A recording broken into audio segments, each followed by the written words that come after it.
dia a tothom. Moltes gràcies per ser aquí.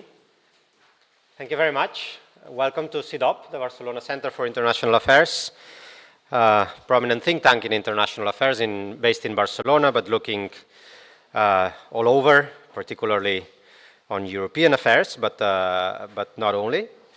It's a pleasure to welcome you and have the occasion to discuss governmental foresight, the importance of foresight into the formulation of public policies, their impact when studying governmental foresight issues on the capacity of policymakers and public administrations in general to provide for better policies. And that is what gathers together here today in an initiative that we have jointly coordinated with the Centre for Contemporary Studies of the Generalitat de Catalunya, the regional government in Catalonia, and together with the European Commission representation in Barcelona. We have gathered forces to provide a platform for members of different organizations, international organizations from Brussels, from Paris, from many corners around Europe, to actually make stronger the case for think tanks and like-minded institutions as the Center for Contemporary Studies, not necessarily to predict what will happen in European or global politics, that's not the aim of foresight, but rather to better inform the strategies, the avenues of policymaking in light of different possibilities that lie ahead of us. That is what we understand is the useful tool for foresight. I insist, it's not about telling the policymakers what will happen, it's about better informing what could happen if these A, B, or C scenarios or possibilities were to materialize. And that is exactly what we'll be discussing here today under three dimensions. First, we will understand how governmental strategic foresight happens and how it is done, how it is incorporated into different institutions, into the policy making of these institutions. Second, we will turn into the impact of those exercises into public policies. That's the second panel. And finally, we will see at specific practices that are, one could say, best practices for incorporating strategic foresight into the policy making of multiple institutions. So from my side, it's only to say welcome and thank you all very much for being here, particularly those who come from abroad. I've heard that yesterday you also had an interesting discussion, and I'm very happy for that. But let me now give the floor to Pau Mas, the director of the Center for Contemporary Studies, who will also make an introduction to this interesting initiative that we've come up with together. So thank you.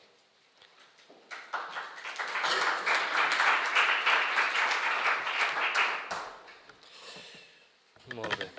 Moltes gràcies, Pol, per la benvinguda. Gràcies per acollir-nos avui a casa vostra. I moltes gràcies a tothom per ser aquí avui, en aquest moment, en aquest seminari, vull dir, que promet ser molt interessant, que és molt llarg també, i us agraeixo, per tant, que hagueu vingut. I amb el vostre permís canvio l'anglès per poder entendre'ns tots en aquesta ronda. Dear friends, dear colleagues, good morning and welcome to this seminar on strategic foresight organized by the Centre for Contemporary Studies and CIDOB. For those of you who are not familiar with the Centre for Contemporary Studies, the Centre belongs to the Catalan Ministry of Foreign Action and European Union and has mainly an advisory role with regard to foreign policy and global affairs. But the Centre also has an engaging purpose in order to both connect citizens with world politics, you could say, and to foster a dialogue on political and social trends and challenges impacting their lives, the citizens' lives, our lives in general. Indeed, today's seminar has to do with both, with world politics and political and social challenges, and also with policy making, as Paul said a few moments ago. What is responsible for this is the volatility, the uncertainty, the complexity and ambiguity of our world, and the need to be better equipped when it comes to identifying transition pathways in a changing context. It has become widely accepted, at least in Europe, at least in the European Union, and member states are getting there, and regions too. It has become widely accepted that robust, future-proof policies require anticipatory governance structures, and that these structures need to be underpinned by multi-level foresight ecosystems. And this is what some scholars refer to as the art of the long view. Okay? As you all may know, foresight is not about predicting. Paul was saying this. It's not about predicting the future. It rather explores different possible future scenarios, plausible and less plausible, but nonetheless possible, alongside its opportunities, challenges, risks, the likelihood of happening, and the potential impact. And this, in order to be prepared for any change, as disruptive as it may be. And also to enhance the possibilities of a more, let's say, tailor-made policy making. Okay. In Europe, strengthening the culture of preparedness is understood to be of utmost importance. With foresight in place, unforeseen emergencies like COVID-19, for example, or the war in Ukraine could not have been avoided, but response could have been different. On the other side, foresight plays a major role in supporting the Commission's better regulation agenda, and it has even been included in the better regulation toolbox. And especially with respect to twin transitions, the green and the digital transition, then it is especially important to have foresight in place. So today's seminar is the first attempt to show or to, let's say, to implant this culture of preparedness in Catalonia, because Catalonia has certainly a long record in developing foresight, but we cannot talk about a long-standing tradition.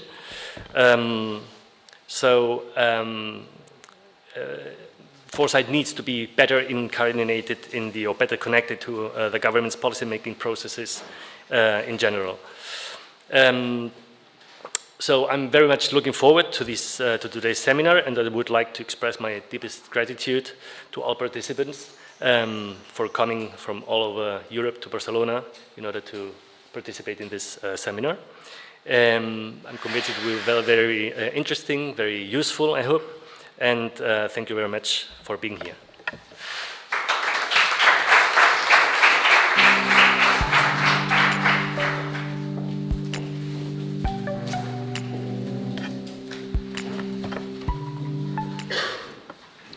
Bon dia a tothom.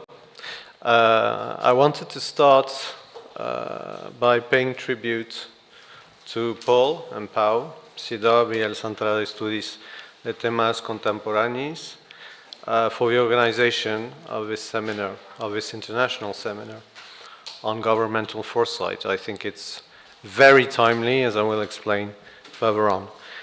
When under Executive Vice President Šefčovič in the European Commission, we launched the strategic foresight as a political priority some 4 and something years ago, we had no idea what we, as the Commission, were embarking ourselves into. The Commission Joint Research Centre at the time was already working on foresight and had a dedicated team to it, I think. And Anne-Catherine knows this very well. We had a think tank, EPSC, who was helping build an interinstitutional network called the ESPAS, and who had adopted, I can't recall if it was 1 or 2 global trends reports, but that was about it. And it had not really reached as yet the political realm, at least not to a level that we had hoped for.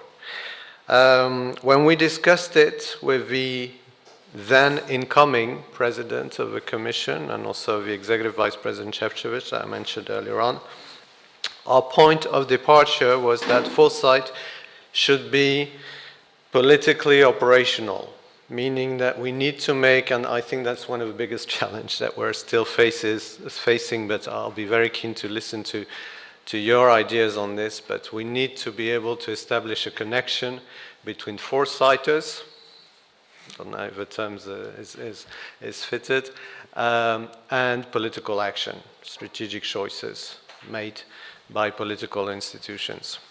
And this was missing.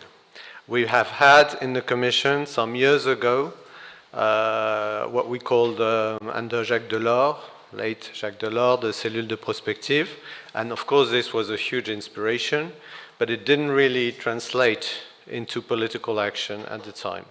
So our aim was really to make it politically operational. We had started in the previous mandate working on strategic dependencies, such as batteries, and there we had scenarios which really prompted us to go to the member state and say, if we don't get really our house in order, house meaning European house in order in terms of batteries production or diversification of supply, our automotive industry is dead. So we need to look at the long term, and from the long term have what we had created then, which was the European Battery Alliance, for which I was responsible. And we wanted to do this in other sectors, which was interestingly enough because we had sectors like hydrogen and others. So our identification of vulnerabilities and strategic dependencies really helped us decide what diversification strategy we needed today in order to get to where we want to be tomorrow, which is more or less backcasting in Foresight language. So we wanted to apply this across the board, and thanks to the work of Grzegorz, who just joined us, and Catherine, we managed to really restructure inside the Commission. I will not get into the detail, push the Council, foster the interinstitutional relations, notably with the European Parliament, in order to integrate, we say embed, foresight in the policy making, with what Pau mentioned also as integrating foresight in our better regulation toolbox and making horizon scanning available to the political level, to the College of Commissioners level. And actually, I cannot think of a better institution than the European Commission to do so, because we are slightly, I would say, or considerably less sensitive to media and political turbulences than the national government. We are not submitted to snap elections, as you would see in some countries, or cabinet reshuffling. The pandemics came, and this gave us the opportunity to work on foresight and resilience as two sides of the same coin, to be better prepared to withstand shocks, and we've had quite a few shock waves under this mandate, starting with pandemics and of course also the illegal and brutal aggression of Russia in Ukraine, war of aggression, and to readjust long-term trajectories. In other words, greater preparedness and evidence-based anticipatory policy making to support our green, digital and social transition.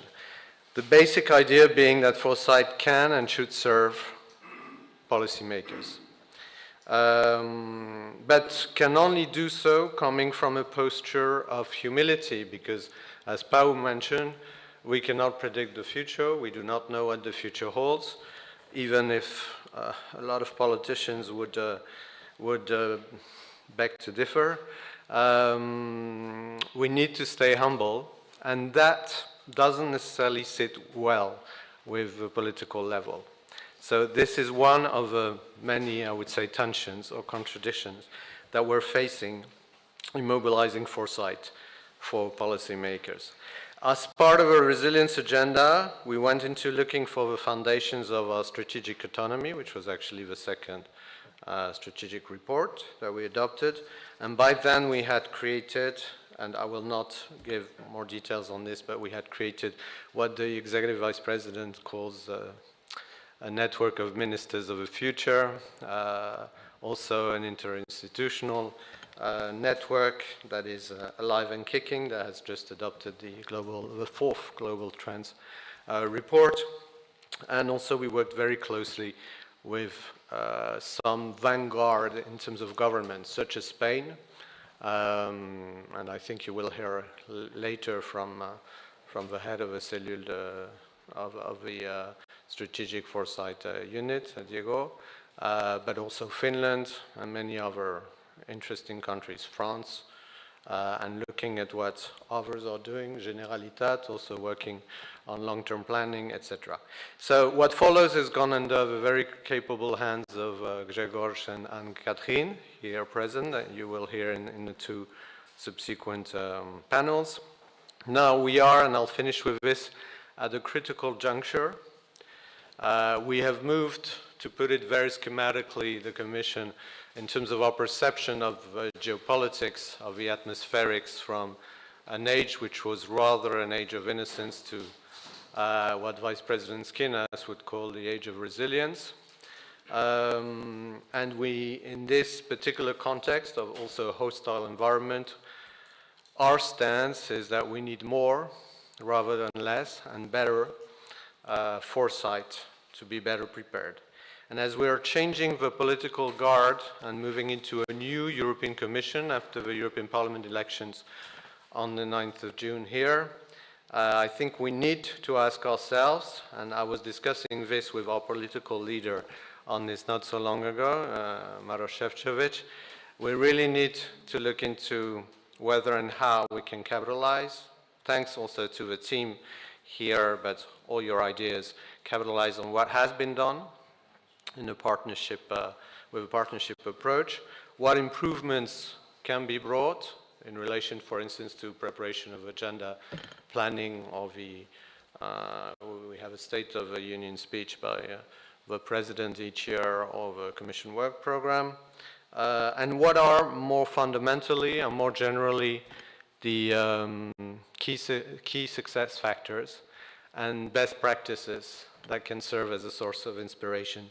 from us. How can we strengthen the foresight community further and help also engage citizens in that process, which is yet another big challenge. So today's workshop, as I was saying to Paul and Pau, will certainly provide a valuable input to this transitory period in which we are, as we are preparing for a new European Commission, hopefully to be in place by the end of the year. So I wish you all a very interesting, productive seminar, and do look forward to all your interventions. Thank you.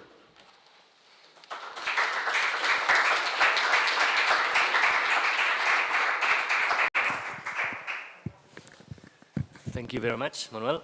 And let's begin with the first panel. As I said earlier,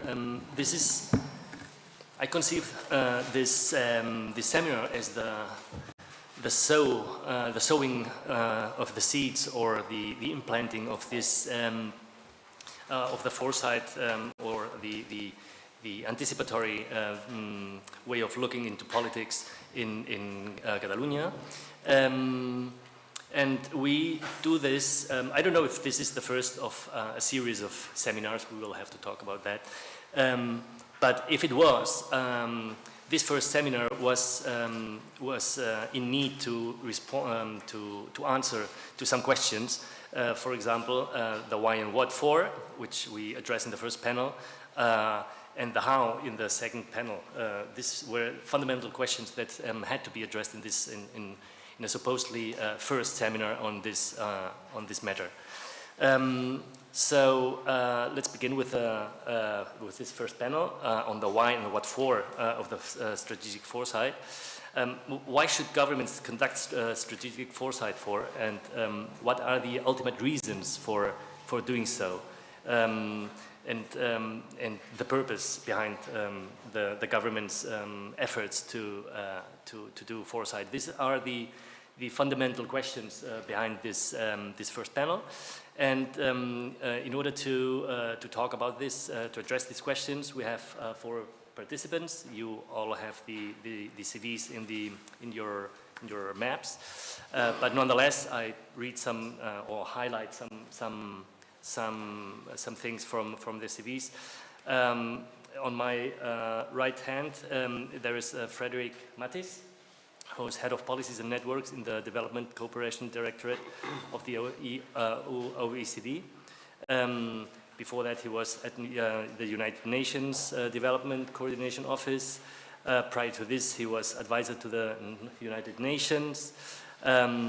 He also was advisor to the UN resident coordinators and UN country teams in Rwanda and Egypt, where he spent 4 years, I heard yesterday. And before his work in the UN, he worked 5 years in the government of Belgium in the Foreign Affairs Department, in the Flemish Foreign Affairs Department. And he is a political scientist, has a degree in political science and international studies from the University of Ghent, and an additional degree in European politics from Louvain-la-Neuve. So I will present the other members of this first panel afterwards, and now we begin with a keynote from Frederic. Please. Thank you very much, Pau.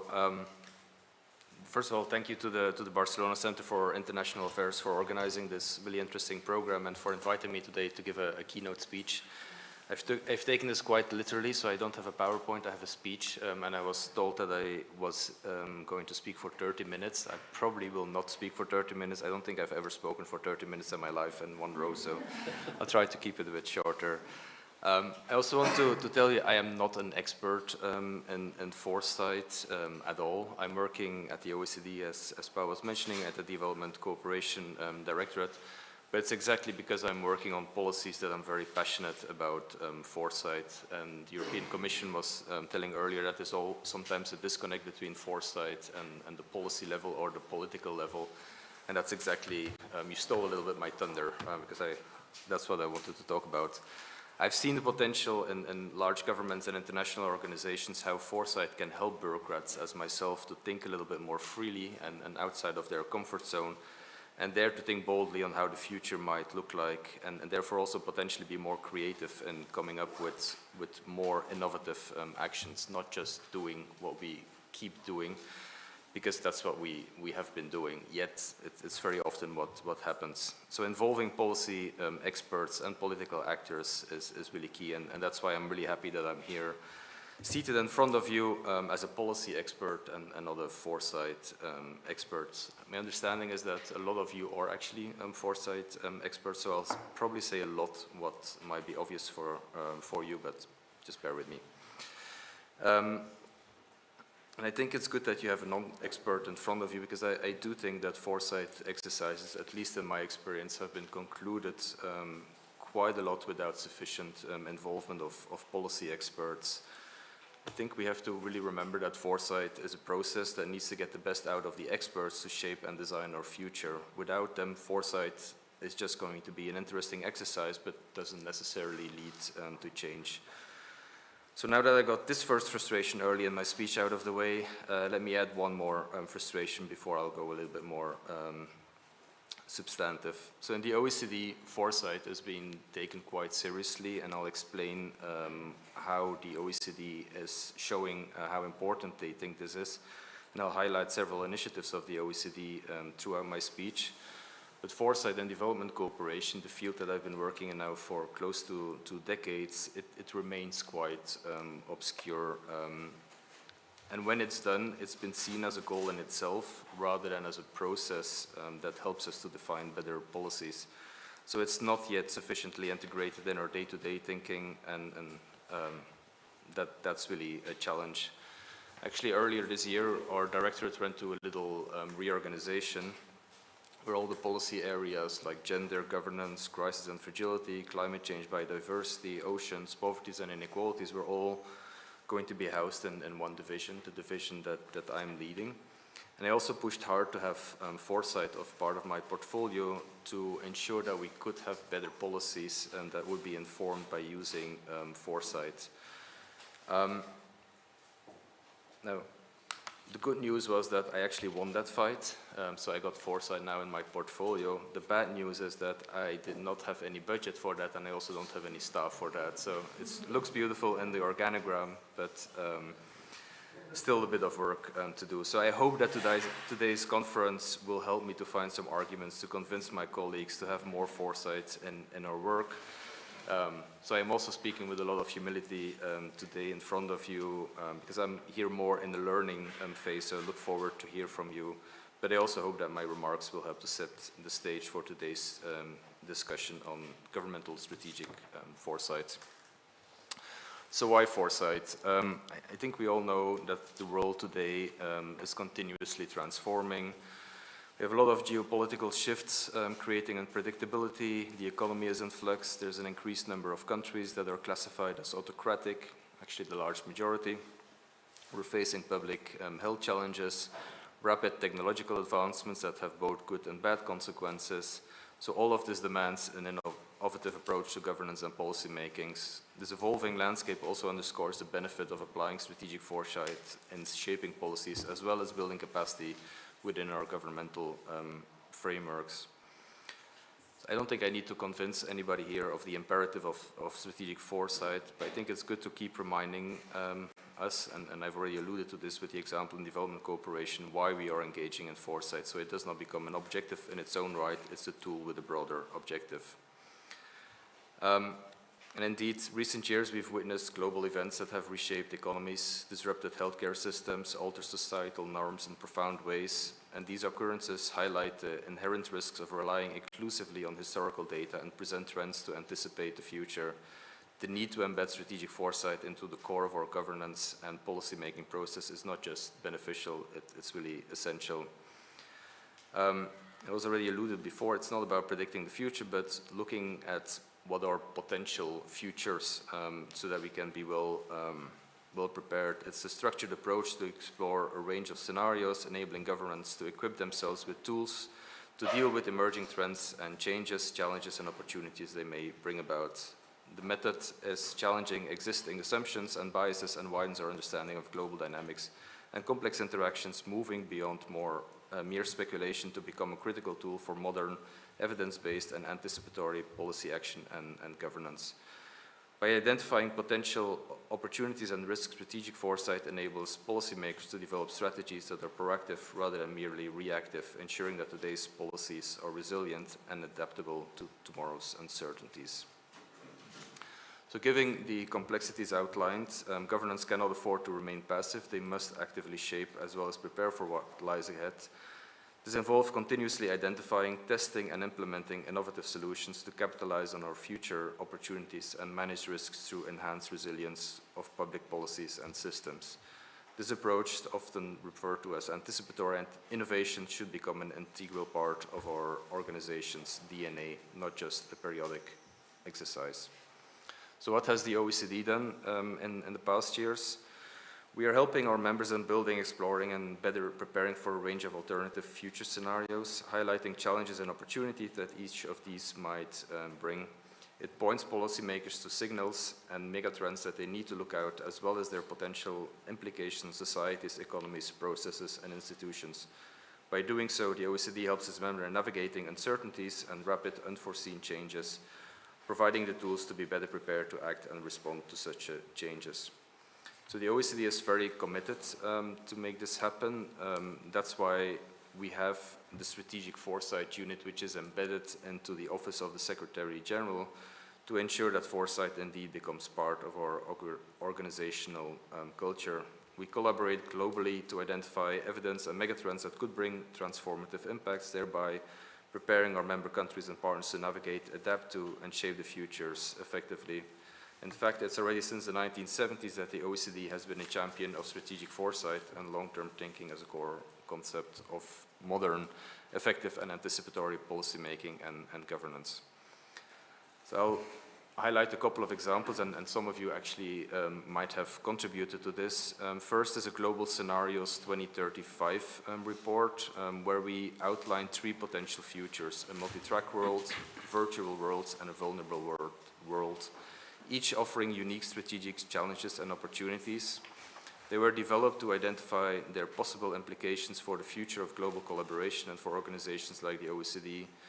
We had concrete scenarios like the ones provided here were very useful. They provide a foundation for countries to start a strategic discussion on how we prepare for the unpredictable future.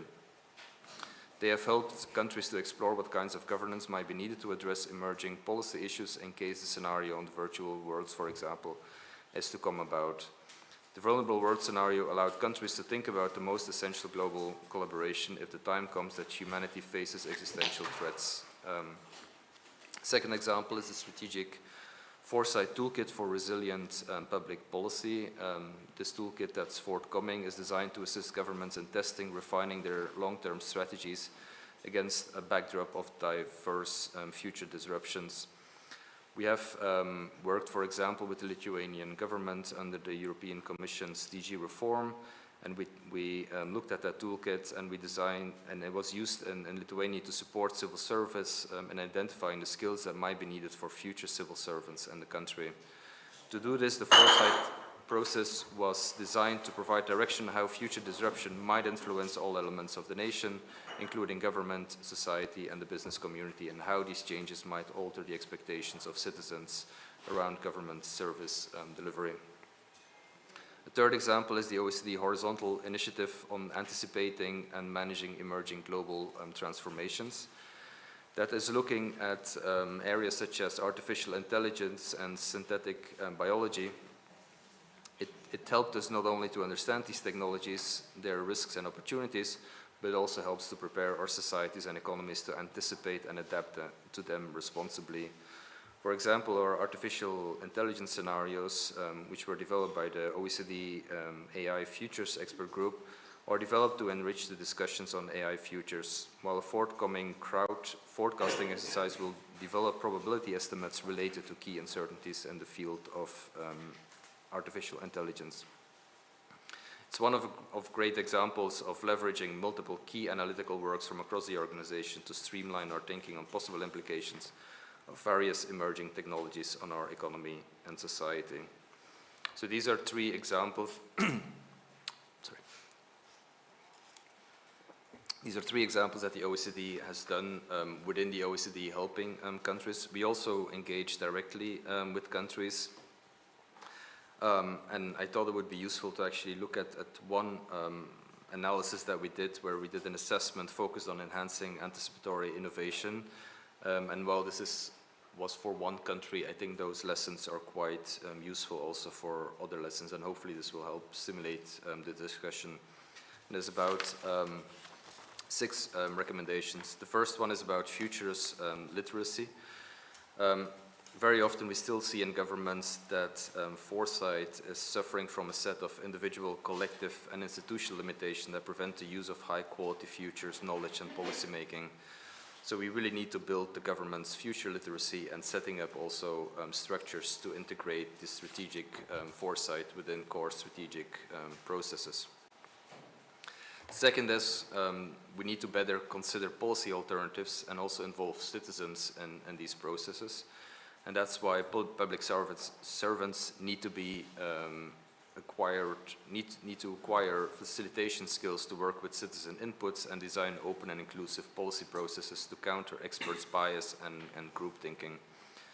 Third one is realigning strategic, budgetary, and legal steering systems to allow for the exploration of policy alternative and complex problems, as we see that this remains a big challenge. Fourth, counter silos in governments. Our research shows that organizational barriers are still a major obstacle for anticipatory innovation. Tackling this will require increasing mobility across silos and new collaborative architectures. Fifth, adopt new anticipatory innovation approaches and tools. For example, stress testing existing policies. This requires going beyond the reliance on individuals for experimentation and innovation efforts in government and expanding the toolbox connected to anticipatory innovation. It needs to be coupled with developing leadership skills and capacities that create demand for anticipation and setting up additional support structures and practices and organizations to develop signal reading and anticipatory policy making skills. And then the last one is about allowing for cross-government exploration of issues to preserve continuity of reforms while creating space for iterative and experimental approaches. Most complex policy issues will not be solved in a 4-year government term, so like climate change, natural resource management, socio-economic reforms. So we need to look at a chronological distance between developing visions for alternative futures and their implementation, which often spans across several policy cycles. Anticipatory mechanisms could help bridge this gap by reducing time to implementation of policies. To ensure the continuity of and development mechanisms are needed to allow to continue policy exploration and development across policy cycles supported by new evaluation and measurement procedures. We've done other examples. And there are some of the opportunities we identified was that training programs for strategic foresight with the policy experts are required, creating safe space for experimentation, embedding foresight into decision-making processes to enhance civil preparedness systems, response to emerging challenges. Excuse me. So there's progress, but challenges remain. I've already mentioned to you how important I think foresight is in my field of development, cooperation, international aid. Given all those crises that I spoke about, I think it's even more needed than ever before, because the events of the recent years show us that we should never take for granted the progress that we have achieved in building sustainable societies, because such progress could be undone in a minute. And we see it very clearly in the data today. Progress on the SDGs, for example, has stalled and in some cases even reversed. If we think about the future of development, therefore, we should consider how different issues and different policy areas will be dealt with, ranging from the economy, demography, environment, technology, governance, security, conflict, fragility, poverty and inequalities, etc. But also requires that we re-perceive our fundamental assumptions about development and what it is what we're trying to develop. And just to give you one example that my own development cooperation directorate did, we did some science fiction and story writing.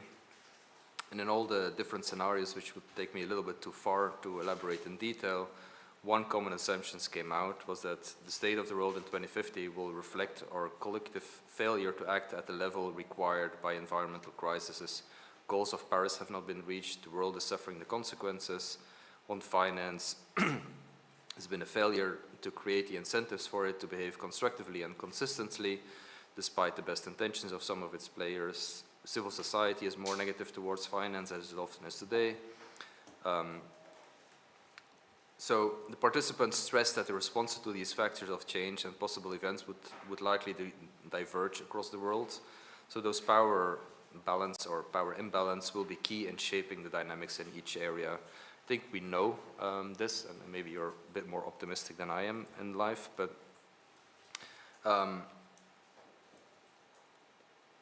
having gone through this kind of methodology, it also helps us to think further on what is required, not to come to those very pessimistic scenarios. And that's exactly why foresight is important, but still underutilized. Our tendency remains to move from crisis to crisis and continue doing what we've been doing in the past instead of taking a bit of a distance and investigate which actions are needed now to anticipate different futures. So I'm about to conclude. So the Strategic Foresight Unit in the OECD convenes the government foresight community that offers a vibrant platform for exchange and collaboration to make better policies. We have virtual masterclasses, workshops, annual in-person and virtual meetings. It's a learning environment where foresight practitioners can exchange insights and best practices. And we very welcome all of your participation in all of our OECD Future Government Foresight community events and to exchange with our network. We'll have a new website which will be appearing in July. And in the meanwhile, if you would like to be engaged, you can also send an email to foresight@oecd.org. In conclusion, the path to resilient and adaptive governance is paved with our ability to anticipate, adapt, and act. Strategic foresight is not merely a tool, but a foundational element in crafting policies that addresses today's challenges and ensures readiness for future uncertainties. I encourage each of you to engage deeply with this field, participate in our discussions and join our events. Let's shape a future that's not only possible, but also one that is preferable. I very much look forward to today's discussion and to your insights, and I hope that I'll be back in a couple of years where I can say, like, remember when I was a bit skeptical back in 2024, we've changed that around, and foresight is now part of the DNA of development cooperation experts. So big expectations from you today. Thank you.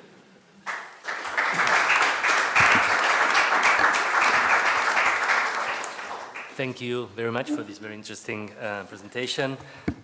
Before giving the word to the other members of this panel, let me introduce them to you. And before the individual presentations, I will give them the opportunity to react to this first keynote speech by Frederick. So on my left is Anne-Kathrin Bock. She's the head of the Competence Center on Foresight at the European Commission at the Joint Research Center. She used to work in Seville, but now works in Brussels. And she's German, and she has a PhD. She holds a PhD in microbiology from the Freie Universität Berlin.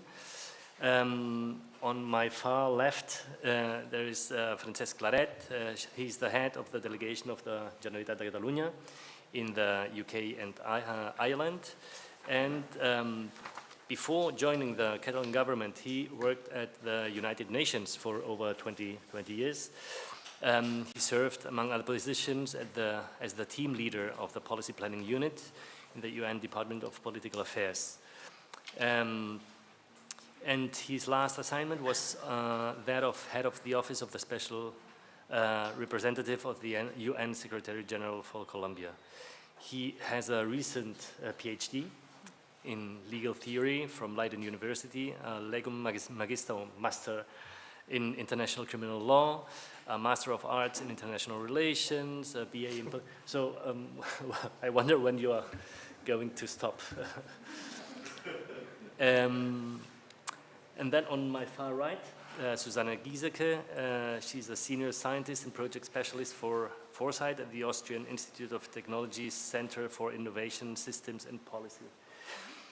She is political scientist by training and presently works on qualitative innovation research. She has been engaged in several research projects and Foresight, as well as Foresight networks. And she's currently a member of the Foresight on Demand International Consortium, led by the AIT, where she's conducting several rapid Foresight projects. Well, what to highlight? What else to highlight? And yeah, and she's a certified expert on sociocracy. Is it?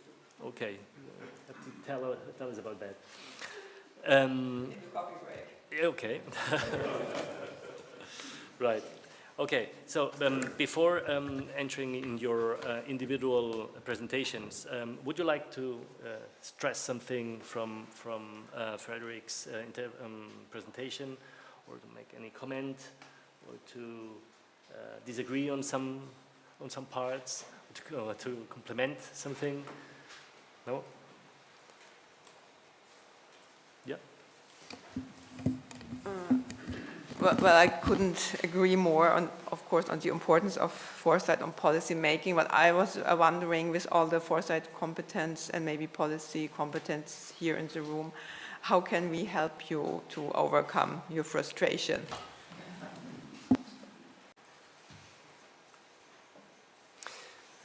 Anything else? Thanks a lot for this inspiring talk, and I think many of the points you raised, indeed, and this reflects our experience as well. I think in the Commission, as already Manuel alluded to, so we've gone already a long way, I think, to starting to deal with these issues that you raised, and we hope we will continue in that direction in the future as well. So One point I would like to come back to is this involvement of policymakers in the processes. So this is something we try to do every time, so working together with the policymakers. But of course there is a tension in that as well, because policymakers don't have a lot of time. So, and they are of course in the day-to-day business very much engaged, and adding to that or making the space for these long-term considerations is quite a challenge. And this tension, I think, is not easy to solve, and it's probably not going away. So this also requires from us a certain adaptation in how we do foresight, how we engage with them. But I think that's one of the elements that still, I think, impede a bit the uptake of foresight, the active uptake of foresight, because people are very much engaged in the day-to-day business, going from crisis to crisis, yes, but it's really hard to, it's a cultural change, it's a mindset change that needs to happen, and that takes its time as well. Thank you very much. Matthijs? I think a lot of the issues will, most appear of in us your... will coincide, exactly. All right, okay. I would like to add one further question. What are the origins of, I mean, OECD is the forerunner of foresight in Europe. So what triggered the initial interest in foresight? If you can elaborate on this. Thank you. I think on your last question, I would not have an answer. I'm not long enough at the OECD yet, and I actually was going to use your kind of question to answer Susanne's question. How can we help you to overcome the frustration? I very much look forward to today to get some good examples, and also how you have changed that culture. I started my career as a change management consultant, and one of the big elements that I was working on was not necessarily about a new methodology or putting in a new tool in place. It was about changing the culture, about explaining to colleagues that they could do things differently, and if they would look at a certain aspect a little bit differently, they would be more effective, they would be more efficient, there would be less damage in the case of the project that I was working on. So I fully agree, it is really about that cultural change, and it's the same with the involvement of the policy makers. Every time I have brought it up with my colleagues as well, they're like, oh, there he is again, he's going to add another layer, and coordination takes time, and it's a lot of extra work. So as a side, I'm also teaching at the university in Paris at Sciences Po, and there I actually did a 4-hour workshop on foresight with a colleague of the OECD governance directorate to kind of test how it would be possible. Students are a little bit more. I have more control over the students than I have over my own colleagues. Let's keep it at that. And it was actually really interesting, and what they came up with was quite different than what I would have been able to teach with a PowerPoint presentation or send them some articles. So I do think it's really about that culture change. And it's a really good question on where the origins of foresight and the OECD. I'll go home and I'll do my homework to actually really understand it, because it might actually help me also then to not only see it in some of the directorates where it's working very well and where a lot is being done, and why maybe it isn't necessarily done in my own directorate. So that's a very good suggestion. Thank you. Okay, thank you very much. And now we'll begin with the individual presentations. Francesc, it's your turn. Well, thank you so very much. I'm very happy to be here for two reasons. First, because we've been talking with Pau about this foresight need for the Catalan government. Very glad to see that there's some track movement on this. Obviously, in the delegation, we do not do per se foresight, although as a government, we also always look at what's coming. But I do ask for your indulgence in here for a few minutes because this is the first time I can speak about it from the other side. So for 20 odd years I was in the UN. My last assignment, as I said, as team leader of the policy planning unit in the Department of Political Affairs. So what I'm going to do is some hindsight, not some foresight. Just trying to highlight some of the issues that when I was involved in there, perhaps I didn't see clearly. They are not lessons learned. These are some of the remarks with a pinch of salt, of course, and some of the criticisms that come when you've done something and then you're not working in there and you don't get the paycheck from them anymore. So it's just 5 points that I want to make, perhaps a bit on the philosophical side. When I was the team leader of the policy planning unit, we were engaged in what we call the year of reviews. Everything was reviewed. We had the high-level panel on peace operations. We came up with the concept of sustaining peace. The Women, Peace and Security Agenda was being reviewed. The Human Rights Upfront initiative was being put on the table. So there were a lot of things happening. And all of this happened because we were looking as an organization and how could we remain fit for purpose in a changing world while being truth to our mission and our vision, while taking advantages of new opportunities and new challenges that were all around now.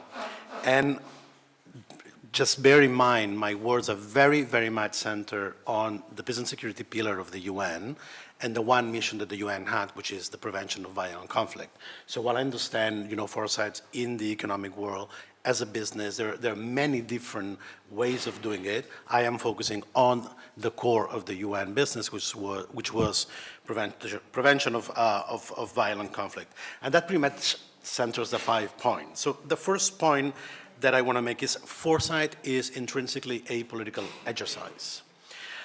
It is a political exercise because foresight means bringing sight to the fore, meaning bringing the vision that you have for whatever it is, a better world, a more unified Europe, a business that grows in sales, whatever it is, bringing your vision, bringing your sight to the fore.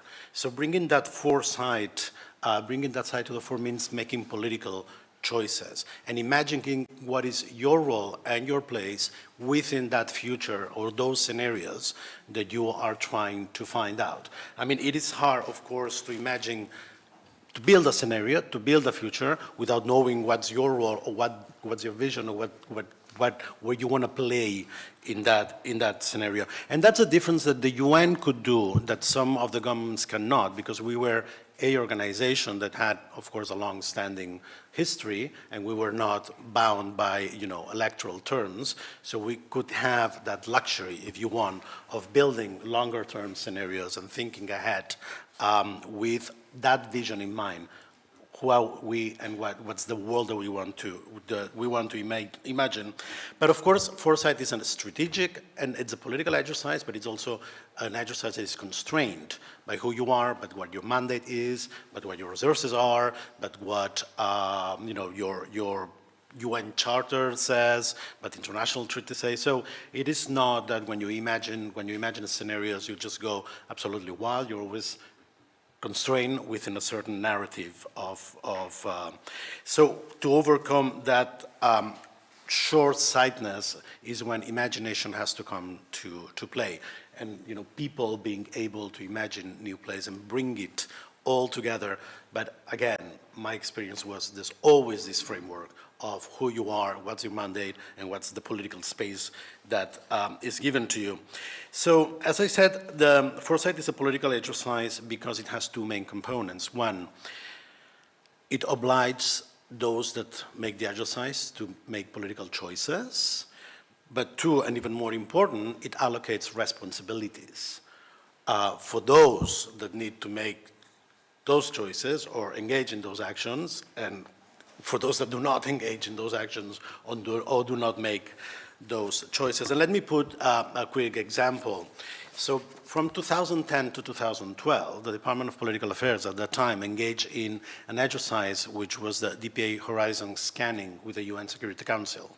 The idea was that DPA, the department, which is now, by the way, DPPA, Department of Political and Peace Building Affairs, at my time was just DPA, we would go to the Security Council and put on the table issues of concern, raise alarms and early warning on issues that could explode. And we thought that was, a foresighting exercise, and that could bring to the table some interesting elements for member states to react. But of course, when we did that, first off, member states did not control at that stage what we would say. Second off, member states did not have control about which responsibilities we were allocating, saying, if you do not do this, this is going to happen. If this country doesn't stop doing this, this is going to happen. And then, of course, they were blamed for acting or not reacting. In shortness, 2 years, the exercise was killed. So we never again had a horizon scanning exercise at the Security Council, because of course member states were not ready or able to assume those responsibilities of the forecasting or the foresighting exercise. I mean, we never really had a capacity, a true foresight capacity, because member states would see it as intelligence. So there's always a fine line between having intelligence capacity or having foresight capacity. And member states were always making sure that the UN did not have its own intelligence gathering capacities or resources, because again, that would put on the table some issues that they did not want to hear. I repeat, the exercise was killed. Of course, there are many other venues in which these issues are put on the table. We have, the monthly luncheons of member states with the Secretary General. We have informal briefs in the Security Council. We have the country common assessments. We have the UNDAVs, or they had the UNDAVs. So there's a lot of exercises to build scenarios about conflict and development, etc. But mind you, these exercises either remain internal UN exercises, or these are exercises that the nature of these exercises do not assign responsibilities, concrete responsibilities to anybody. And it's only been very few occasions, and recently in Gaza, that the Secretary General has invoked Article 99 to bring to the Council an issue that threatens international peace and security, because of course, that is telling member states, you are to blame because this is a real threat. But I guess that when that happens, when the Secretary General comes with that article, it's a bit too late already to be a scenario that has not already been built. So that's the first kind of reflection, kind of lesson.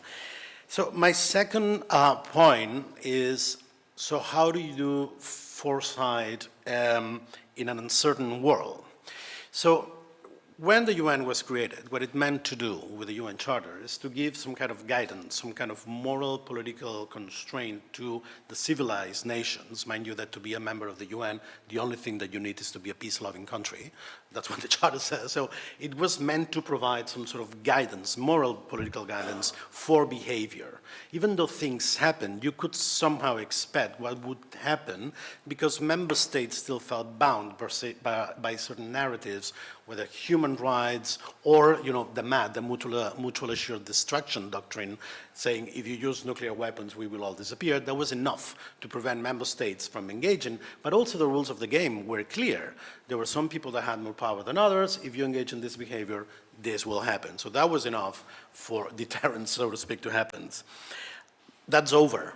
It is not that norms are openly defied, it's that norms really do not provide that moral compass, so to speak, to guide behavior from states. I was one of the naive people that thought that Russia would not invade Ukraine because Russia, being a member of the P5, would be very aware of the consequences that that would have for the international system, or that Israel would not engage in genocide in Gaza because they would be very much aware of what that would do for the concept of human rights. And yet, it did happen. So how do we build scenarios in a time where these norms that we had and we hold dear in the international community do not exist anymore? Well, that's where scenario planning actually is more necessary, because that uncertainty, what provokes is the need to build scenarios based on assumptions that things that had happened so far are not anymore. Rules and behaviors and ways of doing are not anymore. It's not that you just defy the norms, it's that many countries now define the very basics of what is the international order and how the world needs to look at. And as I said in the first point, being a vision of what you are and what you want to achieve, whether you're a country, a government, or a company, it's necessary to build those scenarios. So when we don't know what kind of world we want to build, it's very difficult to foresee what's going to happen. So my third point, rather than foresight, really what we did at the UN was policy planning.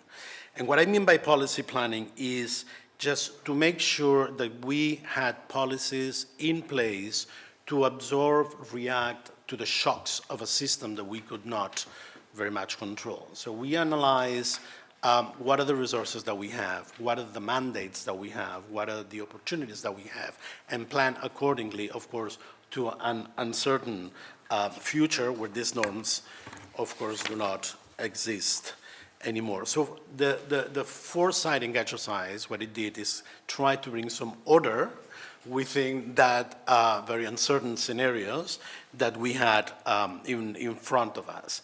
And again, a bit of a criticism and hindsight rather than foresight. While member states were engaged in the big game, in the big plans of the world, really what the UN did is kind of do collateral scenarios. When we talk about human rights violations, when we talk about humanitarian assistance, when we talk about localized conflicts, the UN really was at the margins of the big game that member states were conducting. So we were never in, but never out. We were planning for the consequences of larger scenarios over which we had very little control, but yet we had to be very mindful of what the consequences of that would be. Third and almost last point is, so we did not do foresight, we actually did policy planning which policies to put in place to absorb those shocks, but those policy planning are always on a crisis mood, and that has already been spoken. So it's always, DPA was, by definition, a crisis department, because we looked at conflict prevention, we looked at how, conflicts could be resolved through preventive diplomacy, through special political missions, through good officers, so always in crisis mode. And that crisis mode, embedded in the very DNA of the department, of course, prevents you from seeing other things and already marks what kind of policy processes you want to, or you can put together. So basically, crisis management means prioritizing. We all know what was happening. We just needed to prioritize what was more important and what needed to be made. So what we did before in terms of the high-level panel on peace operations or the Women, Peace and Security agenda is what's happening right now also. The new agenda for peace, the summit of the future, what need all these exercises, the COPs, all of these exercises, what they do is, okay, well, we have identified these big ticket issues, and these are the things that you need to prioritize. And we need to sit down with member states and with the large international community, and everybody has a responsibility on that. Member states, NGOs, civil society, think tanks, governments, whoever it is. So this prioritization is what the UN has in mind of the multiplicity of crises, which ones we need to prioritize, and those we're gonna invest. And a lot of these exercises, like the future that we want, the common agenda, is nothing but trying to put on the fore what are those priorities that we need to focus otherwise. UNDP had this, I don't know if you saw that ad in which you had a dino coming to the General Assembly saying there's no plan B, don't be like me, don't go extinct. So this is basically the prioritization that we're doing now. And my almost last point, so we know we're doing planning in crisis, but this is a bit of self-criticism, and you may throw things at me because I know that a lot of us do for citing in here. But sometimes, and if we are true to it, there are very little new things that are put on the table in these exercises. So we tend to have, or at least in the UN, we tend to refry a lot of the elements and a lot of the knowledge that we had. We bring some new data, we bring some new elements, we bring some new actors, we bring, some new balls, all new elements in a different scenario. And that's when foresight needs to be disruptive. If we depart from the same premises, we're going to have the same results. And many times in the UN, we knew perfectly what was the problem, and we knew perfectly what the solutions were. But we refried it and kind of put few new elements on the table. And that is a problem because of two reasons. Because over-analysis of things perpetuates the problem. The more you talk about it, the less you do about it, because the more you need to talk about it, because there are new elements that you need to talk.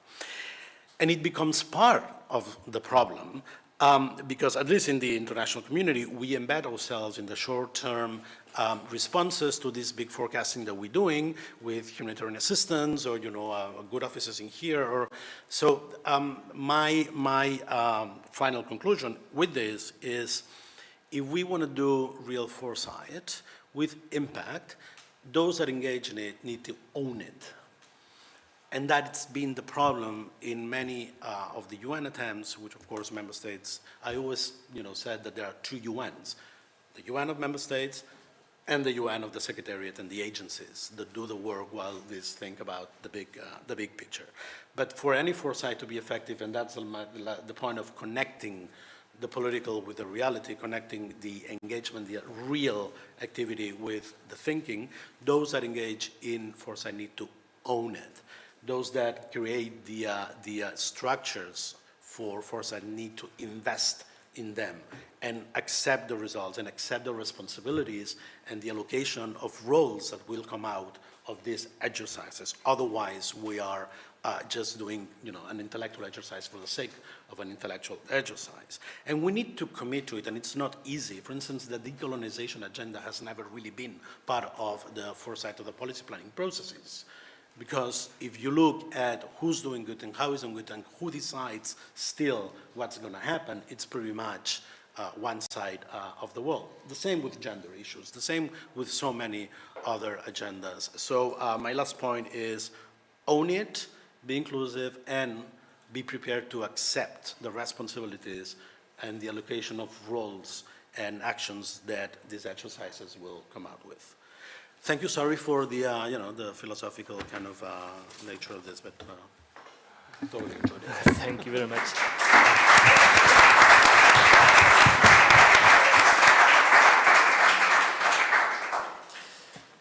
Okay.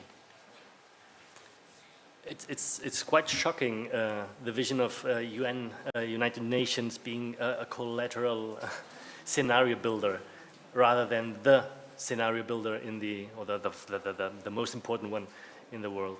It's shocking. We can talk about it afterwards. Now it's Anne-Kathrine's turn.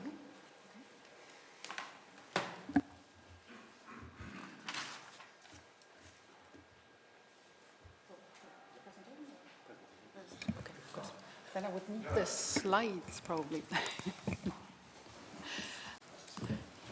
So I will use some slides and probably less philosophical about foresight. But I would like to start with thanking the organizers for the invitation to this event and for providing me with the opportunity to share some of the aspects of our work on foresight. So as already mentioned, I am coming from the Joint Research Centre, and I need to do this? Yes. And so which is the science service of the European Commission, and more concretely, I'm coming there from the EU Policy Lab. So the EU Policy Lab has been created already some years ago to bring innovation into how policies are being developed. So we are providing there a space, but also the tools to explore policy issues in a collaborative way, to challenge assumptions, beliefs, and to look at policy aspects, bringing in different perspectives. So it's this context in which we apply the strategic foresight in the European Commission at the JRC. So working closely together, in particular with our colleagues coming from the design thinking field, and to work with policymakers on so across policy fields in a participatory way and with a long-term view.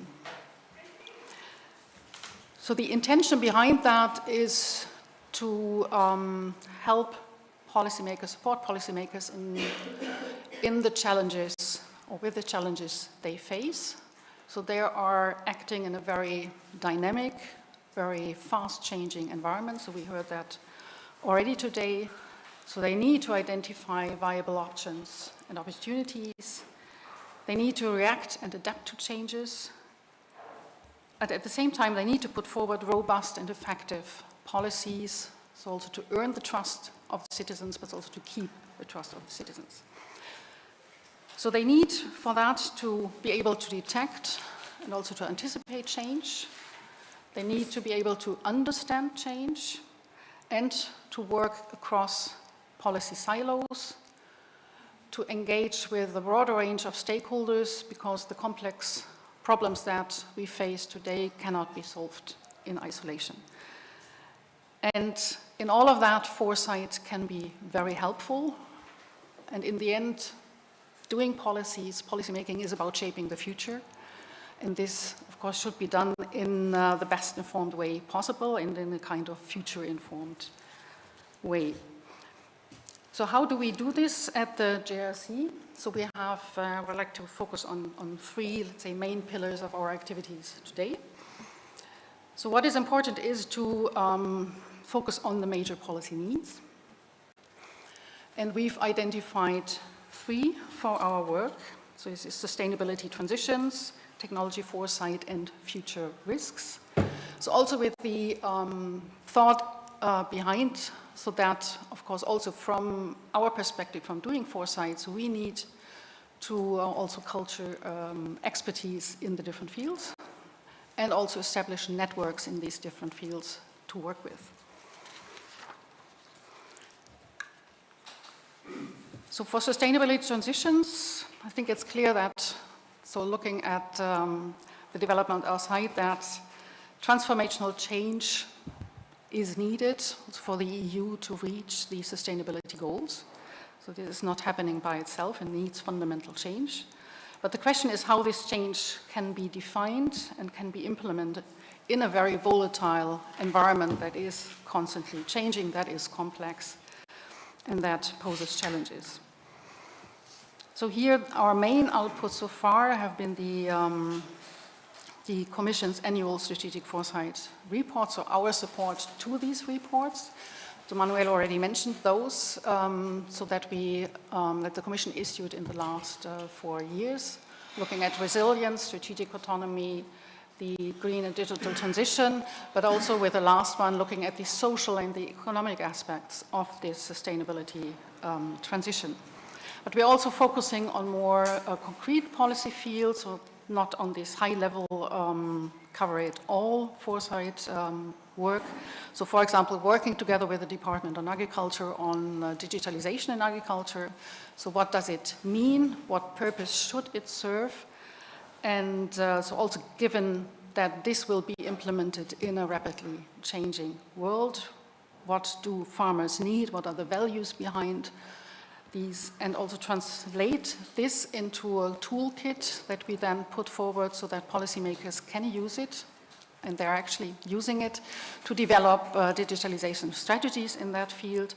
So the aim is here to create or generate tools that are useful, that can be further used to, with the results of these types of work, but also to generate actionable knowledge that can be taken up by policymakers to inform the policymaking.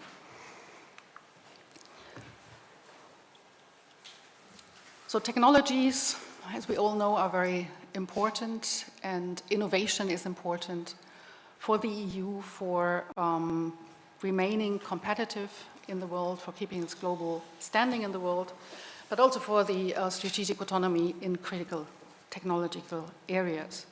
So here we focus on the identification of emerging, disruptive, and critical technologies, so looking at specific policy domains or policy challenges, And also looking at the enabling conditions for these technologies, the drivers for their development, opportunities and challenges they might bring. So with the aim then to see, so what does it mean for policy? What are the issues that need to be dealt with?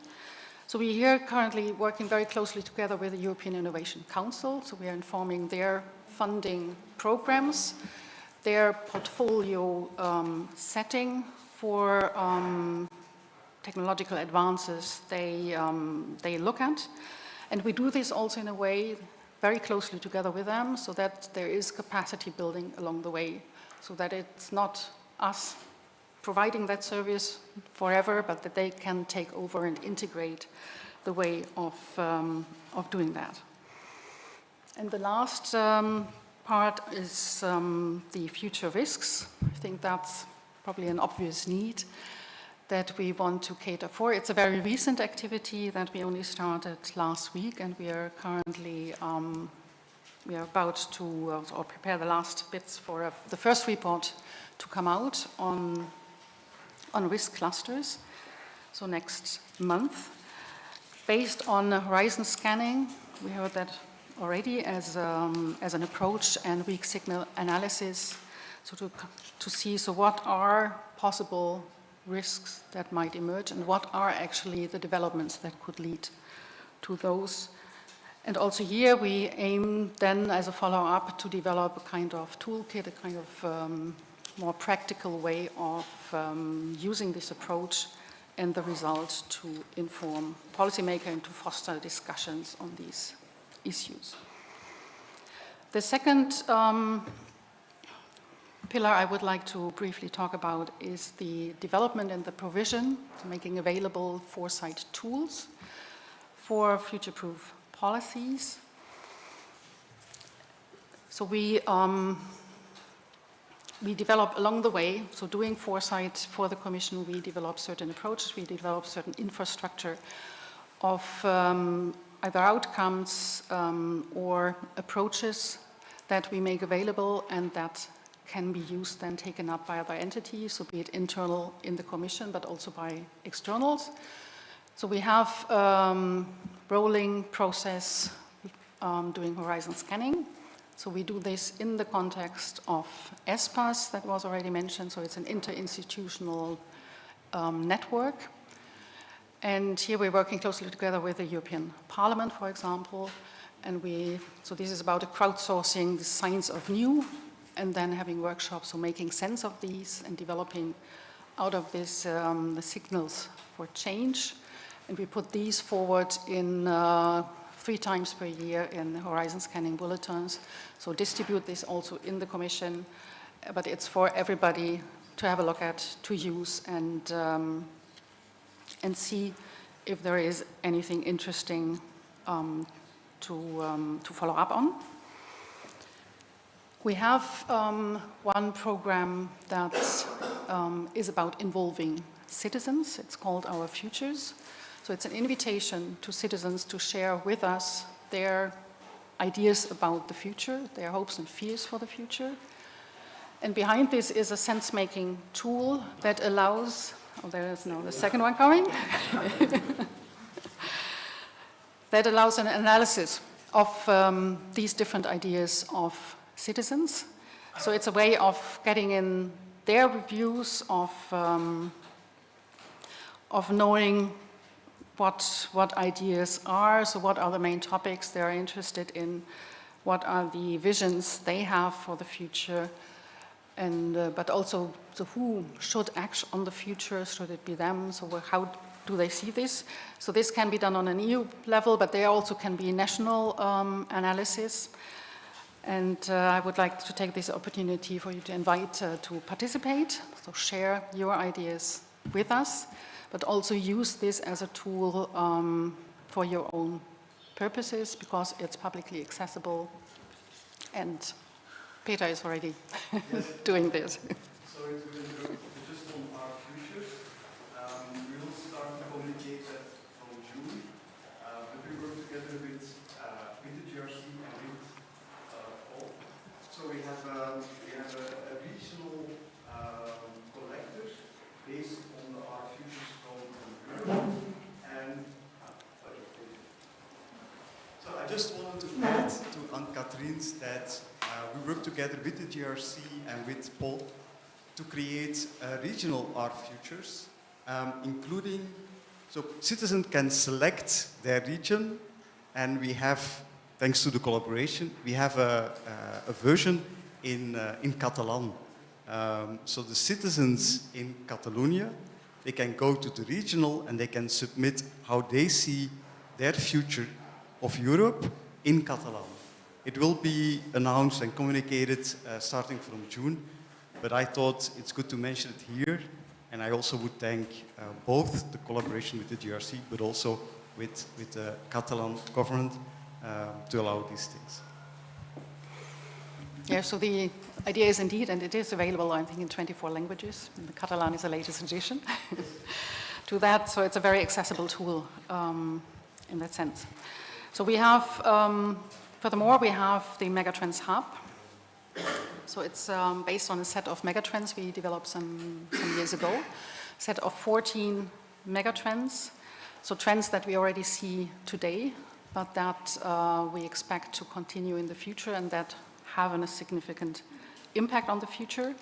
And taking them as a set, it allows a kind of 360-degree exploration of the topic of interest. So that information is available, also underpinning information and also instructions on how to use these megatrends. So in a, for example, a half-day workshop. And the last addition to the toolbox, there are some more, of course, as well, are the reference foresight scenarios. So we developed a set of 4 scenarios depicting the global standing of the EU in the world by 2040. And the idea behind that is to have already a starting point there from which to facilitate the exploration of the future using scenarios. So you don't have to start every time from scratch. You might need to add to these scenarios depending on the topic you would like to look at, but the basic work has already been done and it's also available. And these 2 tools, the megatrends and the reference foresight scenarios, these are actually also the tools that are put forward in the Better Regulation Toolbox that also was mentioned already by Manuel. So since late 21, foresight is included in the toolbox for the better regulation process for the impact assessment of new policy initiatives. And every policy initiative that the Commission puts forward needs to go through an impact assessment. And there are, of course, also more traditional tools in this toolbox. It's pretty large, actually. And now we have managed to include foresight there, and we see increasing use of foresight in the impact assessment processes.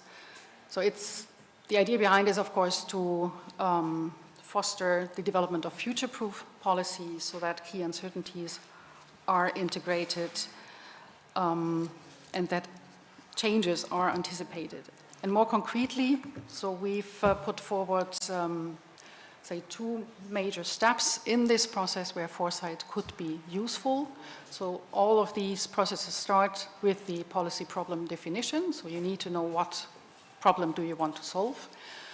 And you can use the megatrends tool or the foresight reference scenarios to see, so how could that problem actually develop in the future, in the next 10, 20 years? Does it change? Are there new aspects being added to that? And what does it mean then for the policy objectives I have and what I actually need to tackle?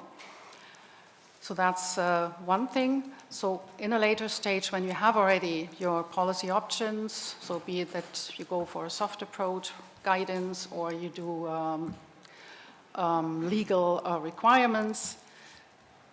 So with the use of the reference foresight scenarios, you can do a stress testing of these policy options. So how would these policy options actually perform in the different changing future environments that could be there? Are they robust enough? So, and if they aren't robust enough, so how can we actually change them, adapt them so that they might be robust in different framework conditions from which we don't know which one will happen, of course.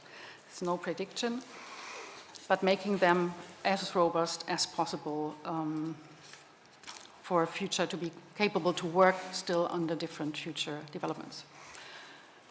I would like to finish with the third main activity that we have. So it's about capacity building. So that was already mentioned today. So of course the participation in foresight processes is the best training that you can get and the best understanding of how foresight is being done, but that reaches only a very limited number of people. So in terms of internal training, we have put forward a training package on foresight. So it's a general introduction, but also includes training on the different tools that we have. We also have training offers for external use. So via the TED Education, there is an online training available. It's called Future Forward. It targets young people, but is a very good, easy entry into foresight. So looking at, so what are perceptions of time, for example, future mindsets, alternative futures. We're currently working on developing an online training geared towards member states. So providing information on how foresight is being done, but also information on how foresight is integrated into different public administrations. So to see what works, what doesn't work, and also for member states to see what would best fit their situation. Of course, there are already, meanwhile, several examples of member states doing foresight. I mean, Finland is, of course, always, or still the prime example, with a long history of doing foresight. I think they do it now since 30 years. So this is something to learn from, and we would like to put that forward and hope to have that in place beginning of 2025. And the last bit is our website, of course, so all our products, the tools, reports, everything is available on that website, and I would like to use this opportunity to invite you to have a look and use what you think is interesting for you, and if you have any questions, please let us know. Thank you very much.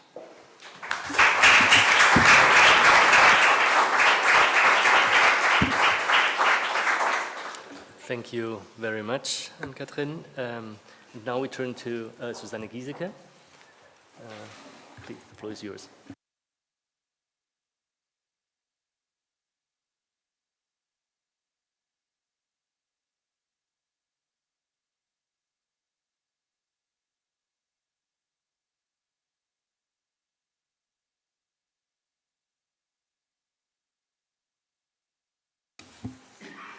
Thank you very much for this kind invitation and the introduction. Let me tell you that I'm very delighted to see so many young people in the audience. So I hope that you will all be inspired by our talk on foresight and bring this into policy making. And I want to bring a kind of example for foresight and policy making in the domain of research and innovation policy. And what we did at the Austrian Institute of Technology is we did quite a broad study for the European Commission, actually for DG RTD, on how to set priorities for future spending on research and innovation activities. So this is part of Horizon Europe, but also goes beyond, and it was part of a large project in a framework contract that was already mentioned in the introduction that we had for the European Commission, the Foresight on Demand Consortium. And in this audience and also on the panel later in the afternoon, there are a few colleagues of mine, Filine and Totti, for example, who are also part of this consortium. So why do I refer to research and innovation policy? First of all, it has always been tightly connected to foresight because it is important to kind of anticipate or to look at trends that are going on that should be continued or not, and also technology and technology policy, and then later in history innovation policy are usually associated with solving a lot of problems that we have in the future, or being more competitive for a country. And so I'm not saying that this is true, but this was always the association with it. So we tried to develop several visions for a future R&I policy, and I'm not talking about so much on foresight right now. I will look deeper a bit into R&I policy making and how it has been changing in the last years, and what are the challenges we are facing now, and how foresight can help tackle these challenges. So what we are confronted with, and it was already said in the previous talks, on a EU policy level, but also on a member state level, are things that are very volatile. We are facing a lot of disruptions, and we are expecting to face more. And there's always a question, how can we best be prepared to cope with those, to remain some stability also for our democratic constitutions? And also, how can we use technologies or emerging technologies to maintain a certain level of lifestyle? And how can we consolidate or adjust to disruptions or developments like climate change, for example? And then there are also, of course, certain values, for example, those that are inscribed in the European contract. So, you know, striving for coherence and prosperity and maintaining democratic values in the EU and so on. And then, of course, there's always a question, what is Europe's future role in terms of global development? So how can Europe have a certain influence? And we hope, or we are convinced actually, that foresight can help to explore both this volatile context and the disruptive developments. So what was the background of our study in order to perceive future strategic options? So the scene was pretty much looking into the year 2040. Now and then we will be confronted with a high level of uncertainty, and the paper is supposed to give some guidance and outlays for Horizon Europe until 2027 and beyond that. So it's also a guide for investment approaches.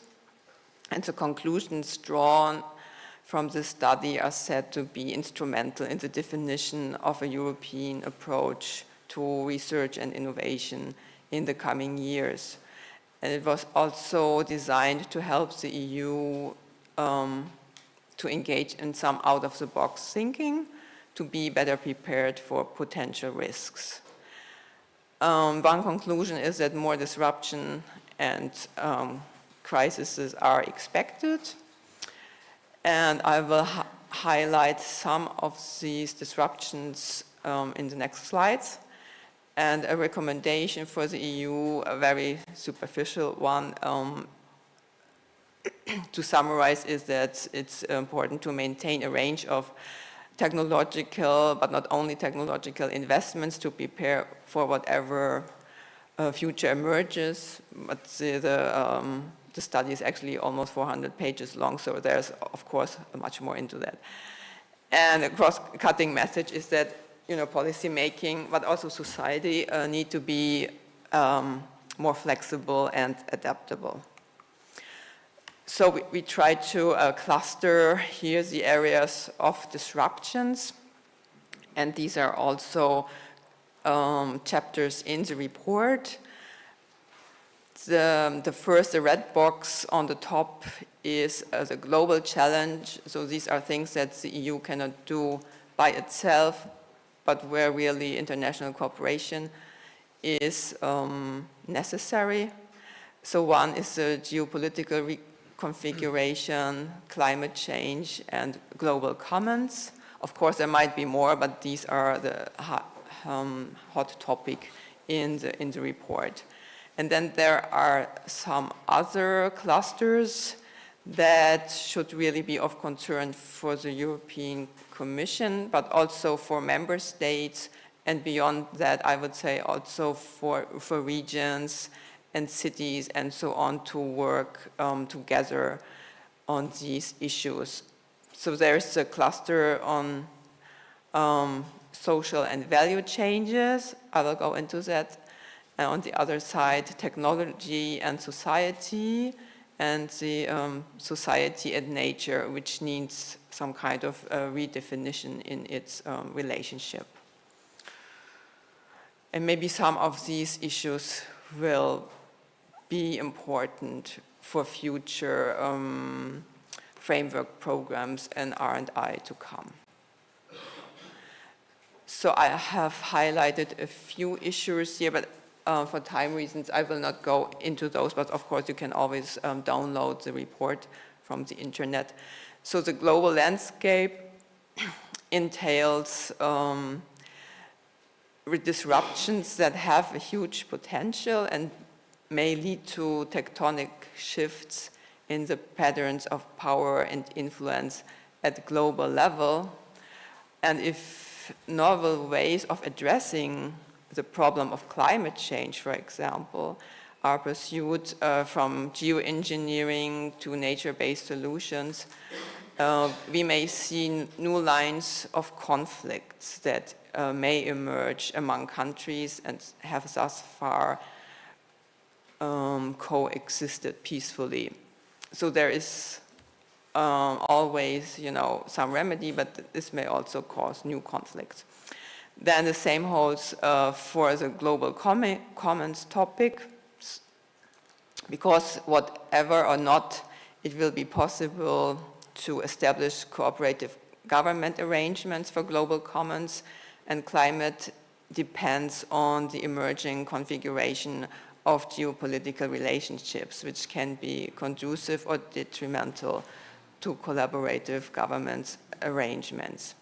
And from a European perspective, the future relationship with the United States and the need to join forces will be decisive for Europe's ability to continue playing an influential role in these government arrangements. So this is on the global landscape, and then more on the European landscape when it comes to social and value changes.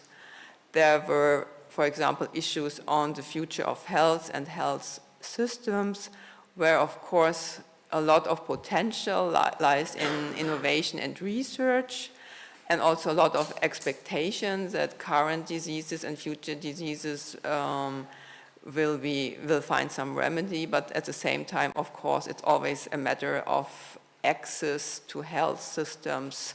So who can really profit from these advancements, and will governments be able to also provide good health service for not so wealthy people?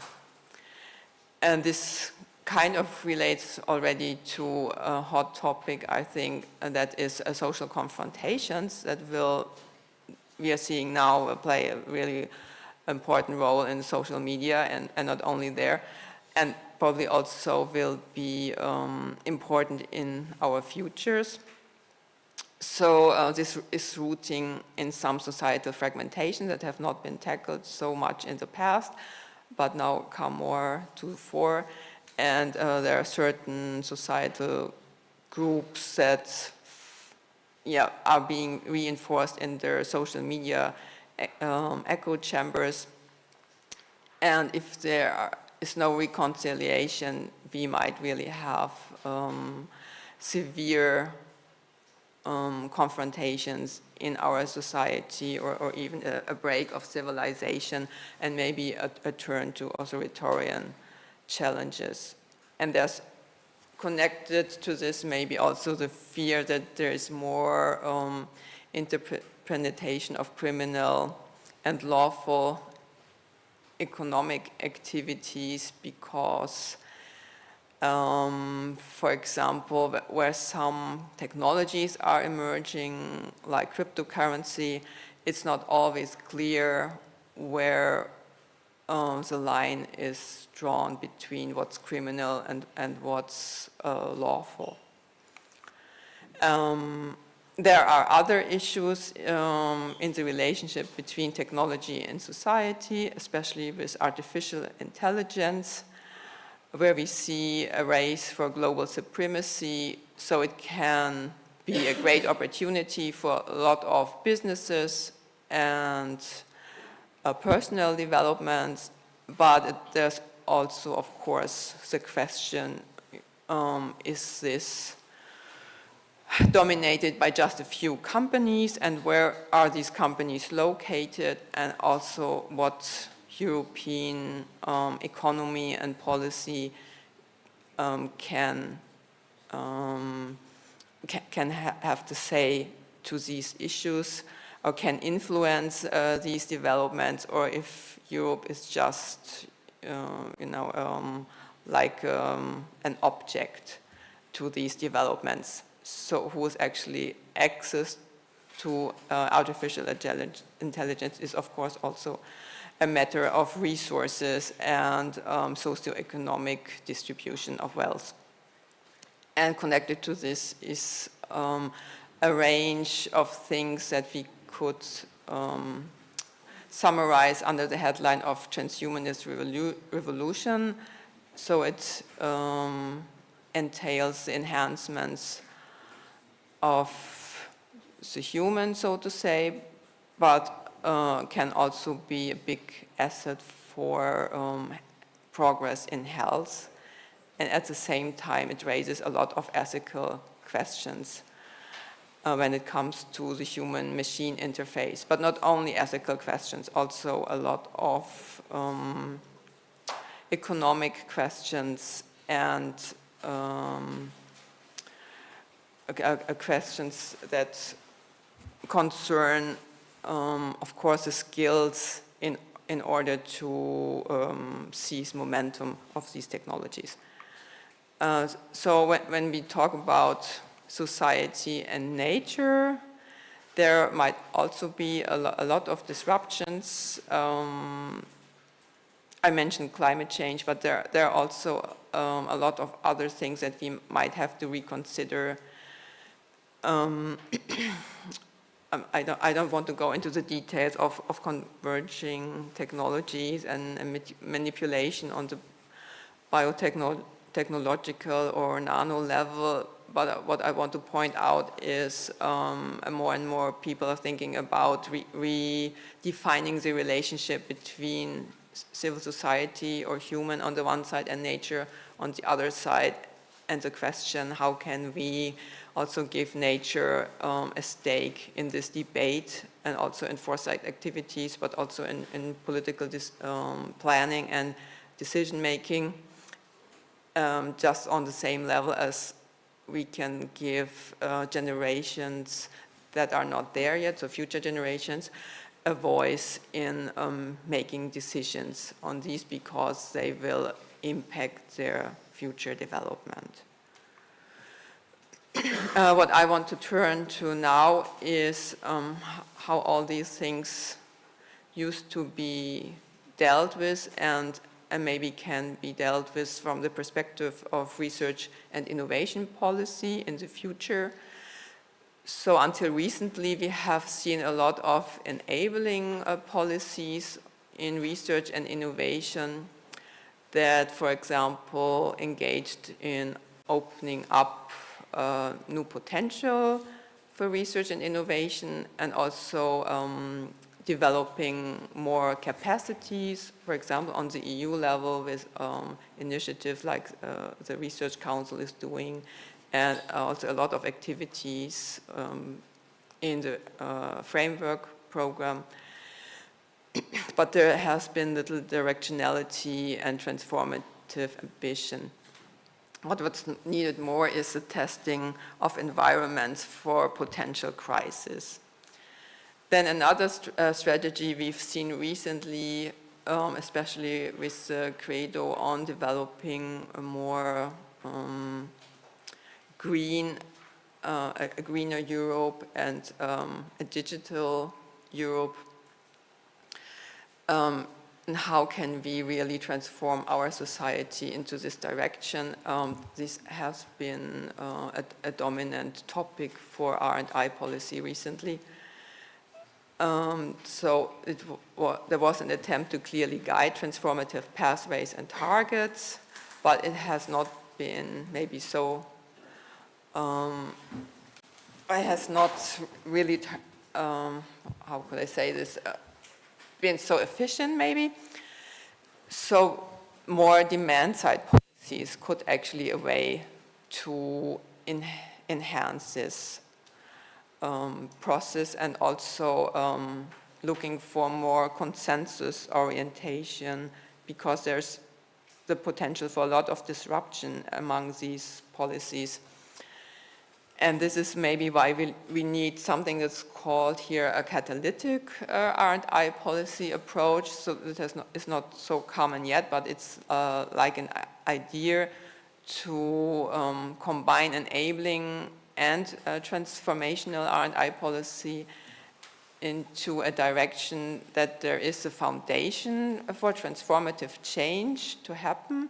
So a policy that enhances linkages and networks, especially networks with stakeholders, networks with civil society, and also more community building on certain issues, and a policy that enhances what we've already heard from the previous speakers, to cut across silos, especially in policy making, but also across sectors, because these are still pretty much separated and do their own policies, often in a parallel way, and often doubling their efforts, which is unnecessary.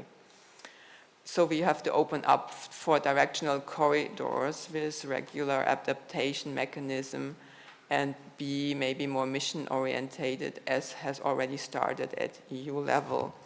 So, and I think, or we think that Foresight can be very supportive in these issues, especially those that are maybe not so conventional yet, like testing environments for potential crisis, or comprehensive and coherent policy packages and coordination, but also maybe mission orientation. And as I said in the beginning, this is not an effort that is limited to EU policies, but it's really a multi-level governance approach that is demanding the coordination at EU and member state level, but also at regional level. An approach is needed that entails a flexible combination of enabling, catalytic, and transformative policy instruments to address the disruption that I pointed out, and their dynamics and challenges. And I would like to conclude that we are currently a partner of a European project that's called the Eye of Europe, where also a couple of people that are here in the audience and on the panel are members. And it's a European project that is supposed to coordinate and enhance foresight for R&I policy making. So the project has started a few months ago, and we are also offering trainings for foresight, especially for people who are in the R&D domain. And one is on site, and there are going to be a couple of sessions online. And there's another thing that we offer. These are called mutual learning experiences or exercises, where people come together that have already been engaged in foresight activities, especially on R&I policy.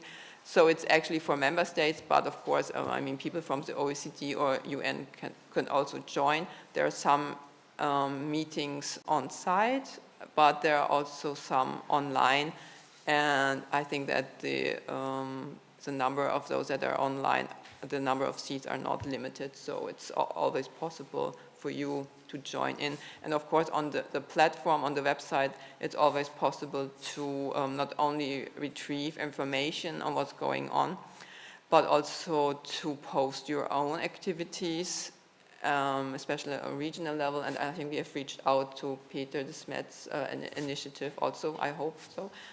And we want to connect also to these regional activities. Yeah, and by this, I'm ending. Thank you very much for your attention.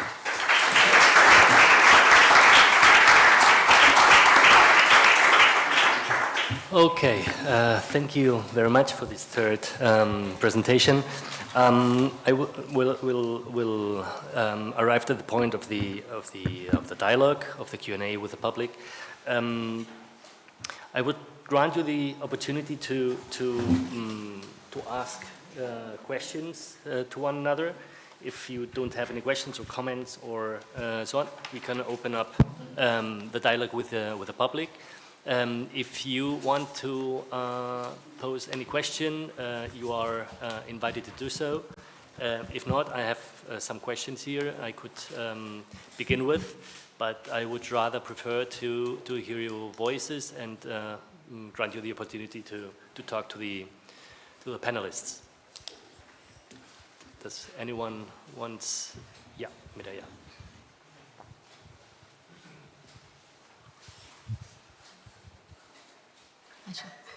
Hi, I'm Mireia. I'm chief analyst at Ivalo, which is the Catalan Public Institute where we evaluate public policies, the government public policies, and also we advise on public policies. Thanks everyone for your talks. It's been very interesting and inspiring. I have two questions, especially for Anne-Catherine and Francesc. The first one is for Francesc, and it's a doubt which I have. When you said you couldn't do foresight, you focused on policy planning. And I'd like to know a bit more about it, because I thought it was first foresight and then that led to policy planning, but I think you suggested it was kind of a substitution, or maybe I didn't understand. So that's one question. And the other one, you both mentioned that we can run into the potential trouble that we're just doing an intellectual exercise and that we have knowledge and we have a lot of knowledge. And Anne-Catherine, you mentioned something like generation of actionable knowledge. And we're very interested in actioning the knowledge that we provide to the government, and sometimes we have a bit of a problem doing that. So I'd like to know more about how do you action knowledge and avoid that it's just an intellectual exercise. Thank you. Please. Yeah, that was perhaps, thanks for the question, that was perhaps a bit of a forced difference, but what I wanted to say with that is foresighting means really building scenarios. And to build those scenarios, you have to have the information, you have to have the resources, you have to have the capacity, you have to have the framework. So what we mostly did, policy planning is looking at the resources that you have to plan to absorb shocks or to absorb developments that in most cases you have not been able to foresee. So the crisis mode in which most organizations work, especially at that time in the UN, means that you go from crisis to crisis trying to absorb shocks with elements of, development and humanitarian assistance and whatever it is, but longer term foresight had always been on second stage, because the daily kind of work plus the unwillingness of some of the member states for us to engage in that exercise meant that we were just occupied with planning for policies with the available resources and, as Marta said before, crying out loud for those, for member states to give us the resources or to give us the capacity to act. So that's what the difference, I don't know if it's clear enough for me, the difference is. Thank you. Thanks a lot for the question. Indeed, that's, I think, that's the main reason for doing foresight, to bring actually to feed into change and to see also impact on the ground of the work that is being done. So for us, the avenue to that is really involvement. So you need to involve the people who are supposed to use the foresight results so that they understand where this is coming from. So it's not a strange exercise, but they see so what's behind and that this is a serious endeavor.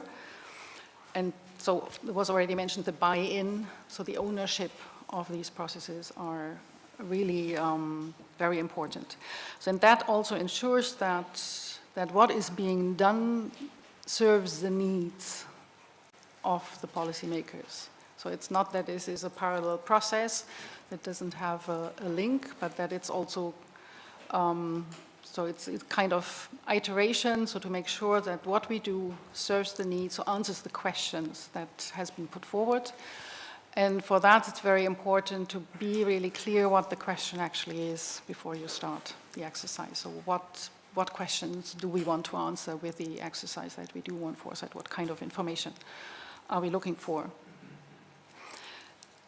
So that means you need definitely to go beyond doing just scenarios. You need then to explore these scenarios and need to figure out, so what do they mean for us? What does it mean for policies? And what are possible recommendations or concrete actions that are useful to answer the question?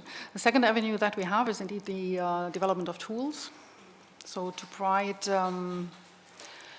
either workshop formats that allow a structured discussion on the issues that came up from the foresight exercises, and that allows policymakers, or at least helps them, facilitates the process of then developing strategies in a certain area, or the further exploration of these of the topics that came up. Thank you very much. Before I see many raised hands. Manuel Shapiro was interested in.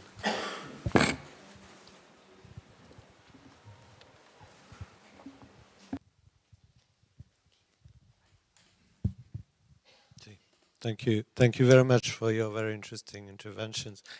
And actually, listening to you, there is a question that came up to my mind, which you may find as a bit of a provocative question. I just discussed it with Paul on my left, but I'm still really aiming to do it. I know at the start I said that our main challenge as the European Commission was to connect the foresight community and the political community. But I'm wondering right now, listening to you, whether this is not a bit of a forced marriage, mariage de la carpe et du lapin, we would say in French. You mentioned, well, several things in your intervention. Also, the timeline issue. It's true that political actors are not particularly patient in general in terms of action, and I guess to have a well-rounded, thought-through foresight analysis, you need some patience. Scenario planning, I've had the experience, I think it's quite shared that some scenarios are not necessarily politically sellable and can be easily instrumentalized, as has been seen. And I have seen some resistance of the foresight community to what they see. Now, I would like you to tell us, this panel and maybe subsequent ones, how you see it, as a more utilitarist approach from a political level when dealing with foresight. So we put the questions, we want the answers going in slightly into this direction. And I think it requires quite a bit of courage from the political level to really integrate the foresight. I think Diego has joined us, and we've seen this courage in some member states, but of course, it's more the exception than the rule. So I guess my question is, do you feel, as foresighters, that you're being dragged into something that is against nature in terms of marriage? I mean, it's not a very nice way of putting it, but basically,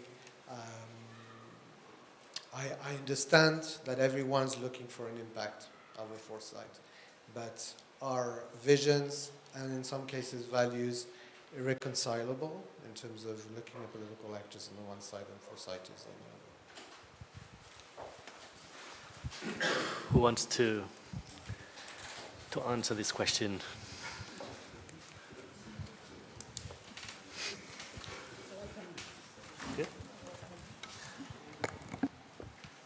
It's the non-foresight expert that will answer your question, just to put this first. I mean, my first reaction would be, it's not because it's going to be political and sensitive, doesn't mean we shouldn't be doing it. And I think this is with foresight, but every single thing that we're doing. And to come back to the earlier question, when I worked in the UN system, we used to do common country assessments. An assessment being defined as a description of the current situation, like what's the level of poverty, how are human rights being treated. A couple of years later, we went to a common country analysis. Analysis being a description of why the situation is what the assessment has been put forward. And that was already a big victory for us, because not all governments that we are working in like to hear why certain things are the way they are in their country. But it's the only way that we then actually can take actions to actually do something. And I think what we were missing at that time was then how will the situation be evolving. So I fully agree with your assessment. It's a really, I wouldn't say it's a forced marriage. It's a really difficult marriage, maybe, but that doesn't mean it's not a good marriage. Not speaking from personal experiences here, but I think what we are, I mean, at least in the world where I am living in, is I don't think we often acknowledge enough that some things are political. Like development cooperation, some among us will interpret this as some charity, it's something that we do to do good. Development cooperation is 100% political. And just acknowledging the fact that it is political will bring up those difficult questions, and that's why we actually need to do them. So I feel it's something that we need to keep pushing for, because if we are doing the exercise or not, some of the scenarios will be put forward anyhow. And I think what we are very often not doing very well is communicating about it. Why do we do this? What's the advantage? What could be potential disadvantages? And yeah, sometimes a good fight is also good. Just building on this, and as an example, you will remember, so the UN in country never really had political clout. So it was about development cooperation. But then the primacy of the political had always been put on the front of saying everything is political. So at the end, we had to invent this figure called the Peace and Development Advisors. So country teams, UNICEF, WHOs, etc., never had political presences, and the resident coordinator was seen not as a political representative of the UN, but at the end of the day, it was political decisions needed to make. So they came up with a figure called Peace and Development Advisors, which were political officers within the UN country teams that could give some political advice. So just to show how we had to go around for member states and for countries to accept that at the end of the day, with the human rights development, you call it, there are political decisions and political priorities to be taken, kind of force this marriage.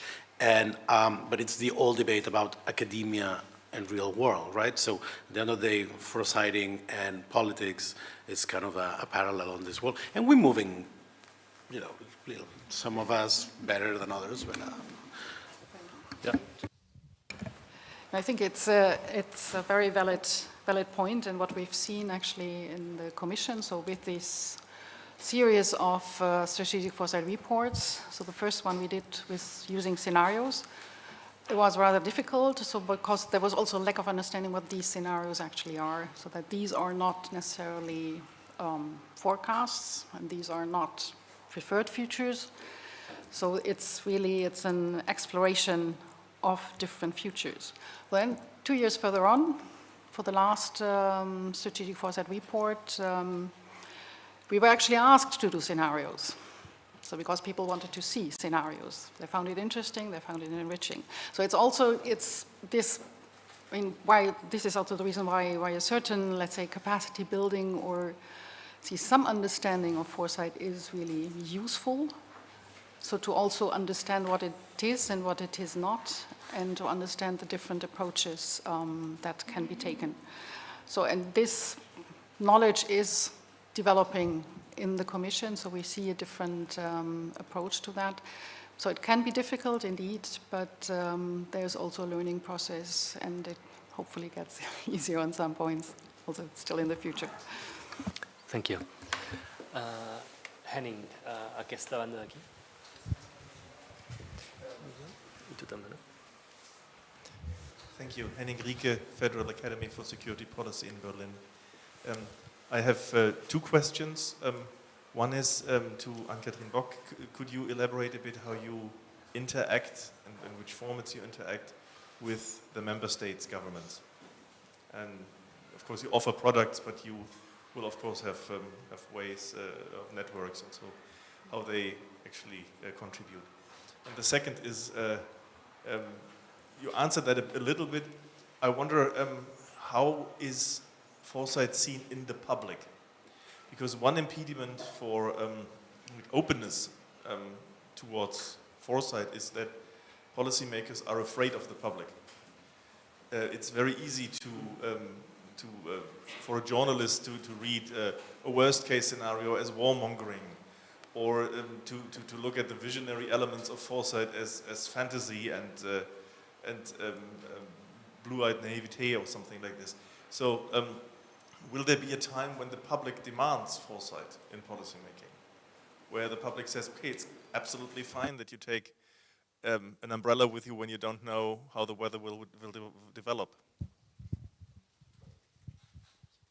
Agruparem un parell de preguntes més. Aquí al davant hi ha una i aquí al passadís una altra.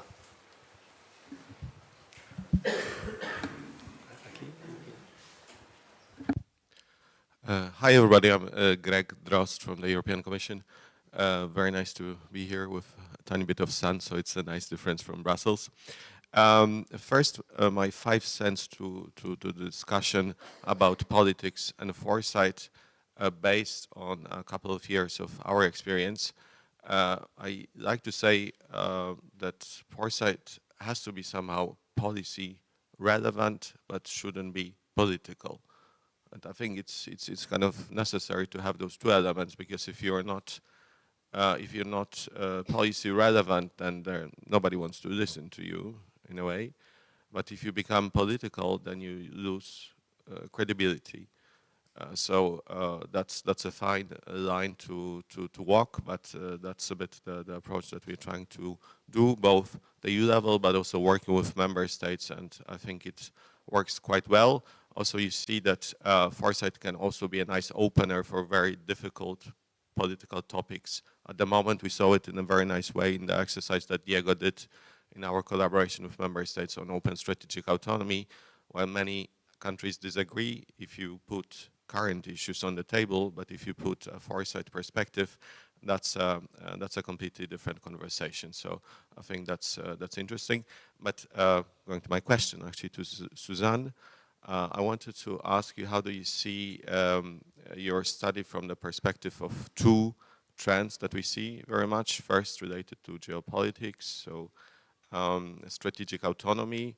I know that the EU is pushing more and more for it. Our partners are pushing more for it. Our rivals as well. Does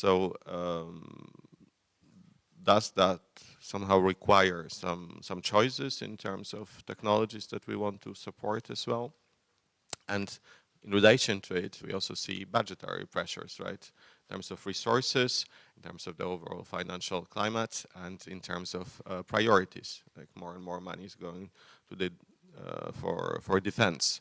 So kind of also, it's not only if we want to support all technologies, but also if we can afford to keep on doing it. So how would you see the study and the work that you did from the perspective of those two developments? Thanks. Okay, and the last question, we will keep it, yeah, over there, please.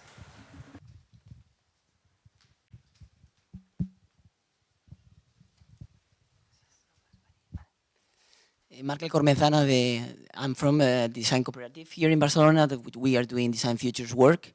I want to get back to something that has been floating around the whole session today, and also the first question that was elaborated here, and is around this idea of this gap or this gulf between doing foresight and really enacting those insights into real action and real policy. This is an hypothesis that we have been holding for a while, not only us, but all the people involved in design and futures world, let's say. But we have like the feeling, and maybe we can discuss later on the coffee or whatever, we have the feeling that we are paying not too much attention maybe to the material and experiential dimension of the products of these foresight processes. Let me explain a little bit about this. So many of these processes end up building reports or long form, let's say, policy recommendations or this kind of elaborated text that maybe sometimes is hard from getting the, let's say, the action drive from those knowledge that has been built on a text format to real political action. And that many times political action also is engaged by, let's say, not very, not only intellectual, let's say, drives, but also a little more emotive drives that also drive politics. And we have the feeling that maybe we are not paying too much attention to the, let's say, to the outputs of these processes. Maybe reports is not always the best option to formalize these insights, let's say. And in that sense, I'm well aware that the Policy Lab have been exploring a few interesting things, like, for example, speculative design in the agriculture project that we were holding the last years. And I just wanted to open up, if you have any experiences apart from workshops and these experiences from Policy Hub, of different ways of formalizing this knowledge in a way that is more, let's say, moving, and that they really can activate more action, and not only in this written form that we have been seeing many times that it's not so effective many times. Okay, thank you very much. I will beg you to keep it short because we've run out of time. If you want, you can say a word. Just a small clarification. I think it is critical not to confuse the political with politics. So when I speak about policy planning, it's about political choices. It's about being scenarios and deciding according to who you are, where you want to go. That's the political. It's dialogue. Politics, political party politics, and political fights is a whole different thing. And I think that is precisely the problem with this, is that most people see that as politics. No, it's not. It's the political. If your choice is to invade a country, that for me is not valid foresight. So just wanted to make this clarification. Thank you. You want to add something?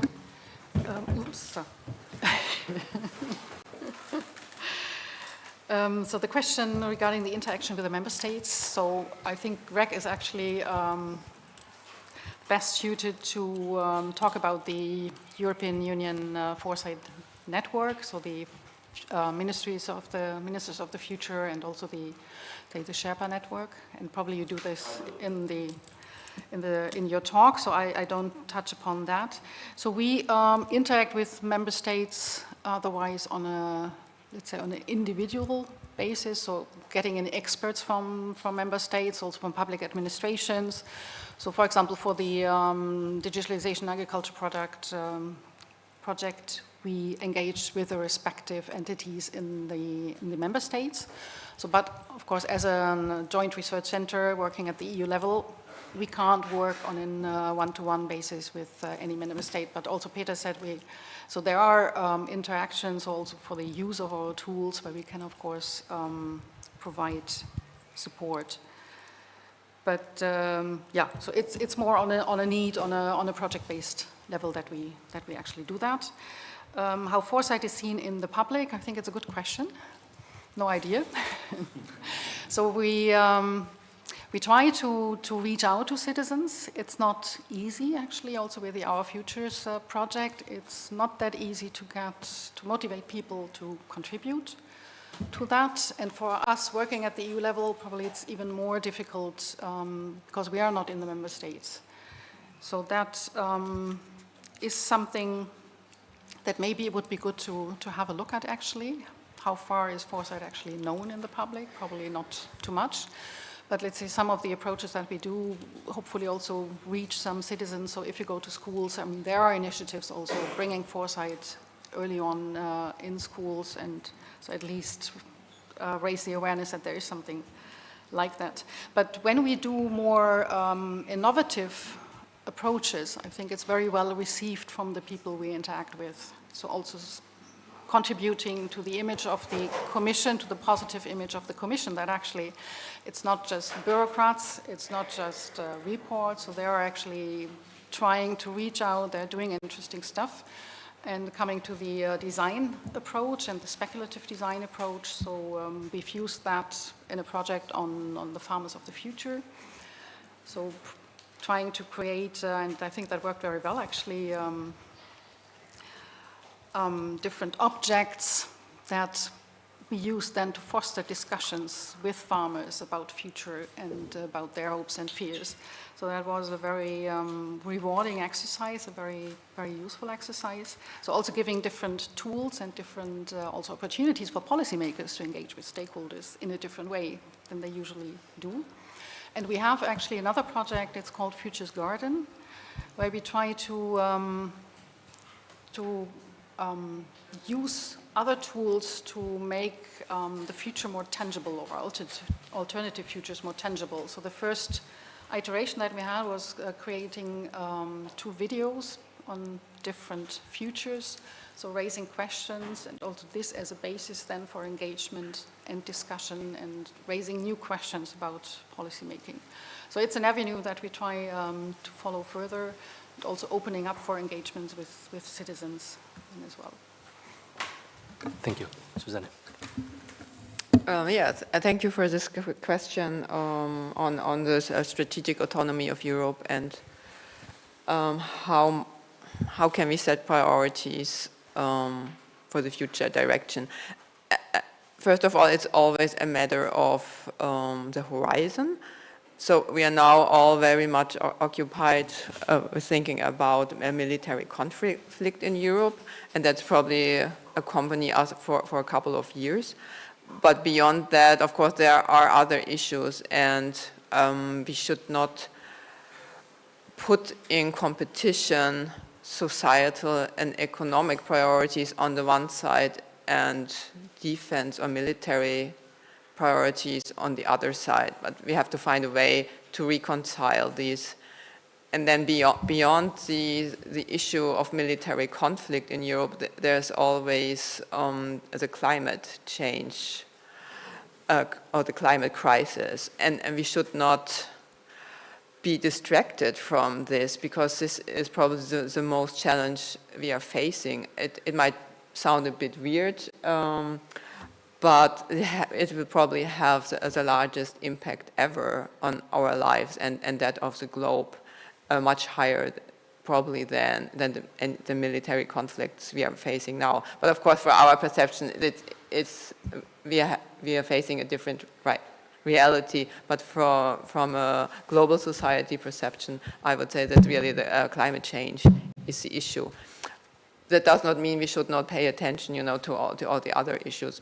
And it depends really on the intelligence of the cooperation between foresight and policy making to reconcile or to find a consensus what policy strategies we can find to make rational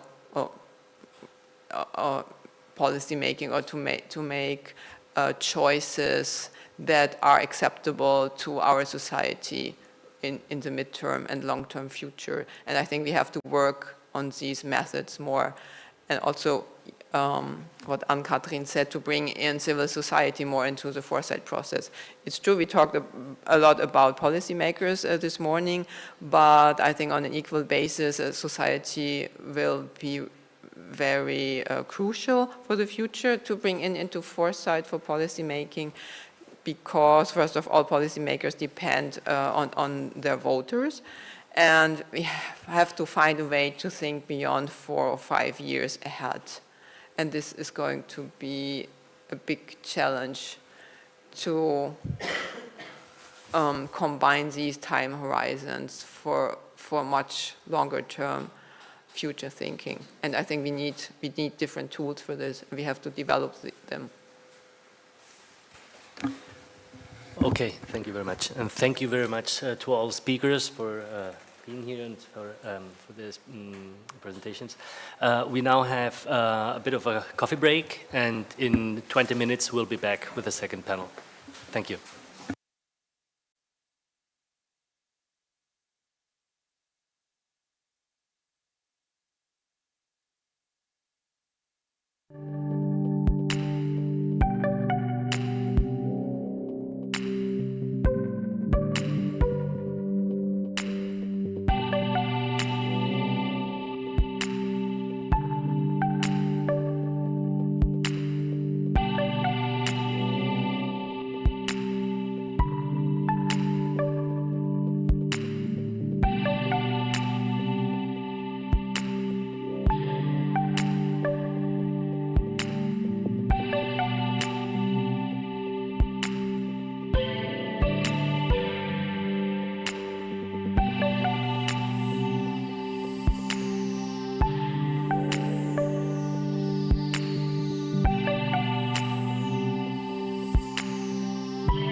Welcome back, everybody, to the second part of the workshop of today, that we will discuss how to incorporate foresight into the orientation and definition of public policies.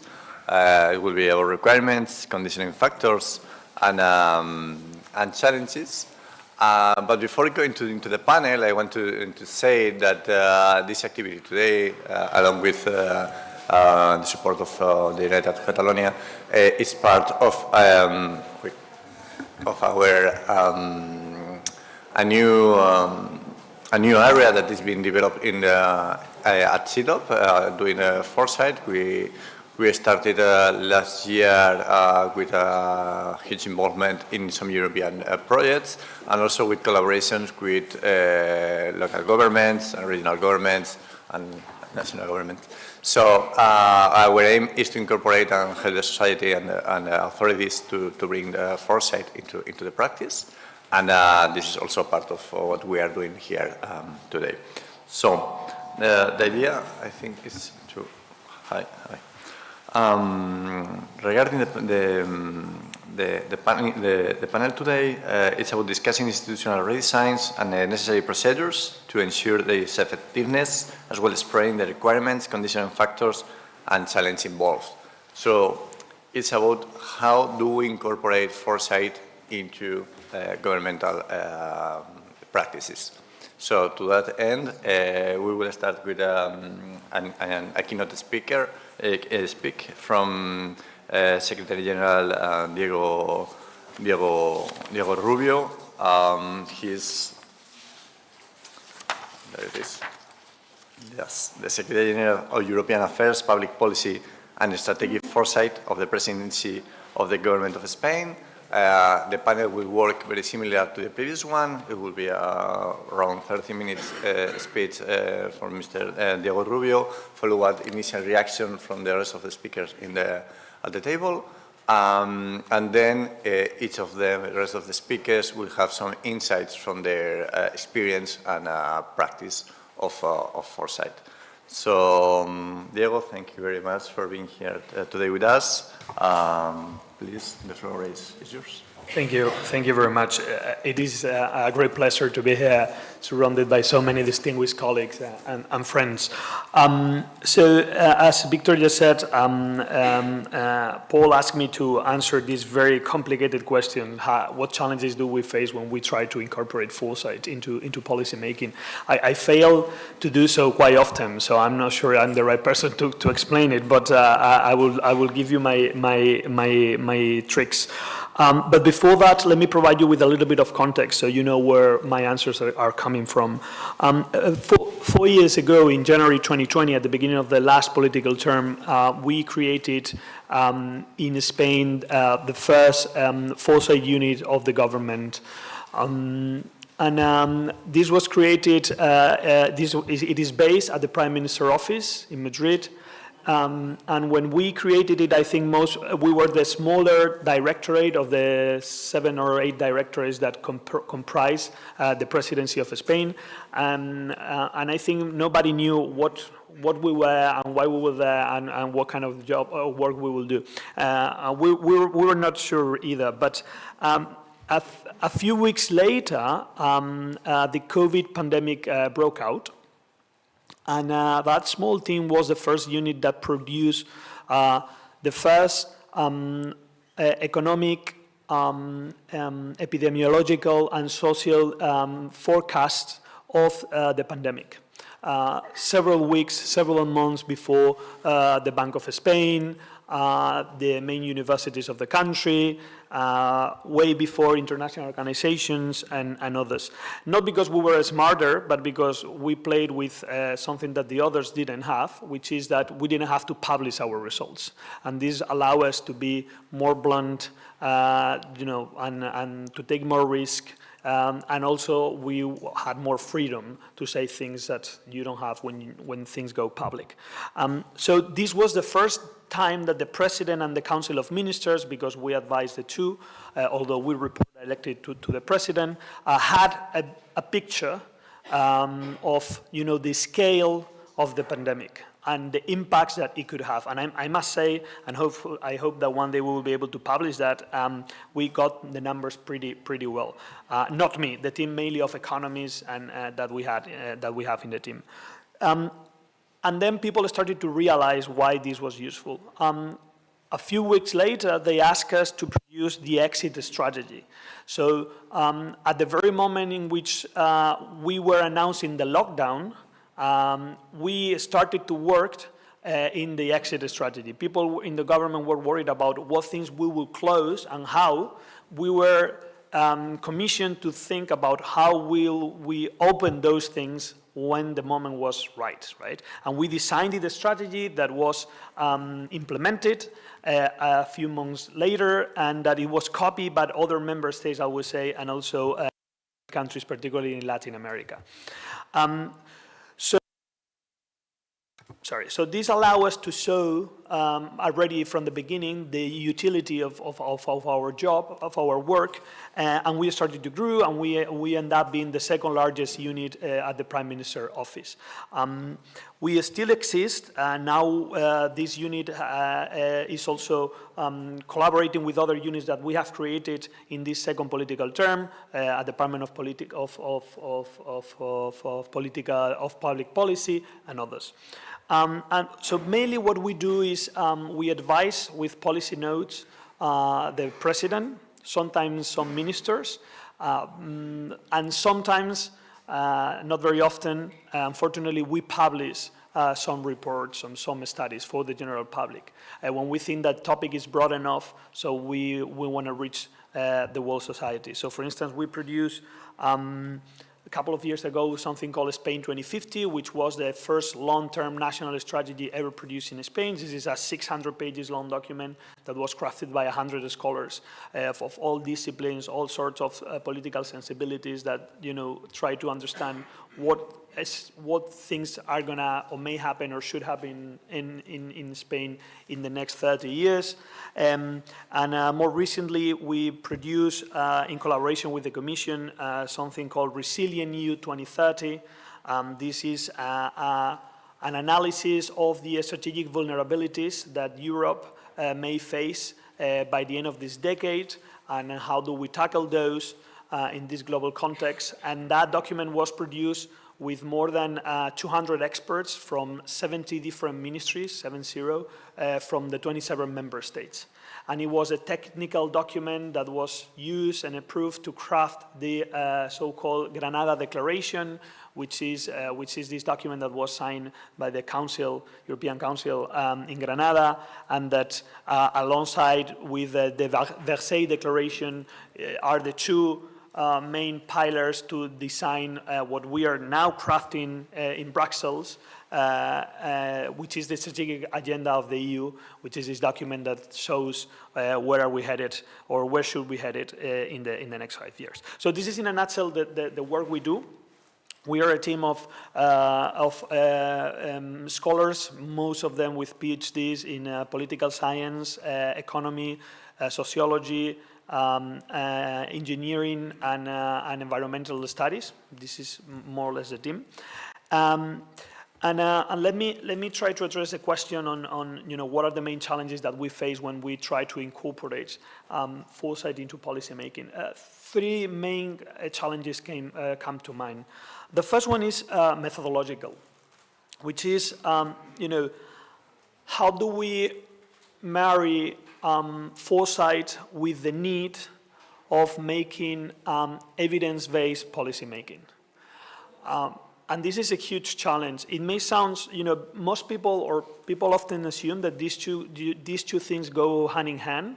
And actually, in some governments, they fall within the same unit. So, for instance, in the UK government, foresight is one branch of the two branches of the Science Office that is part of the Prime Minister's office as well. And this happens in many other places. But the truth is that, and very often in reports, and also we assume that foresight is part of this evidence-based policymaking, but it's rather the opposite in most cases, in my opinion. Foresight, as you know, is a very old discipline, very old, mid-20th century. It has evolved a lot ever since. It has very important people conducting it, but the truth is that that evolution has taken place very far away from academia. And that poses huge problems, in my opinion, because in my opinion, and I know that I'm going to be controversial, but it's okay, the methods that most foresighters use are good to, run design thinking exercise, to keep interested the board of a company for a few hours, but they are not suited to produce policy making, particularly nowadays with the technical requirements that are there, not only posed by governments themselves, but also as well by the European Commission. So it's time you're crafting a policy, you're justifying that you're going to do something in one particular way, you have to explain it why. And this requires using methods that usually are very far away from the methods that foresighters are using. So what we do is we don't consider ourselves foresighters, we consider ourselves academics that are using those methods that we find in our academic disciplines that allow us to anticipate and potential project trends, anticipate potential scenarios, and so on and so forth. So the end product is the same, but the method that we are using, I think, is sometimes very different. Which is also a challenge because, as you know, academic knowledge is mainly retrospective, not prospective. When I was doing the PhD, professor told me somebody gets a PhD by talking about the past, maybe studying the present, but never studying the future. And that's true. This is how it really works. Fortunately, things are changing now. They've been changing, I would say, over the past 10 years, mainly because environmental studies. I think that, scientists have really changed that tradition. They have really started to produce, already in the late 80s and 90s, but what has become mainstream nowadays, you get very solid academic disciplines that are producing models on how things are going to look like or could look like in 10, 20 years, 30 years from now. And this is opening an opportunity for social scientists to do the same in a more quantitative way.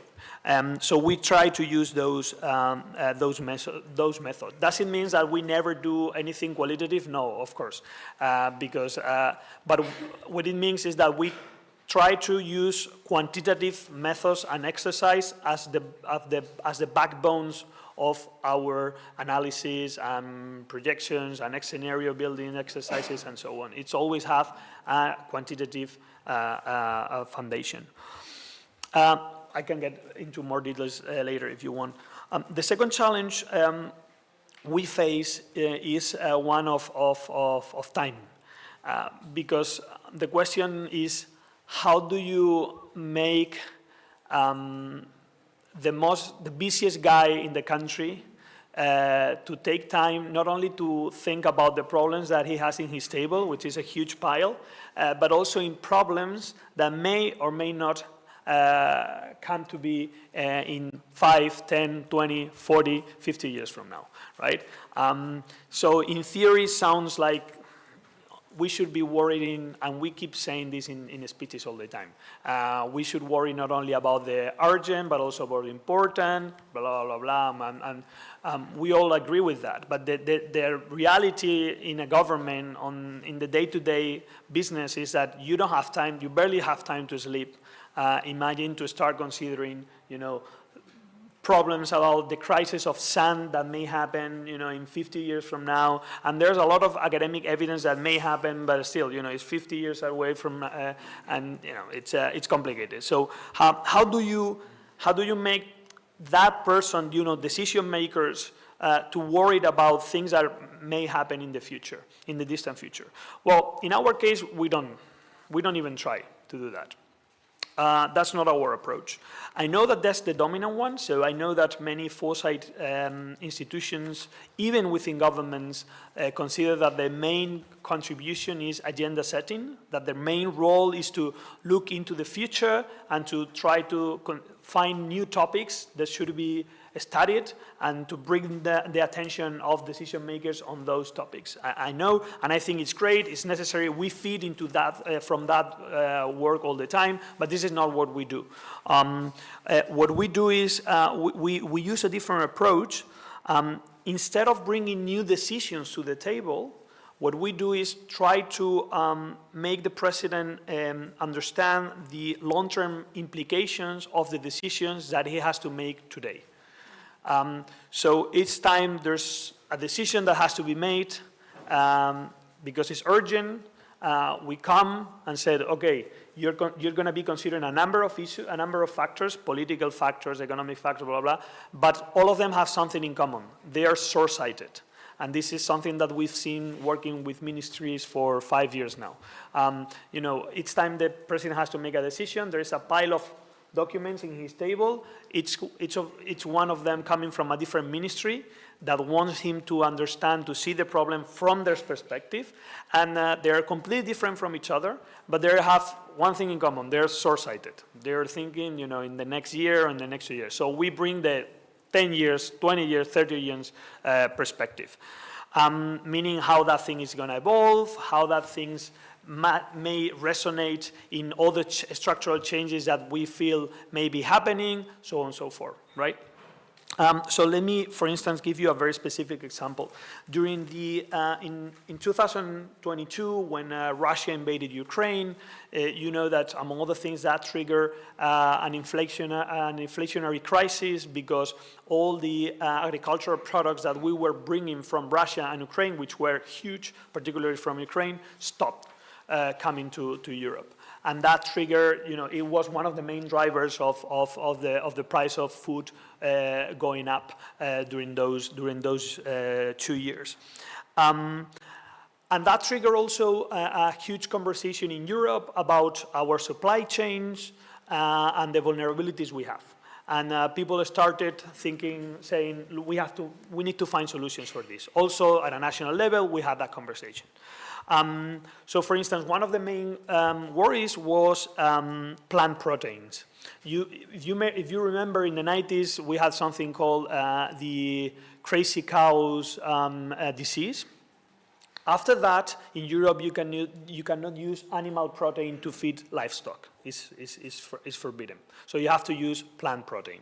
We mainly produce that plant protein out of soybeans that we don't grow in Europe. We mostly bring that from Brazil and the US.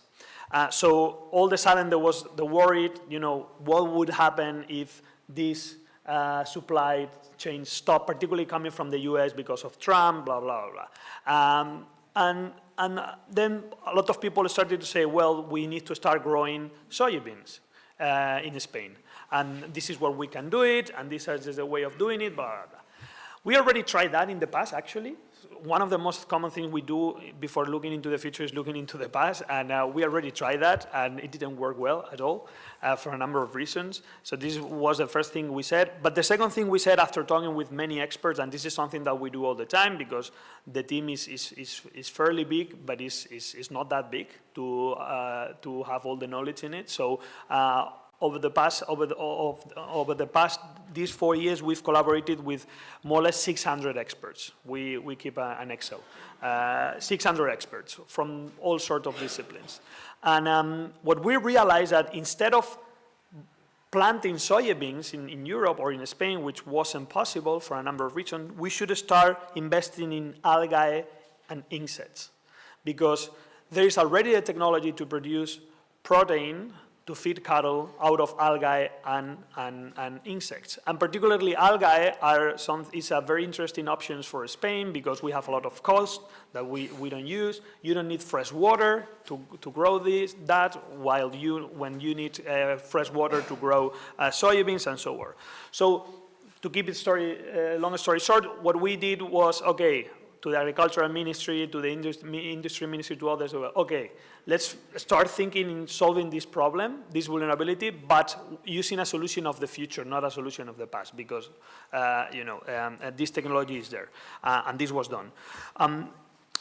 So obviously this forces us to keep an eye in the present all the time, and that's the annoying thing. So I think one of the beautiful things of foresight is that you can, just be reading and thinking about new stuff, and you don't have to read the press every day.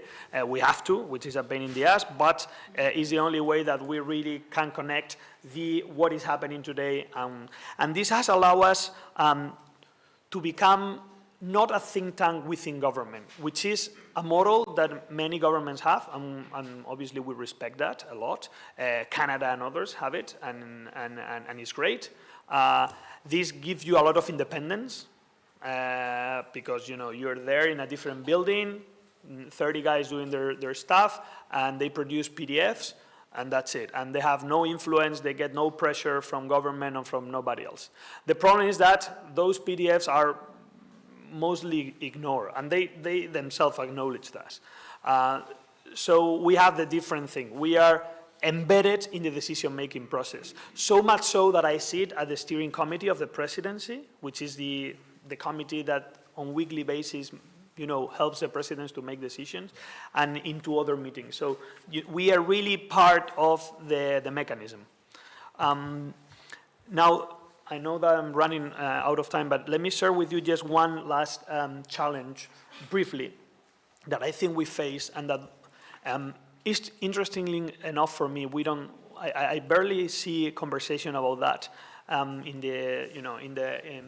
in the academia, which is the ethical dilemma.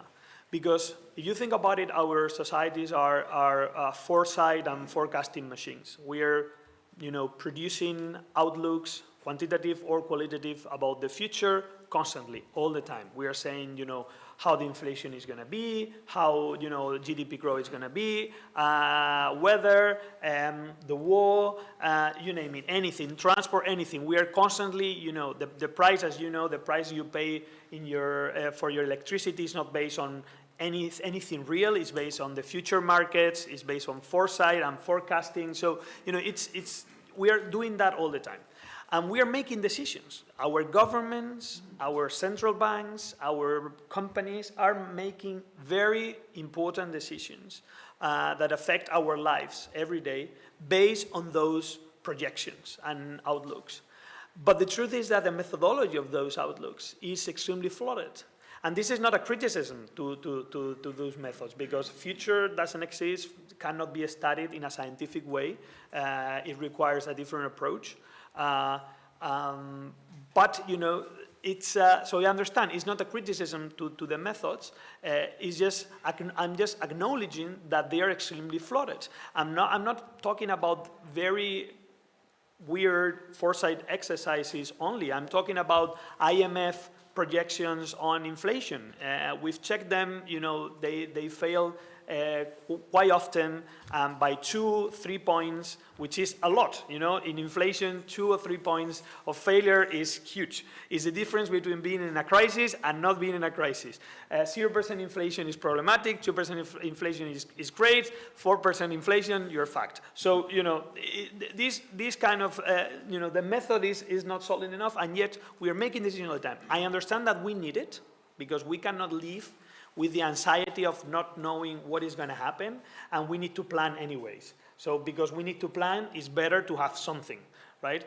But I think that something that has changed, something that they've discovered, or that has been new to me when doing this in government and not in academia, as I used to do it before, is that you really feel the weight of responsibility of the decisions you are making. And then you realize that sometimes, these decisions are huge decisions, are going to change the life of millions, and you really are just guessing. It's the best guess you have. And I know, I understand. But I think we should have a more collective conversation about this, to see, what check and balances or what methods can we use to improve or to protect ourselves, or at least to have a code on how do we address these things. But anyway, I've talked too much already, so I'm going to shut up now, and then if there's other issues, we can discuss it in the questions. Thank you.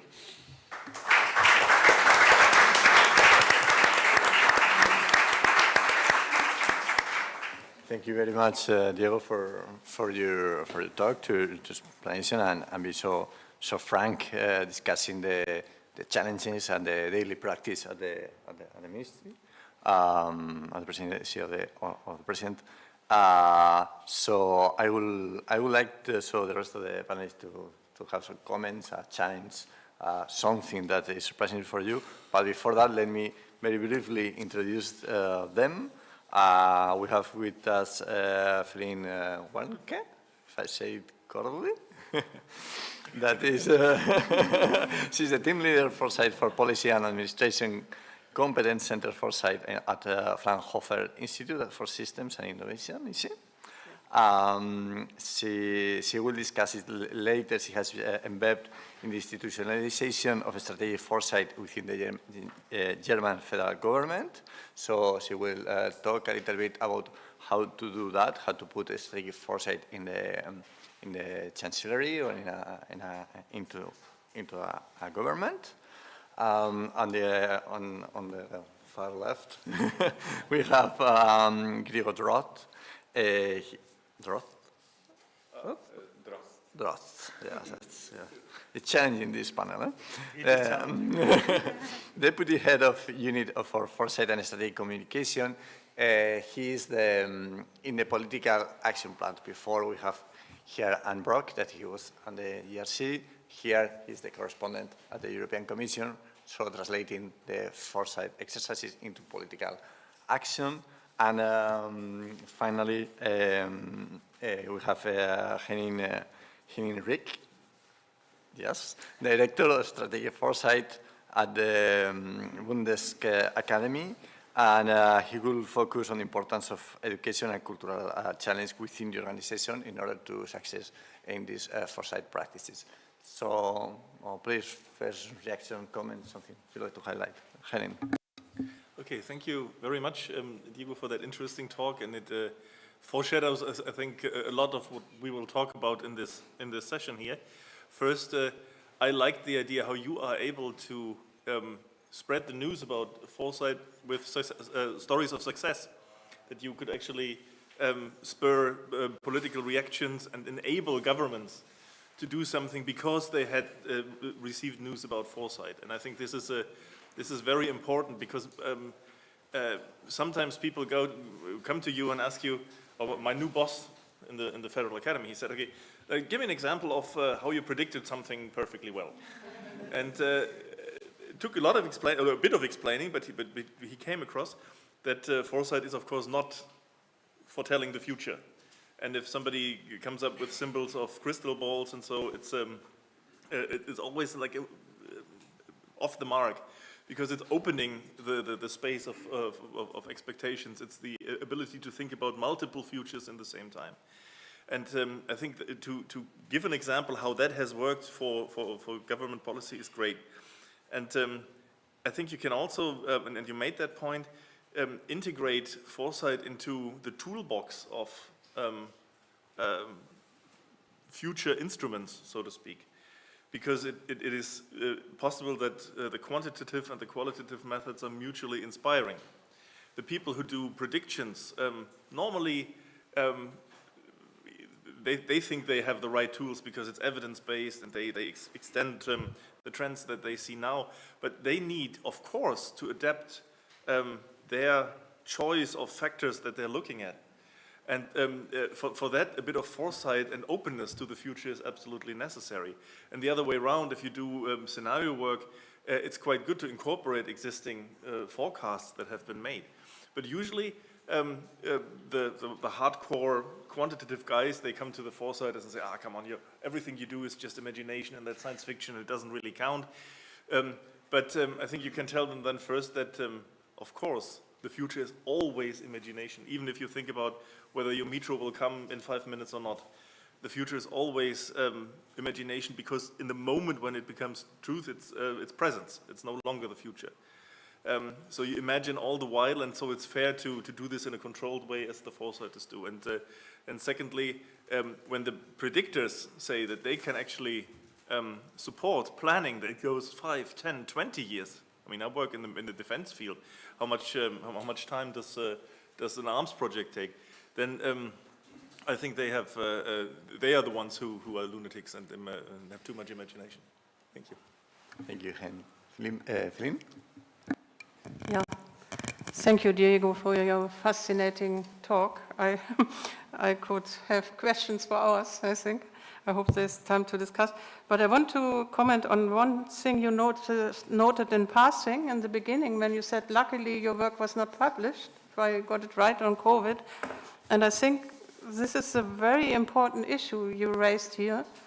From my short experience in the German Chancellery, that it's all very important for Foresight to go out and participatory exercise, to talk with experts and stakeholders, but it's also at least as important to create confidential spaces within government where they can reflect on things that are uncertain.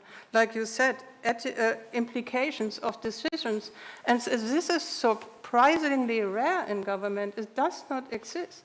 In the day-to-day work, they have to make decisions and they are in their boxes, and to create these spaces where they can trust that they can say, I don't know, and to discuss these things is extremely important. So I would also be interested in how you see your work now, whether you still have a part that is confidential and having these discussions within government. And the second brief point, a very interesting discussion on the academic foundations of Foresight. You said you work with your academic team, and we are also seeing ourselves as researchers, as scientists. And I couldn't agree more that it's very important to involve all these different academic disciplines that have their way about quantitatively engaging with the future. But I really would like to argue that also the Foresight itself has its academic foundations. For example, understanding human cognition, understanding biases and perceptions, understanding why we always make linear extrapolation and how you can challenge mental models. That is also a scientific discipline. And then organizational studies, to understand why organizations work in a certain logic, why they are not recognizing the future. This is also an academic discipline. So there's also some science at the core of Foresight. Thank you, Feline. Grigor. Yeah, many thanks. Great to be with you, Diego, in the same session. Not just because you're a very good guy, but also because you really helped us a lot to push Foresight at the EU level with the work that you did in our network. So that's hugely appreciated and helps us to build even stronger case for Foresight in the next Commission. I think that's very relevant. Two things. One, building on what Feline said about public and informal foresight. I fully agree that sometimes you cannot go to the public with some things that need to stay confidential, especially if you want to be very honest in some assessments. You know, if you would take scenarios for Ukraine, publicly admitting that maybe Ukraine might lose the war, or if you start talking about, I don't know, the green objectives, what happens if the EU abandons green objectives, or I don't know, US elections, so things like this that are extremely relevant and very timely, but also very sensitive. So you might not always be able to be fully transparent about it, but at the same time, to do a very good product on it, you need to involve as many people, experts, and things like this into it to make sure that at the end of the day, what comes out makes sense in a way. So there's a bit of tension here, even if you want to create safe space and good environment for this. It might be simply difficult or impossible to combine the two aspects. And second, I wanted to share my frustration about quantitative versus foresight as well. Anna-Catherine was telling you about our experience with better regulation. So we have this great tool that helps us to do better impact assessments, which is nice in principle. But then once you have this draft impact assessment and you have all those nice indicators, quantitative things that are nice, and then you start mentioning like, oh, there are like different scenarios and maybe there are different options, and then colleagues reading it like, the first reaction is like, what are you even talking about? So they always have the the tendency to take out those elements which are more difficult to explain or that are a bit speculative but still important. So that's a challenge we fully share in a way, and something that we need to look into in the next years to make sure that the tool that we put forward, that's not obligatory, but it's there, it's actually used at the end of the day, because it would not be the case if colleagues that invest in using Foresight for impact assessments will see that actually it doesn't pay off, or actually might get punished for doing some extra work, because then it's not taken on board. Thanks. Thank you, Gregor. And before giving the floor to Flynn, let me share, because I also have the reflection, the same as Flynn, that with this sentence, no, if results are not published, you may be more blunt. And it came to my mind some of the practices that is also done in the private sector. For instance, in the banks, they had a regulatory change after 2008, and then the ECB says, okay, you need to do forecasting, you have to have these scenarios, central scenario, upside, downside, and there are a lot of research behind that.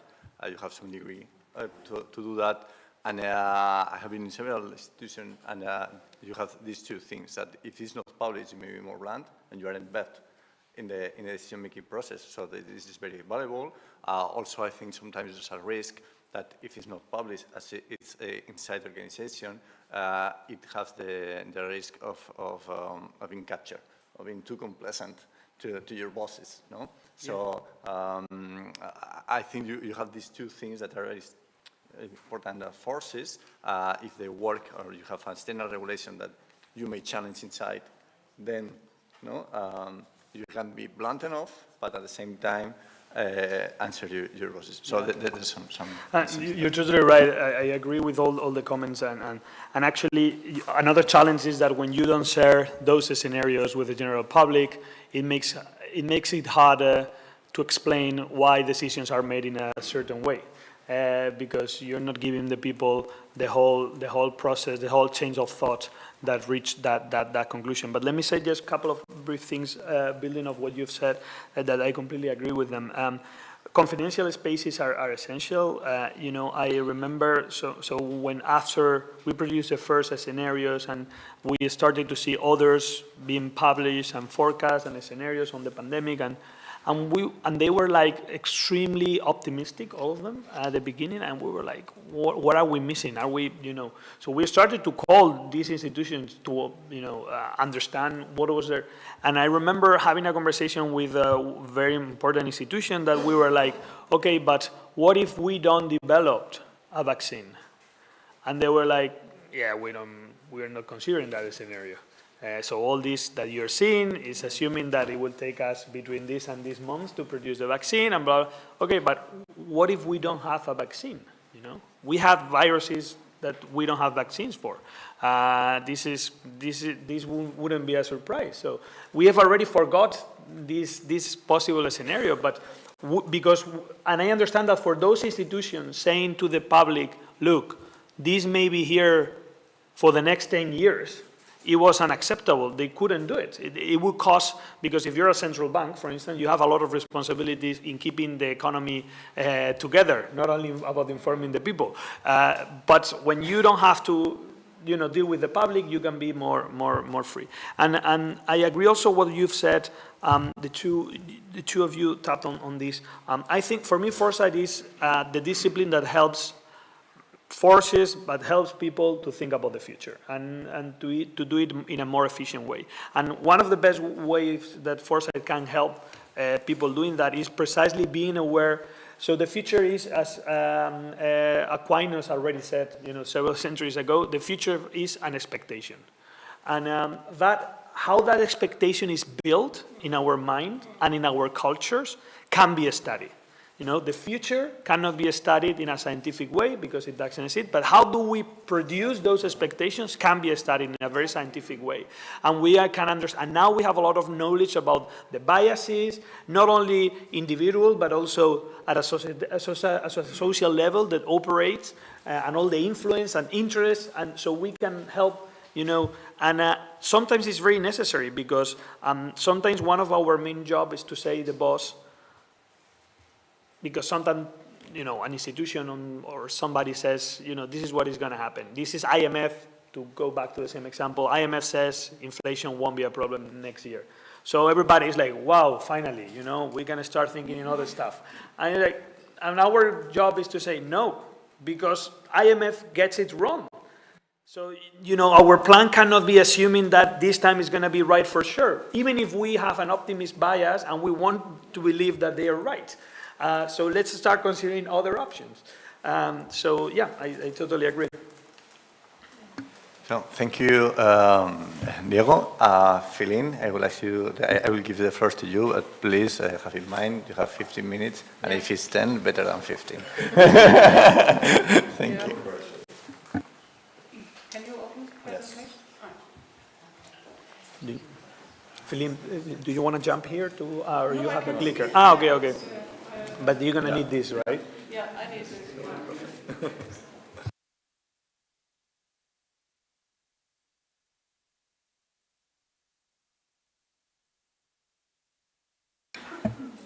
Thank you for inviting me. I'm very happy to be here in this exciting panel.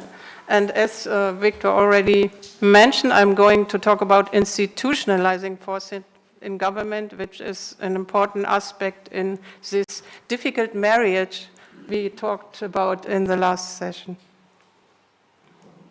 Oops.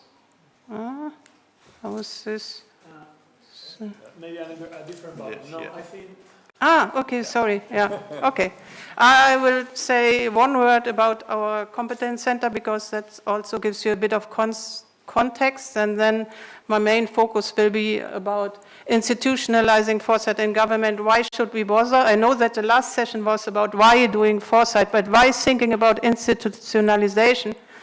There will be 2 slides on this. And then maybe why worry? So what are the problems if we want to make foresight, to integrate foresight or embed foresight in the day-to-day government work? So our competence center, and that fits very nicely with what Diego was saying. We are a research institute. We are 300 staff, Fraunhofer ISI, Fraunhofer Institute of Systems and Innovation Research. We do, in a nutshell, we are looking at innovation systems, innovation processes, and system transformations. And we are doing this in very different areas, in energy, mobility, health, ICT. We have all these different departments. And our foresight group, actually we should be in the middle and not in the corner there, because we are like a spider. We are the smallest group. We are 15 researchers. And whenever there is some topic to explore, we collaborate, like you and your team, with the energy people, for example. We do a lot of energy transformation, foresight work. We really bring in the quantitative models from the energy people or from the mobility people or the health people. So we work exactly in this way, but of course in a research institute and not in a government context. But we also do a lot of policy advice, so many of the issues you mentioned are familiar to us when we discuss our findings with policymakers. So institutionalizing foresight in government, why bother? So this is what is the issue at stake. So on the left side, well, left and right is also a question of perspective here. You see a complex system, or that's the best representation I found of a complex system. And actually all the systems that we look at in reality are complex systems, not in the sense that they are complicated, they are also complicated, but complex in the sense that things move in non-linear, unexpected ways. So like this plane, it can change very sudden into a different attractor of the system. The ball, we had these balls here. So I was quite fascinated because I also have them here, so they can spring up, and especially if humans are involved, and all our interesting systems are about human systems, because we have feedback loops, we anticipate what we do and what others will think. So the whole system is evolving in non-linear ways, and this is why I think all the speakers emphasized here that the future cannot be predicted. So it's really about recognizing complexity. And foresight is a great tool to help our mental models, which are not suited to deal with such complex systems, to do better justice to this non-linearity, to this it cannot be modeled, to this uncertainty. But what we have to do if we want to help governments to do forward-looking anticipatory is to bring this thinking about complex systems into these structures. And this is one German ministry, structure of one German ministry on the other side. And we have, I think, Henning, 14, 15 of these ministries. So we have many more. Okay, so institutionalization is all about bringing this complex system into these boxes. And that's why bother. Yeah. I understand that many of you are actually from public sector and have experience in administration, so I suppose this probably resonates also with your daily experience, even so not in all countries is as extensive as in Germany. So institutionalization is a for short academic definition process by which certain obligations and ideas are given a rule-like status in social considerations and actions. There was a lot of discussion about actions, actual actions, but in order to transfer foresight into actions, you have to have this process from the foresight thinking into the actual actions that happen within these boxes, and this is a long road. So why worry about this transfer? And now I'm going to tell a bit about the results about a recent study we did. We were privileged to be commissioned by the German Chancellery to do this study. Maybe I just switch to the next slide. With the aim to develop practical options for institutionalizing strategic foresight in the federal government. The situation was that for a long time already, I think from 2013, there was a commitment in the coalition treaty in Germany to do foresight in the government. So there is already foresight a lot in the individual ministries, but to do foresight on government level. And actually very little happened. Apart from that, the training that Henning here is doing was intensified, which is a very important step, actually. But so then activities started a little, and they realized that they really don't know how to go about it.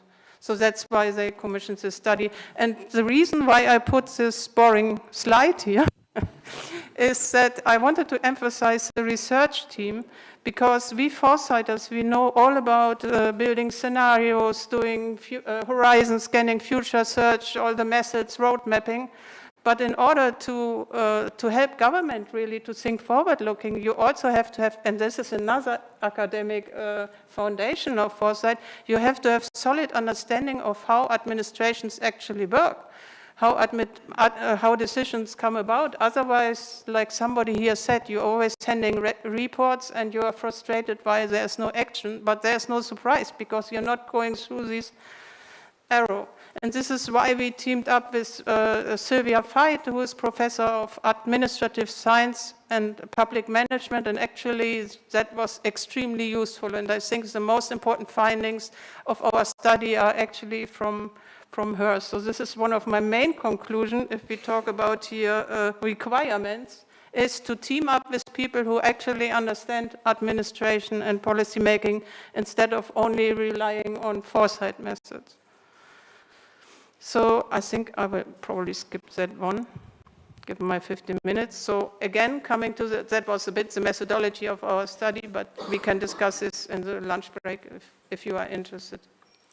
So what are the researchers on administration telling us about institutionalization? They emphasize three key mechanisms. How does it happen that certain obligations and ideas are given a rule-like status? You can have regulatory institutions that generate actions because you have to do it in government. For example, we have a kind of sustainability assessment in Germany that is mandatory. I don't know if you have similar things, like for every law, some impact assessments and sustainability assessments. That's this regulatory institutionalization. Then you have normative institutions. This is just because it's the way we do things here. This is our values. You mentioned ethics. It's our obligation to reflect on what if this is not successful. So this is normative institutions. And then you have cognitive institutions. That is the way we perceive the reality, the way we look at these complex systems. And so that means if we talk about institutionalization, we need to consider these three pillars. And translated, oops, it's maybe not so very readable, into concrete research questions. So you have the organizational dimension, and that is actually the first thought we had, that it's all about advising the Chancellery where to put the unit. As you said, where should it be? Should it be in the Prime Minister's office or should it be in a ministry? But this is the organizational dimension. It's also important. But the regulatory dimension and the normative dimension, and even more importantly, the cultural cognitive dimension, is as important if you want to have successful institutions. When we started the study. And then there are some well-known insights in administrative studies. Probably for you it's like bringing olds to Athens, because you are from this field of research, I would say, but for us foresighters, it was really a learning process that even from the 70s or even in the 50s already, there were studies saying that it's very difficult to have this kind of holistic thinking in government. Negative coordination, this is a very key term in public administration studies. So decisions are prepared as far as possible in the responsible unit. And I worked for 1 year at the Chancellery, and I really can say that's true. Only if they really have to, a unit goes to another unit to say, let's coordinate. So for as long as possible, they keep it within their realm, because then it gets uncertain and maybe other actors are from other parties or whatever. So only very late others are involved. Then you have selective perception. That sounds very fancy, but it really means that if one of these many units in the boxes looks at reality, they look at their little part of it, and they have to do it. They have to reduce complexity in order to cope with day-to-day work. But that is, of course, very contradictory to the holistic, complex system we looked at in the beginning. And the opposite, positive coordination, that very early before something even started, you cooperate between different players. This is actually extremely rare, and also for good reasons. As already in the 70s, there was a lot of optimism. I don't know about Spain. I know that in France there was the same movement, like everything can be predicted, and we long-term planning. That's actually when the Chancellery was created, and there was a lot of optimism. But already then researchers realized that this is very limited. So we should really read the old literature, which is telling us why we sometimes fail in our foresight. So this is now a bit away from the theory, but still on the barriers between the one side and the other side. This is when we ask, because our study was commissioned by the Chancellery, we were lucky that we could interview really high-level people in the government from all the ministries, even Secretary of State. And we asked them about the barriers for forward-looking policy. And if you look at this, and this is not that we had a list and asked them, is this a barrier, but we asked openly, and then we assessed what they came up with spontaneously. And the bureaucratic structures were really on the top of the list. So it's not about we don't know the methods. Even time pressure has also been mentioned a lot, but it's mainly the way the daily policy work is structured is not in line with how the foresight thinking goes. This is very on the top of the list. the working and thinking culture, policy mode of getting things done, fixation on the present, many said fixation on the next day news, what the press is saying. So that's contrary to the long-term view we need to take in foresight. And then another result, we identified 3 tensions. One is formalization versus openness. For foresight, we need to be open to crazy ideas also. And somebody said foresight should be like the court jester, like the one at the King's Court who always makes jokes and provokes people so to think in different ways. But others said it should be formalized that we have an obligation to do foresight, because otherwise we will not be allowed to spend the time. So there you have a clear tension between these 2 requirements. Then, and sometimes in the same interview, people would say both. So it should be formalized and it should be open, it should be provocative, it should be creative. And then central coordination, on the one hand, it was always said it should be coordinated, it should be from the highest chancellery level. But of course, all the ministries said, but we have our autonomy, they shouldn't meddle with our strategies. And thirdly, high level versus operational level involvement. It was always said there should be, from the very high level, there should be this value, this is how things are done. But then it was also said if the people are not involved that are actually enacting these policies, the people, the operational people, nothing will happen. It will only be nice reports at the top level. So everybody also agreed that cultural change is key, but it will not come automatically. It will not come with the young generation. Some people say, the young people, they're different, they're no longer thinking in boxes. But our interview partners said, if they're here for half a year, they have already adopted the box thinking. So our conclusion was that this is impossible to resolve within existing structures. And so our conclusions, and my question mark is whether this is for Germany only, but we also had an international part of our study and we talked to people unfortunately we tried to reach you, we didn't. Yeah. But I think you were very involved in the España 2050 at the time, so we didn't, even the Chancellery didn't manage, so it was interesting. So, but for example, Finland and other countries we talked to, we saw similar issues, and from my experience from the Commission, to be honest, I know that there are also similar mechanisms involved. You have many boxes, let's say. So, it should be like this.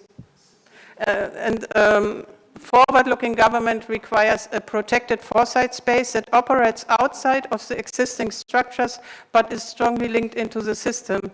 And I was now, when you said we shouldn't be a think tank outside, I was is this the opposite from what I'm trying to say? But I don't think so. Because, for example, we said it shouldn't be a think tank, an independent think tank, but it should, for example, have a regular slot in the cabinet, or even when the cabinet sometimes goes to discuss confidential things. So it should be strongly linked, but it also should have links into all these boxes. So they should send people, all the ministries should regularly send people to work in this futures lab. Yeah, so that I want to finish here because I think my 15 minutes are up, but you can download it. Unfortunately, it's only available in German, but there are some summaries in English also. Thank you very much.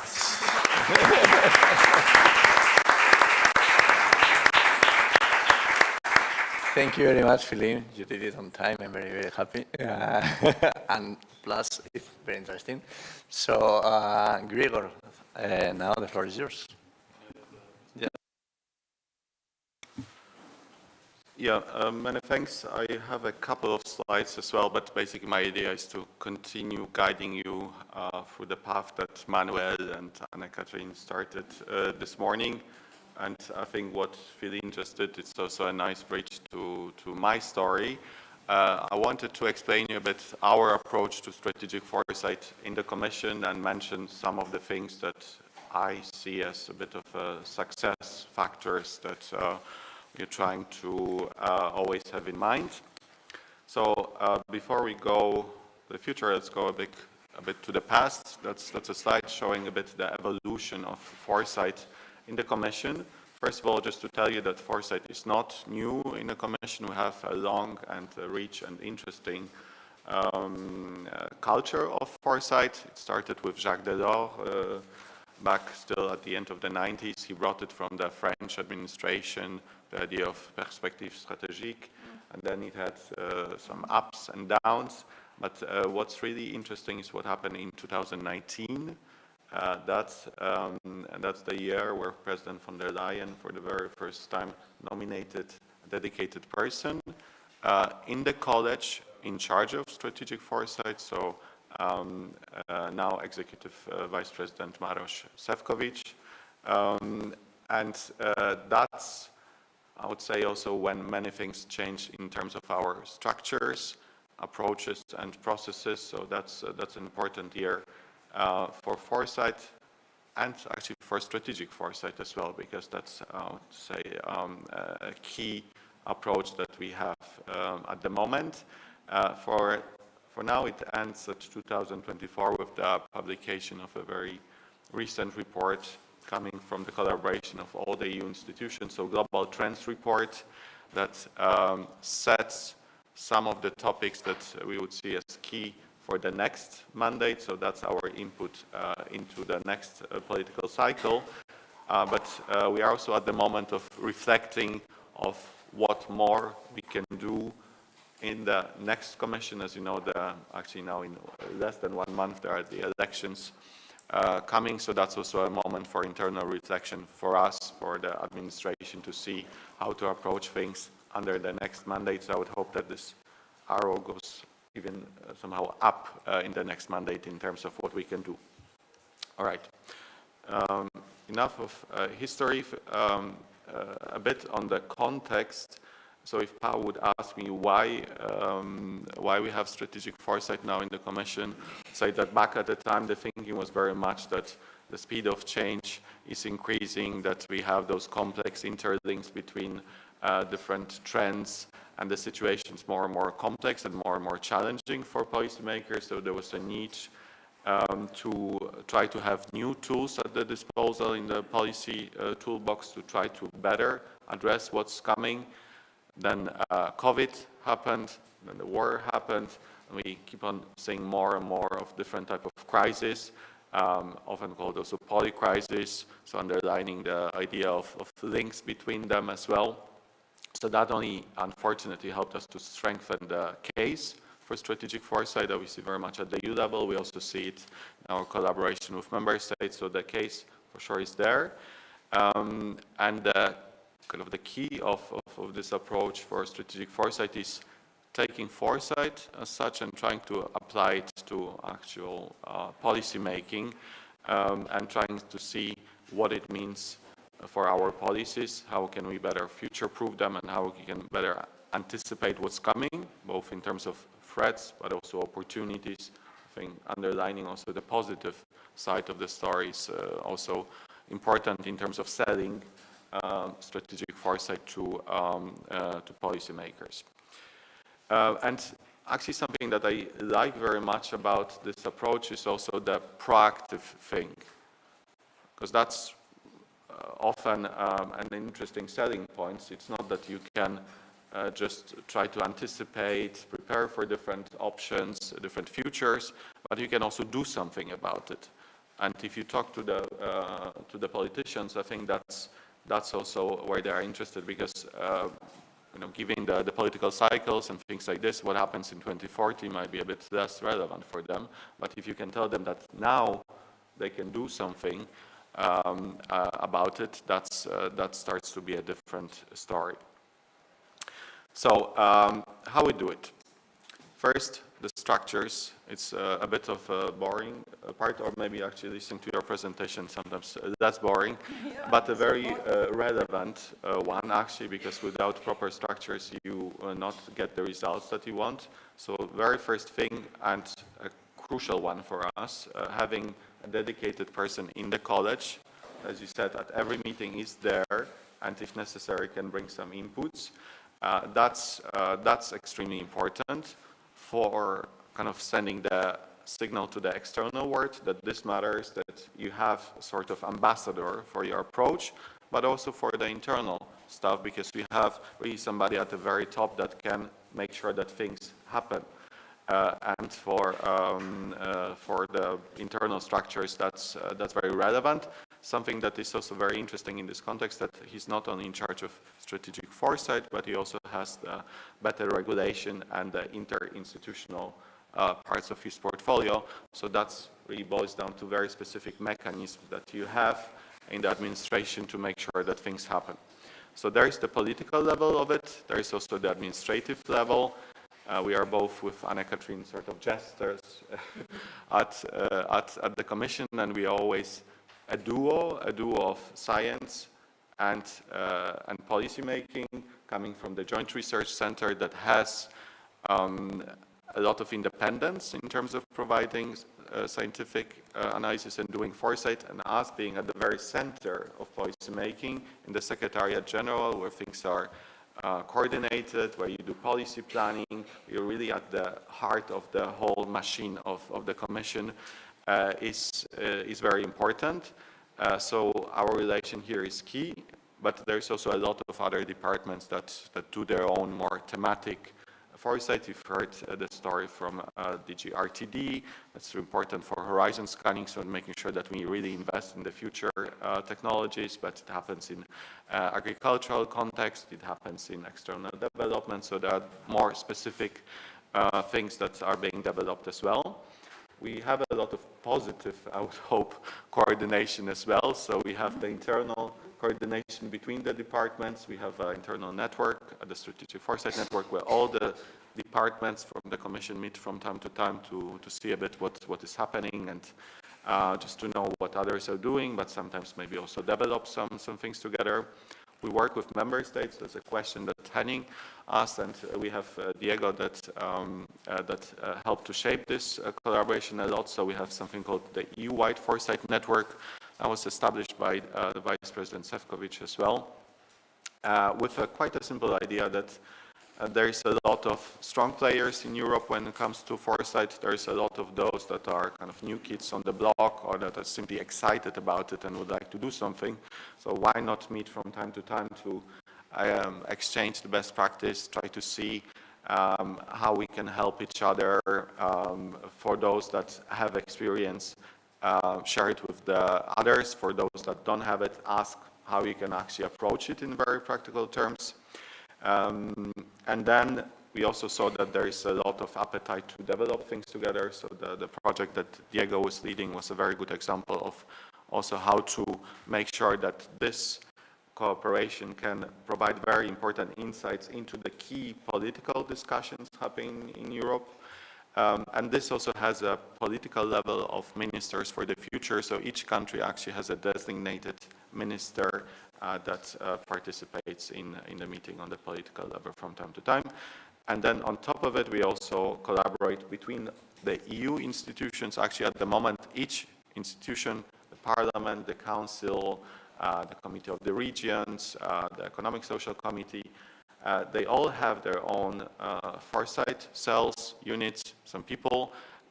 So we also make sure that we collaborate and exchange practices from time to time, and that's also where the global trends report are being produced. So first, structures. Second, products.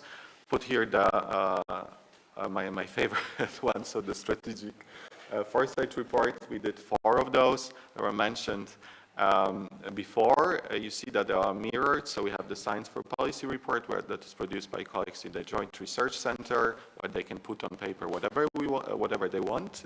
And then we have the political and policy version of it. So a communication that is adopted by the Commission, by the college, and that is the different political reading of the scientific report. What's important for it is that okay, you might read it, and sometimes you will find some things that are more interesting, sometimes less.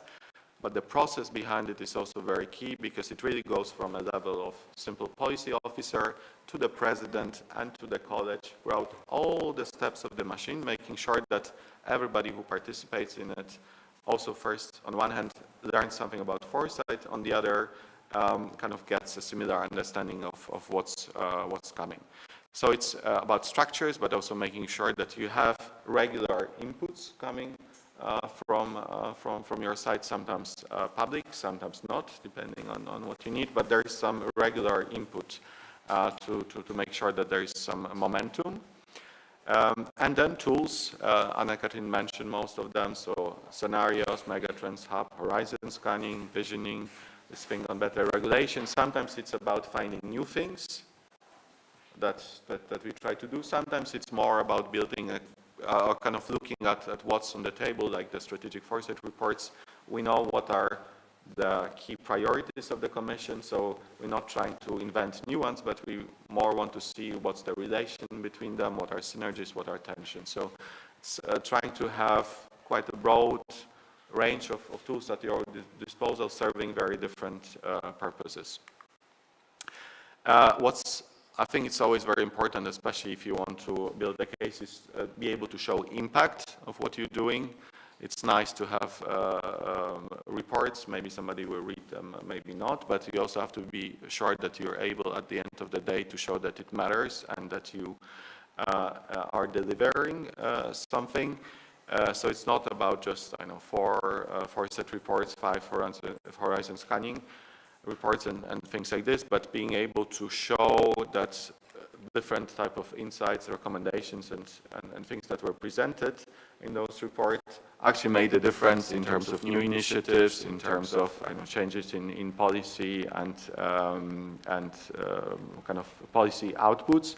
And that is something that we do each year as well internally to make sure that for us, we simply see whether some things work or not, but also to convince our bosses at the end of the day that it still makes sense to have a certain number of people working on it. It still makes sense to put some money behind it, because what you're doing brings concrete results. And my favorite one, people. Again, foresight is always about people and making sure that you engage as many people as possible, not only to try to get a good result at the end of the day, but also build ownership of what you're doing. If you produce something, maybe even like super interesting, and you just put it on the table of somebody, there'll be a natural resistance saying like, why are you telling me what to do? I know better than you. But it's a different story if those people are involved in the process that you're doing, and then together you go through this journey. So I think it's always important to have this in mind, both in terms of some of the other colleagues, but also citizens at the end of the day, or the politicians. It's always the same case, right? That's a way to build ownership. That's our webpage. That's my email address, so you can find more detailed information under this link, and always happy to continue the conversation, so feel free to reach out to me. Many thanks.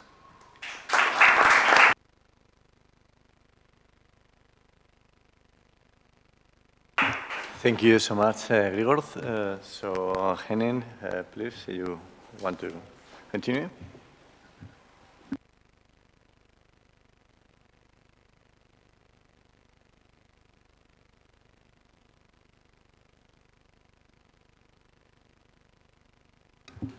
So, thanks a lot for giving me the opportunity to speak about the possibility to use training and exercise as a possibility to integrate strategic foresight thinking into policy making.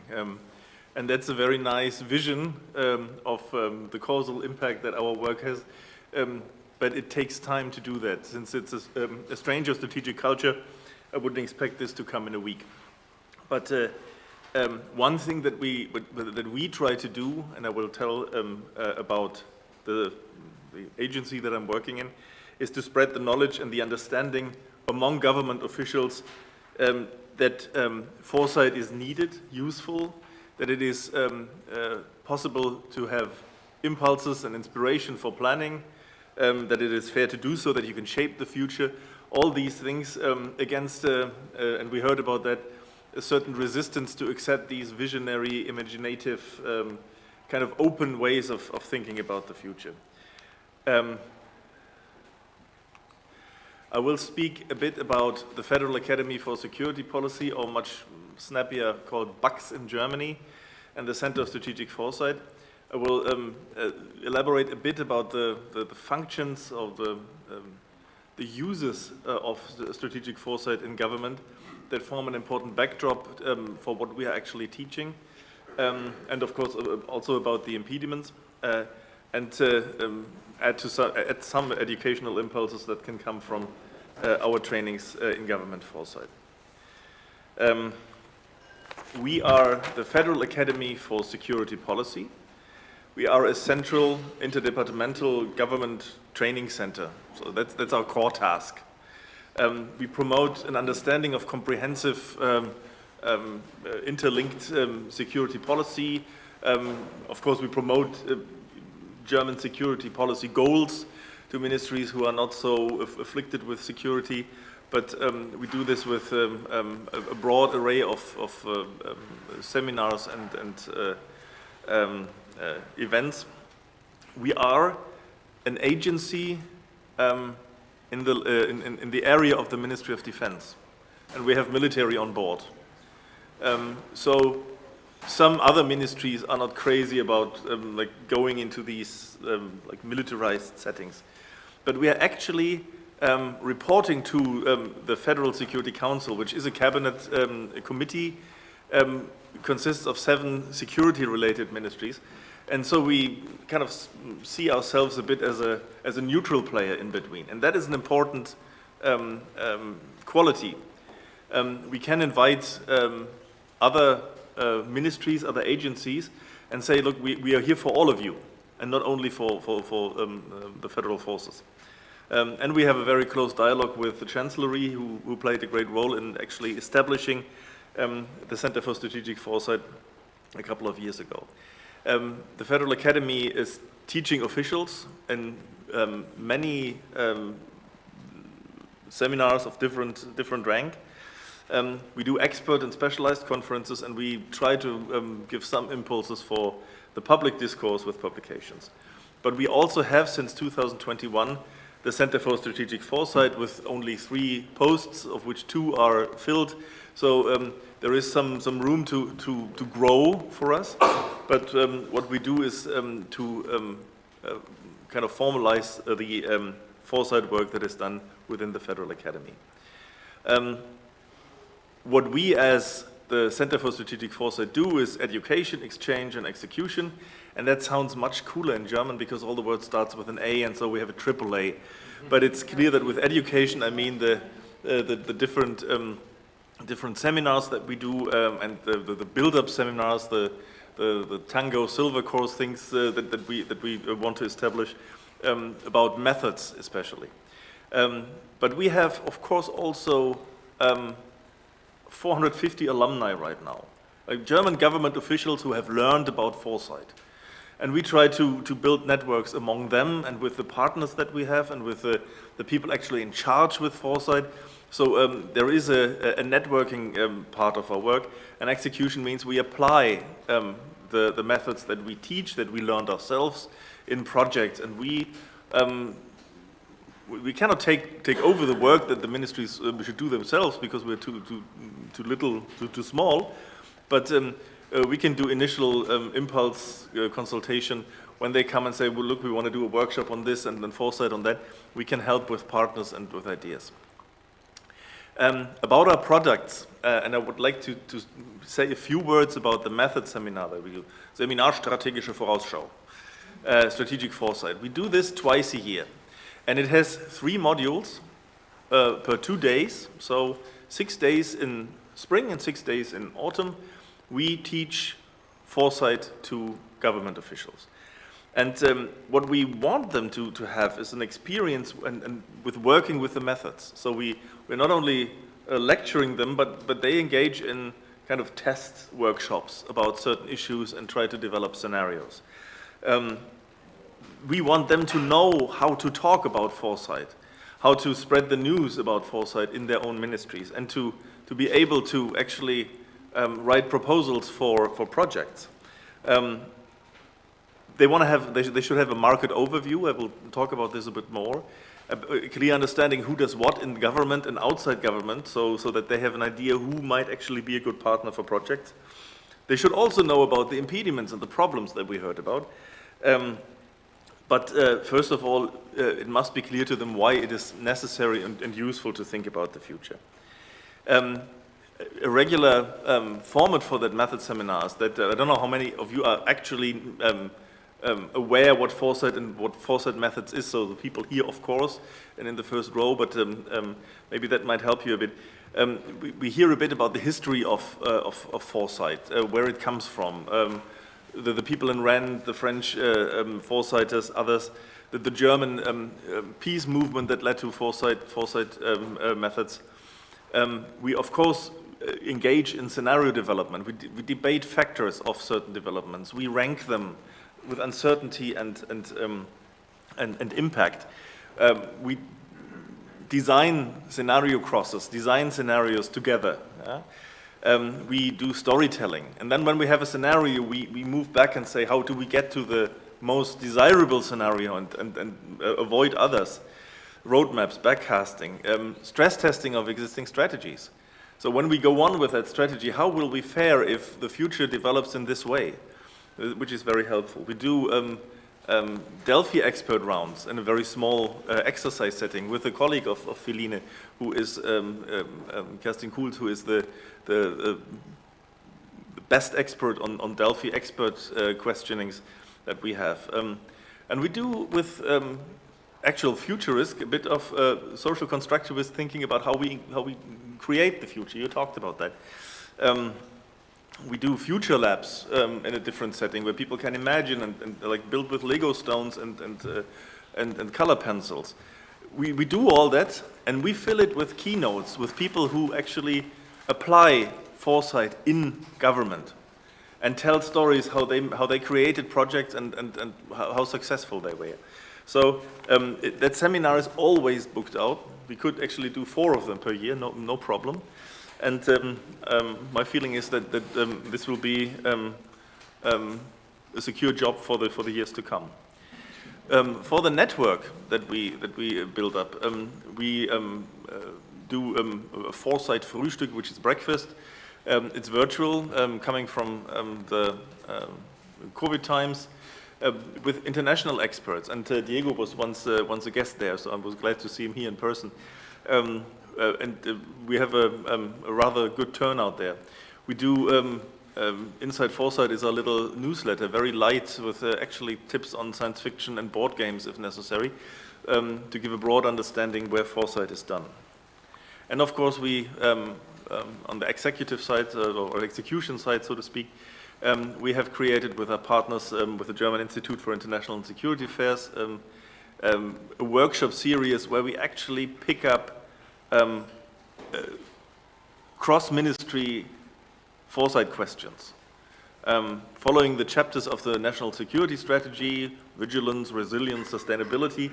This is about connecting different political processes and transformations that might actually in their causal links have certain challenges, risks, opportunities, that can best be identified with strategic foresight. That'll be twice a year with foresight officials, and I personally am only happy if this leads to some sort of work plan within the ministries to go on and build upon these questions in the future.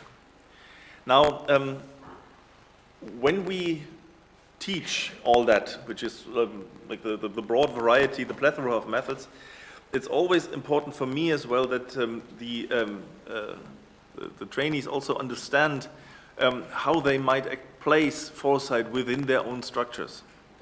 And it is important to understand the functional context. So how and when would you use foresight? You don't do this for fun, you know.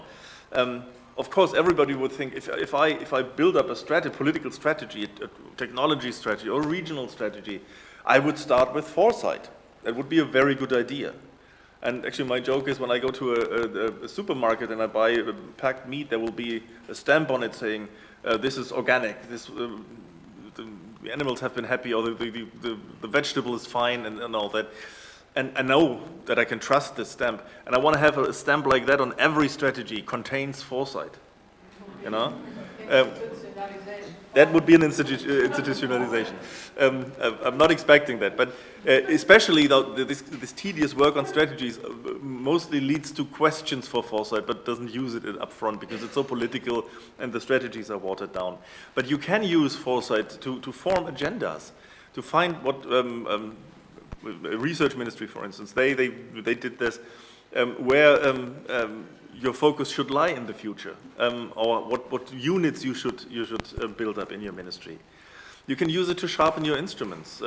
One ministry does development in a crisis region and wants to know how will that go on if the crisis escalates. So it's necessary to look at a worst-case scenario as well. You can use foresight to bridge divides. When you have, for instance, a newly formed government or ministry where units come together that didn't like each other in the first place, who saw themselves as different sides of a political divide, and now they're mixed together in a ministry. So you can do a foresight exercise that is less politicized. It's of course political, but not politics. I think we heard that. Will bring the opportunity to create a vision together, which is much easier than to like work on tedious things like budgets or anything. And it will help you look through complexity. As I said, the intertwined transformation agendas that in Germany are now like leading the political discussion. How will they actually interact causally? How will they impact each other? And how can foresight be used to help here? So all these contexts are useful and legitimate for foresight. And you should consider as a newly learned foresight expert where you would actually apply these. Of course, we heard about difficulties in the ministries. I don't want to elaborate on that a lot, but in Germany at least, the ministries are very independent and they have their own right to do things, which means it's very difficult to have cross-ministry cooperation. In Germany, that's even part of the constitution. There's competition not only between the ministries, but also inside, between the agencies and between the divisions in the ministries. Party divisions play a role. If there's a Social Democrat ministry or a Green or a Liberal ministry, they will have, of course, that in mind as well in considering whether they should cooperate. And you will never get career points for collaboration. You know, you get career points when you do something for your state secretary. If this person is suddenly aware that you are around, and that helps you, and not that you have actually did a lot on the side. Many ministries also have different understandings of what strategic foresight is, and we talked already about the fear of the public. All that are things that could be spoken of in the training sessions, to make them aware and to discuss how they can be overcome. Also, where you actually place the foresight unit that you have, or where you bring in the idea and how you develop that. In very rare cases, there might be a minister who is a great supporter of foresight and asks his or her house to be looking into foresight methodology, but normally not. Normally it comes from bottom up. So the working level has done a seminar and would like to do something and doesn't know how to reach the top levels. Very difficult. Sometimes you have a future island unit that isn't really connected to anyone and does great foresight, but nobody listens. And you have, of course, lateral impulses from the sides when you have like government roundtables on foresight, as in Germany. All that might play a role, and it's important to when you plan a foresight project in the beginning, where to place it. First of all, how to win over your bosses. how to relate to their agenda and to the agenda of the House that they have set up to make it more credible. What are, in that sense, educational impulses added to the methodological training? I'll be finished in a minute. Of course, show the people that they are not alone. In Germany, it's quite easy to show what all the ministries are doing, and these are only a few. But to show that how the interest in foresight has grown, help them understand the market. That would be a simple image of the German circles of foresight with the government in the center and the subordinate agencies around where actually most of the foresight is done. With the great research platforms and organizations that we have, like Fraunhofer, which is a landscape of institutes with great capabilities, but we have more of those. We have international organizations that won't do your work as a government officials, but can deliver impulses, as we've heard. We have an academic field, and we have, of course, numerous consultancies that might help. And finally, to plan the formats, you need to know whom to convince, how to embed your format. When you set up a project, it's important to think of it as a process, to think of the input that you need, how to make an inclusive workshop, how you communicate that to the outside, how you monitor it, how you get impulses from the networks that you are, so you can compare notes with your partners in a roundtable, that you don't do double work. But the most important thing is how can you adapt to your conditions, to shorten the formats, to outsource some of the tedious work on factors in like polls and surveys, and then do some computer work and then give impulses for a workshop that can be shorter, not to take away so much time. And of course your budget isn't so big as well. And as I said in the beginning, to include strategic foresight in the toolbox of quantitative and qualitative methods that both can inspire each other. Thank you.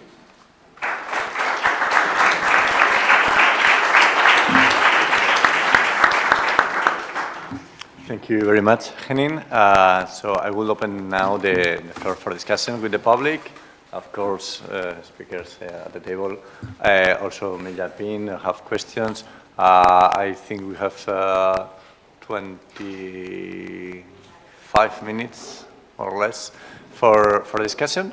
So please ask your questions. Also, I will collect a little some of them, then refer to the speakers, but it can be an open dialogue. So the less I speak, the better.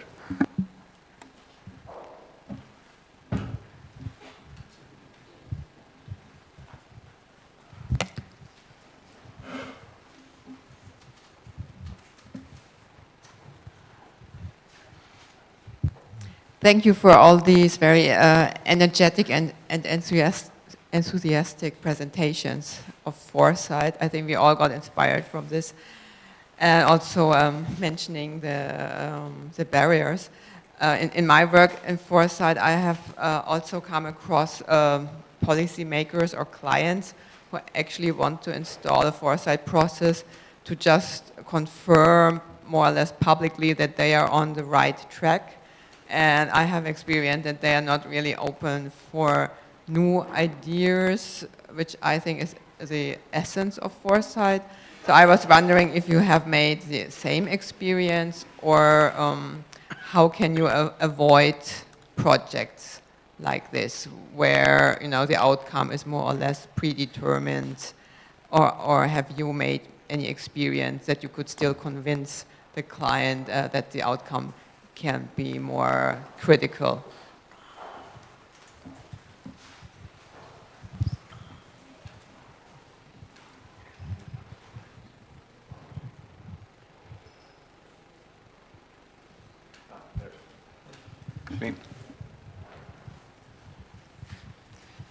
Thanks a lot. I have a question for Henning. So since you have so many alumni who have gone through your training courses, and you do the breakfasts, is there, let's say, experiences shared with then the uptake of foresight in the different ministries? So were they able to inspire their surroundings, were they able to start foresight studies or do a request for an outsourced study? So what's the take up then in the end? Do you have any information on that? Okay. The one question was not only for me, but I can say I have made that experience not as a head of a project. So I was participant in a project on a certain outcome, on a question of an outcome of a war, and obviously it could have gone this or that way, but the people commanding the project asked to look only at the positive outcomes of the war, in our terms. And those who actually organized and managed the project, they had to comply with that. But they went on doing research in the full scale of outcomes afterwards and go around presenting that. So it's not gone or lost, the knowledge that it was developed. But it is clearly a problem that the interests that are behind the foresight must be not only to confirm what you wanted to see, and not only look at the best possible outcomes that you want politically to succeed, but you have to be able to look at other elements as well. On our experience with the alumni, of course, not all of them become foresight officials. But when I'm with a foresight roundtable in the Chancellery, and the people there show up, and they invite the representatives for foresight in the units, and the people who are responsible in each of the 16 ministries, I know half of them, because they have been in our seminars before. And so that is a good sign, and it carries the thought along. We also see many of the people that we trained later in life, and we of course rely on them as well. Even if they're not foresight specialists, we can invite them to workshops, and they come over and can contribute in a very high level way. There are also stories of success for this. So people who were with us and then carried on with the work and initiated projects. One of the most significant was a 2-year scenario workshop series in the Ministry of the Economy that was completely inspired from our method seminar. And there was like one guy who was like politically savvy and could win over the House for a very substantial conceptual foresight experience that then again inspired others in the House and said, look, this was very interesting. This does work like this. So, and when we can, we invite those people over as keynoters and give talks to that.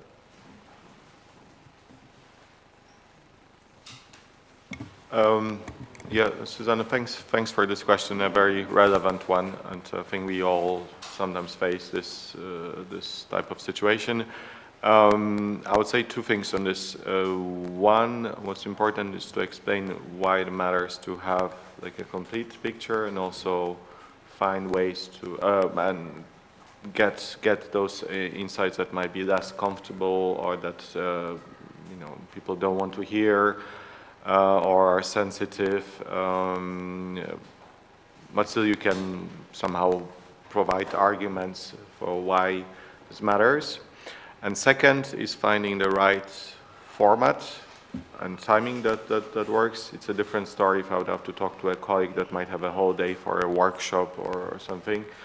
It's a different story if I talk to the boss of my boss that might have half an hour. So you also have to have this in mind, that you cannot always use the same approach to the same person. So those 2 things. Thanks.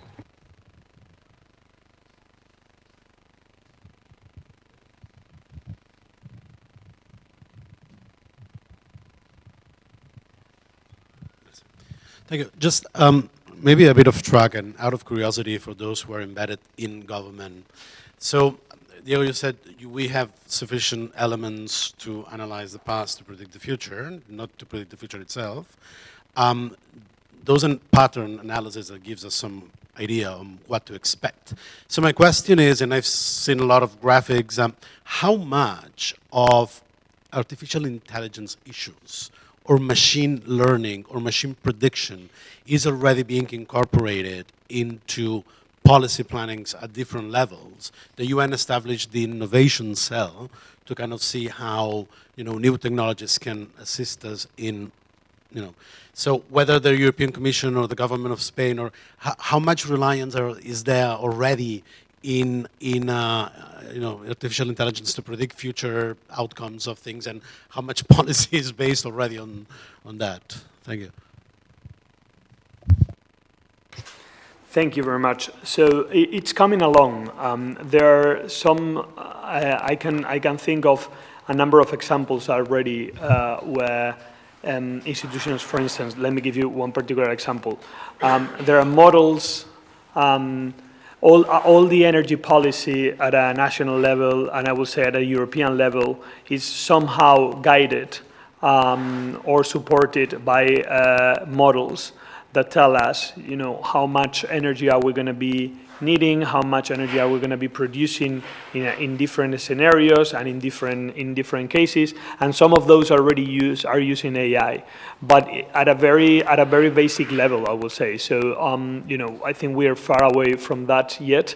The other thing is that I think when that will start happening, it won't be inside government, but mostly because the way knowledge is produced, I will say that you will find those tools in academia or in institutions like GRC and others, and then governments, we will have to use those, which, by the way, I think is the best approach as well, because it makes more sense. So you have a department in a university that they've developed a model that help us build predictions for something, and I think what makes more sense is governments knocking on the doors on those departments and collaborating, because having those capacities in-house, I think it will be very complicated for a number of reasons. One of it, as you know, how do you hire talent in the public administration and how do you keep it there? And that already poses a huge challenge.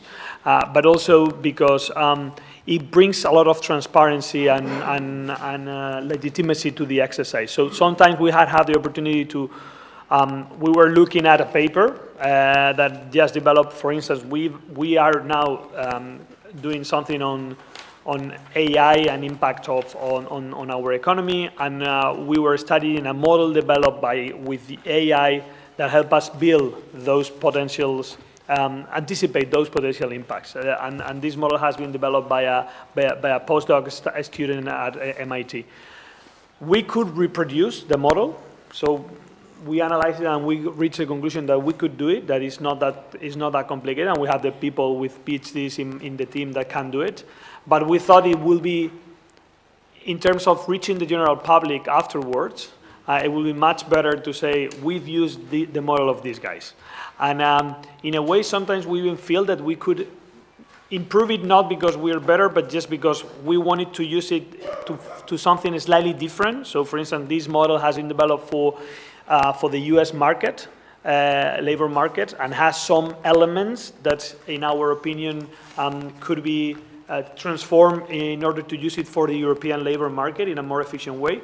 But sometimes you don't do it. You don't do your own version of the model. You use the one from MIT in this case, because then if that exercise is to reach some conclusion that takes you to some policy decisions, it's much easier to say to the public, look, this is based on a model by MIT, and everybody will believe you. If you say that it's a model that you've developed inside the Moncloa Palace, people will be like, okay, I would rather like to see the algorithms, right? So, but not yet. I mean, this is happening. As you know, we have now a ministry in charge of that, incorporating AI in policy making, and we work with them often, and things are coming along, but it will take time.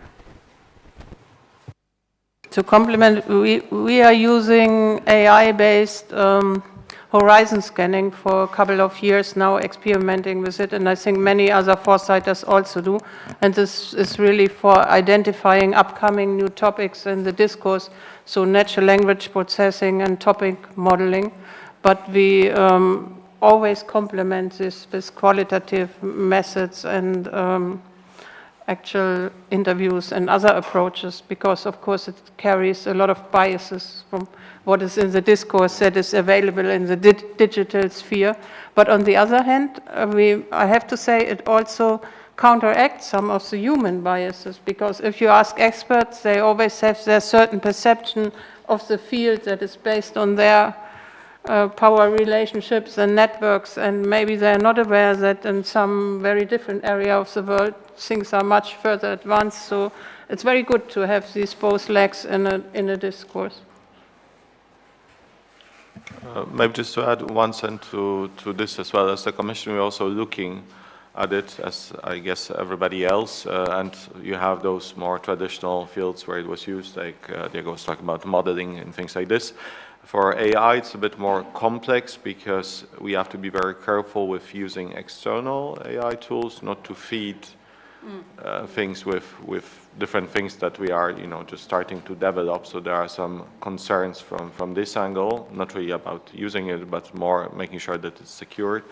And that's why we're actually developing some solutions ourselves. Like JRC's, the Joint Research Centre developed their own version of ChatGPT that is able to go through all the very rich publications of JRC. It's maybe not a complete or perfect solution, but that's already very helpful, given the amount of data and information that we have there. So there are some developments on this front, but I still think we can do more. It's just more about making sure that we move in a careful way, given also how fast this field is developing. And I think at this stage, still the balance between the risks and opportunities is not 100% clear. So that means that you have to be a bit cautious in terms of choosing the different solutions. Thanks. Okay, I will take the time. I have also a question. It's how do you do foresight for international relations? We have Susan in the previous his presentation was talking about these geopolitical shifts. I think it's also in some other presentation, and this dynamism that is over there. So how do you project and see the future, and if you perceive there's some cultural bias when we think in the international order? And I mean, because you mentioned it's important that for instance, that this ownership that it goes up and down within the organization, but at the end of the day, we have a similar profile. No? We are Western-centric, white, we read in English, or French or German or Spanish, but we have more or less the same kind of sources, same newspapers, and sometimes this kind of perception can be brutally changed. No? For instance, with the Russian invasion of Ukraine, no? That many people perceive that it could be possible, and it really happened. No? And so, so how do you deal with these new voices when you think in international order, or when you do foresight? How do you think? How do you challenge this cultural bias that is not just personal, but sometimes also for your fellow colleagues, etc.? Thanks. Three things on this. First, just to confirm that there is an issue there. I think from the European level, it's also about simply admitting to ourselves that maybe the EU is not perceived as positively as we would like it to be in different regions, and there are some other narratives around. We call it the battle of narratives.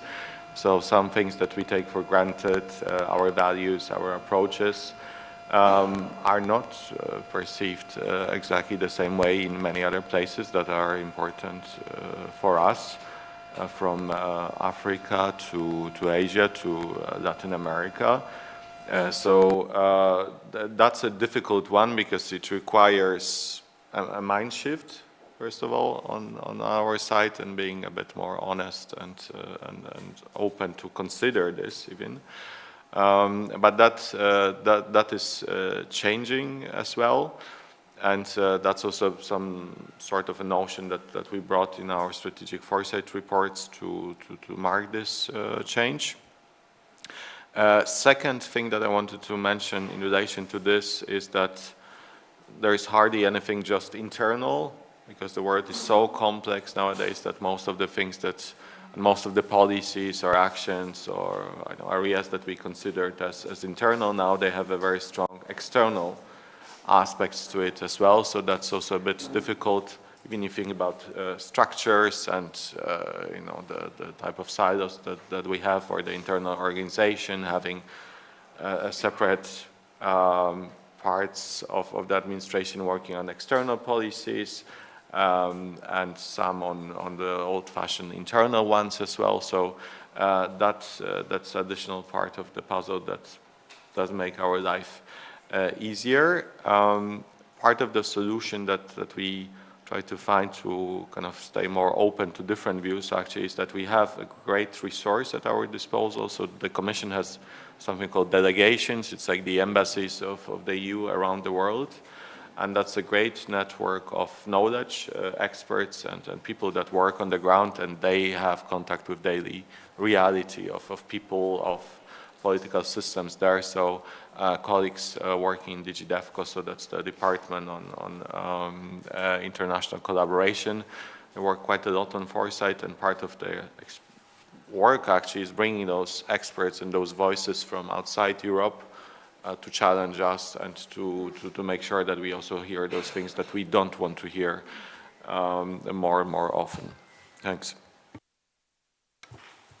You're right that, obviously foresight has cultural biases, and we have to take those under consideration.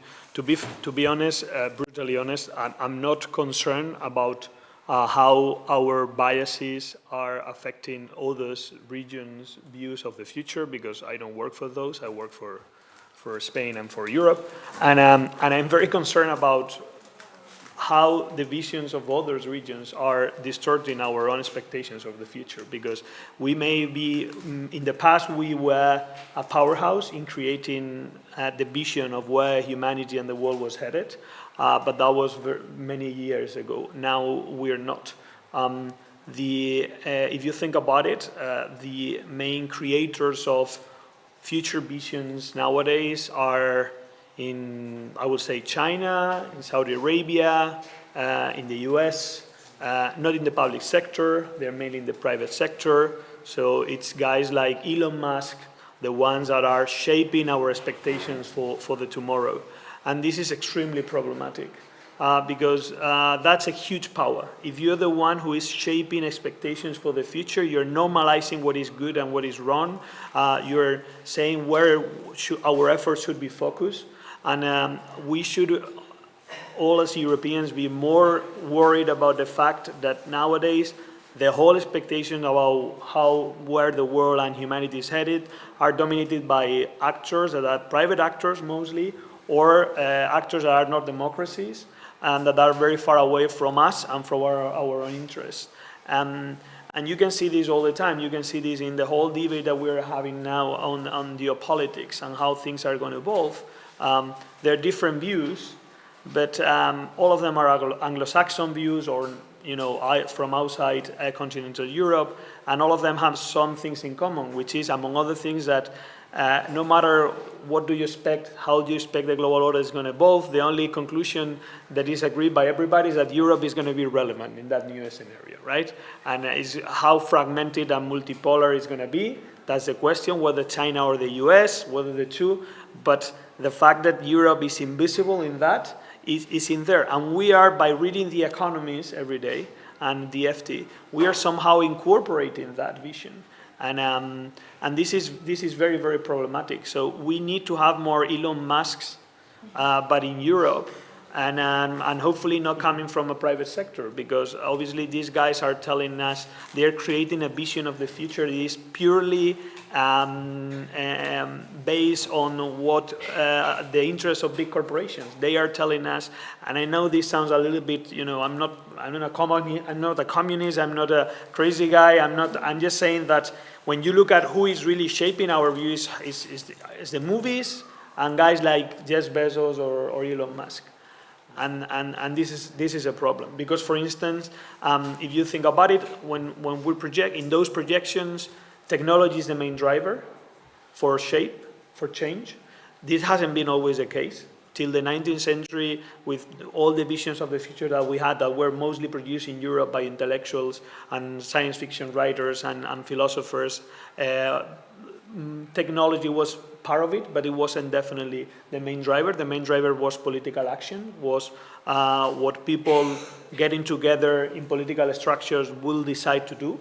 And this has disappeared now. This is about, what is going to shape our future. It's going to be AI, electric cars, and stuff like this. And this is very sad. Going to Mars. Yes, exactly, all those stuff. But you don't see reflections on social changes based on people getting, getting an agreement on why don't we organize things in a different way, for instance. You never get things like that. I think I couldn't have said that better, actually. There's a lot of change that we do not really incorporate in our research. It would be especially interesting to see how non-democracies, religiously ruled actors, plus companies agree on regulation of AI or future technologies that might actually developing faster than we can regulate them. So this is going to be a very, very difficult challenge. Just a footnote, in the academic field of futurists, one of the most dominant discourses is the one on decolonization, and how to use actually foresight methods, foresight and future understanding from non-Western societies and countries is a very important part of that research. And I'm not sure whether I could actually use some of that methods for my more narrow-minded officials that I train in my classes. So it's a certain dilemma. But with the technological opportunities that we have, why don't we invite people from Saudi Arabia, from Nairobi, who do foresight in their own terms, and let them speak about new technologies that they master better than we do. Actually, in Africa, there's a very strong case for AI and digitalization, and they easily outrank us there. Thank you. Thank you so much, Henning. And if it's okay for you, there's a lovely lunch over there that is waiting for us. So we will be back in an hour for the third and concluding panel. So thank you very much.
Okay.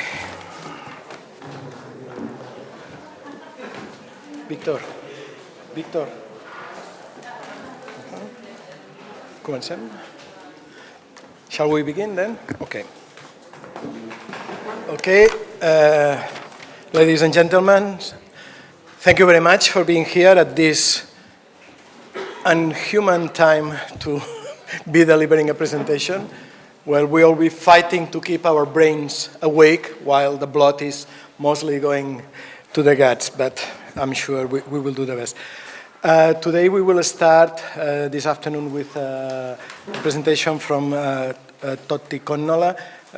He has been already introduced, but in any case, he's the Managing Director of Sustainability and Innovation Consultants Luonto inside Foresight Institute, and also a Professor Foresight at the University of Alcalá. Then I will be accompanied by other members. Peter De Smet, he's academic in system analysis, and he is mostly working with experts and stakeholders towards achieving a common understanding of non-sustainable trend using scenarios and other foresight tools. Then we'll have Marc Rullan. He's the head of the Energy Foresight Planning and Regulation Unit at the Catalan Institute of Energy, ICAEN, of the Government of Catalonia, industrial engineer specialized in energy from the University Polytechnic of Catalonia. And finally, we have Jordi Torrent. He's the strategy director of the Port of Barcelona, where he develops a strategic plan and adapts the port to the objectives of local, global, and regional trade and logistic trends. You have the full bio in your folder, so I think it's better that we start with Totti with his keynote presentation. Do you want to do it from here, or do you want to go to? Here's the advantage. I see what I'm talking. If I have the slides.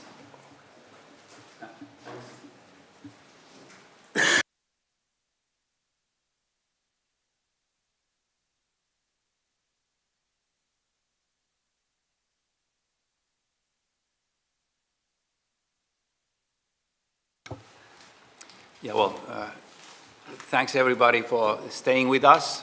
It's been a long day, extremely interesting discussions during the morning, and that creates a major challenge then, okay, do we still have more things to add on that? From my perspective, I try a bit bring things from Finland and experiences from the European projects mainly. I'm from Inside Foresight Institute, it's located in Madrid, and we've been involved in two of these initiatives that Susanne mentioned already, the Foresight on Demand consortium. Foresight on Demand, really like the idea to quickly respond to needs that especially the Commission and the agencies may need related to foresight, related to insight. So there's the issue of timing that come to my head as an important element, and Eye of Europe continue building this European-wide platform that you are welcome to join. Okay, so we've been talking a lot about what is really the connection between the foresight and the policy maker. Okay, maybe I say still a word or two. From this day's conversation, at least for me, come to important aspect that the foresight somehow reflects the context where it's developed. So we saw already that there are different approaches to foresight, and in the way as it reflects, because it needs to adapt to the certain context where it is. So it's natural that we have different type of foresight activities, and foresight is integrated in different manners. And well, other aspect here is, of course, all that is defining then is like what is foresight, no? And what I mentioned already, that what I'm thinking is the timing. Like if we come closer to policy, of course we have the policy cycle and we have snap elections and all kind of different surprises, and we really want to be relevant, to be very quick, very agile, quickly responding to different challenges. Then we had this issue of okay, quantitative or qualitative. There were years we've been trying to work on how to combine these two things. And always, at least in my head, I find the major challenge of different timescales. So when we develop models and we have the databases and we develop those to the certain context and certain needs, it takes time. You need to have continuity for the quantitative side, and then also when you try to combine this with qualitative work, you may be a bit faster, but then, okay, how you then integrate that with that quantitative work. So when you top on that, the connection with the policy, so it becomes really like a major challenge. But I think it's worth trying, continued working on that. We already mentioned earlier today the relevance of certain sectors of the quantitative work, like energy.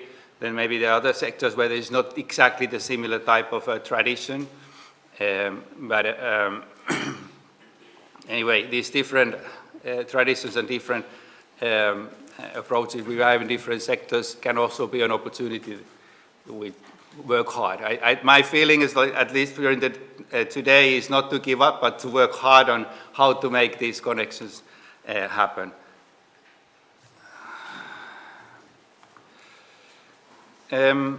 Here's a bit what I thought talking today. I think much of the things have partly already mentioned today.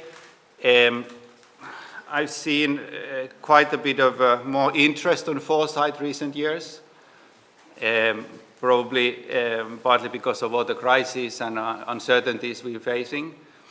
But then there are also other aspects like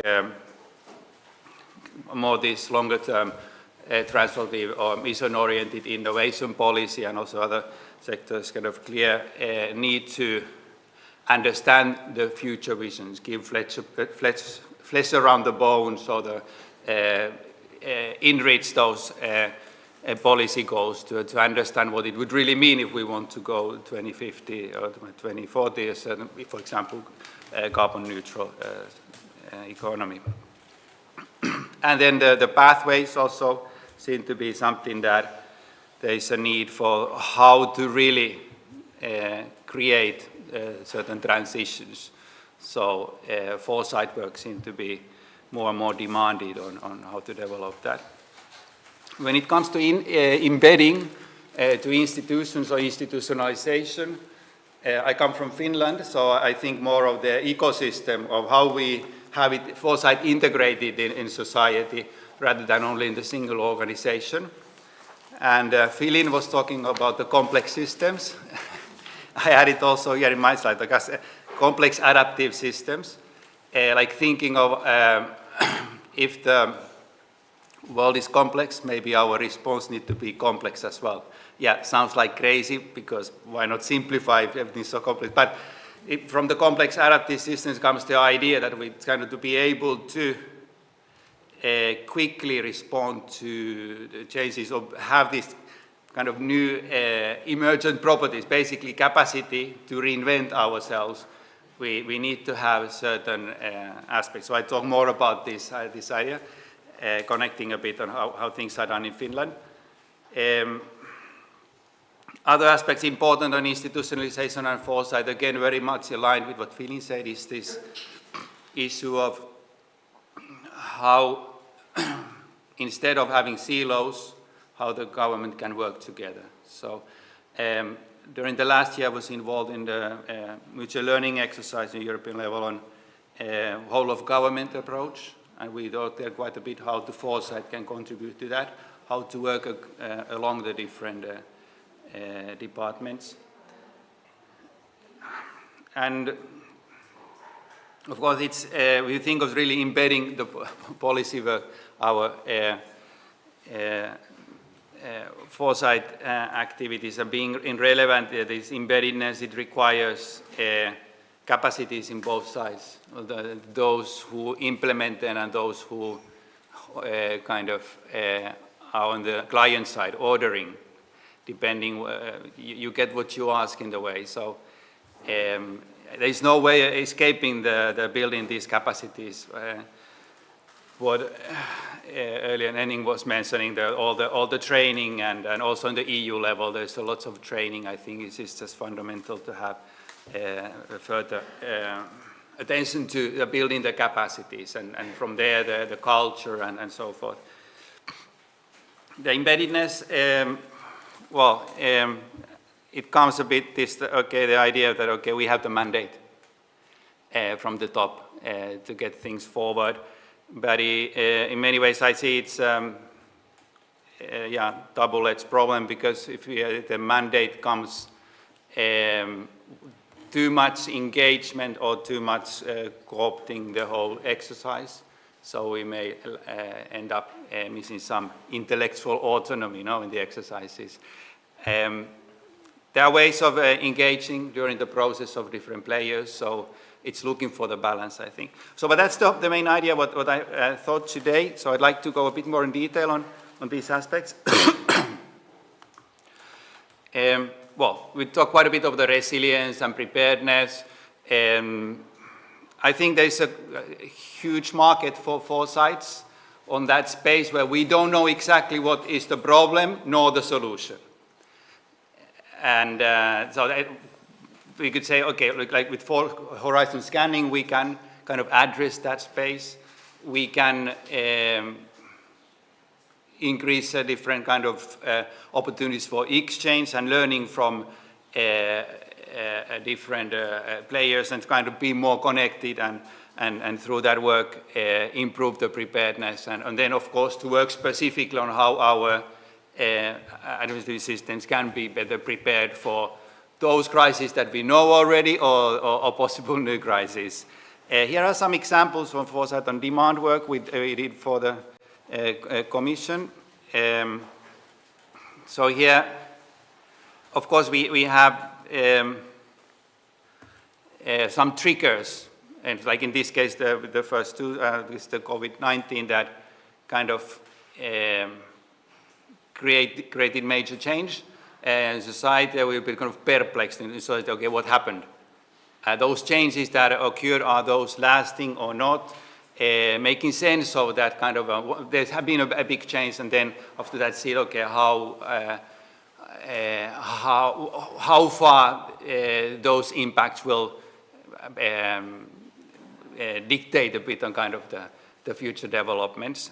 And then in the same space, we then also work at the one on the civic resilience. So with foresight work, we can look for areas that may not have received necessarily sufficient attention. So there's quite a bit of resilience work on the government level, more from the top down, but how about the bottom up? So that's one way of helping to contribute on that conversation. The other aspect is the visioning. We'll be talking a lot about the scenarios. Scenarios, can help not only just as such provide up different futures are expanded, but we can find ingredients from different scenarios to develop and detail our vision.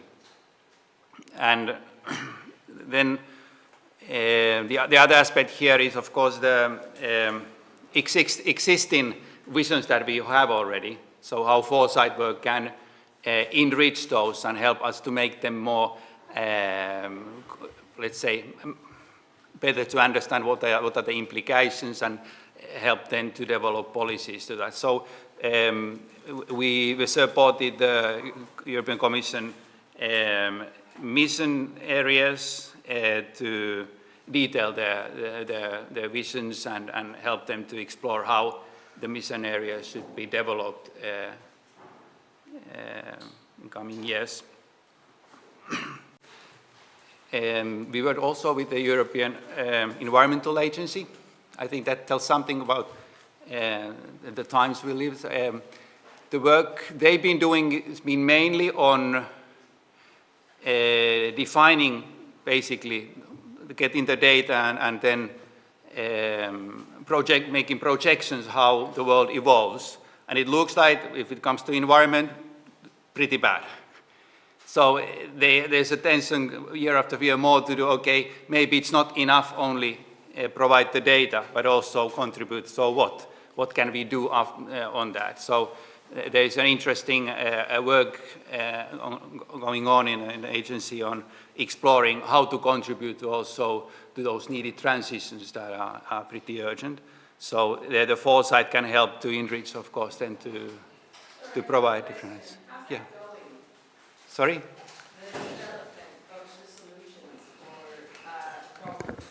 Can we leave the questions for later, if you don't mind? So save it, and okay. Later we will give you. Yeah, I take note. And in all this vision in the work, I think it's exactly to look for always what is the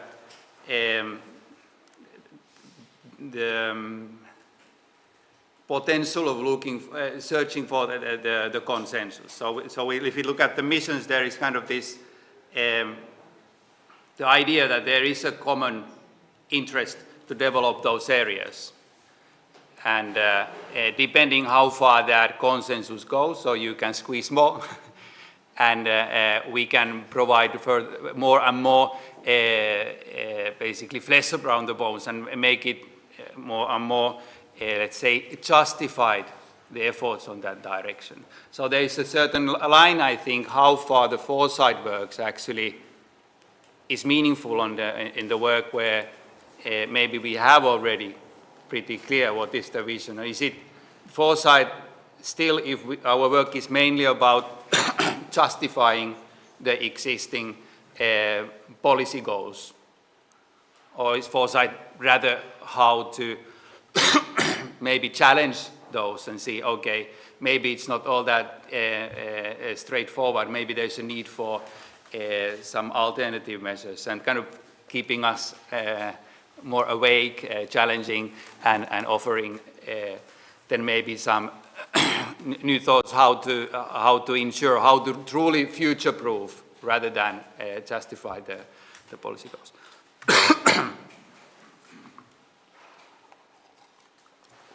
And the third point, I see there is an increase in demand for foresight, and strategic foresight, is these different needs of how to really make the pathways, if it's for roadmaps or basically defining the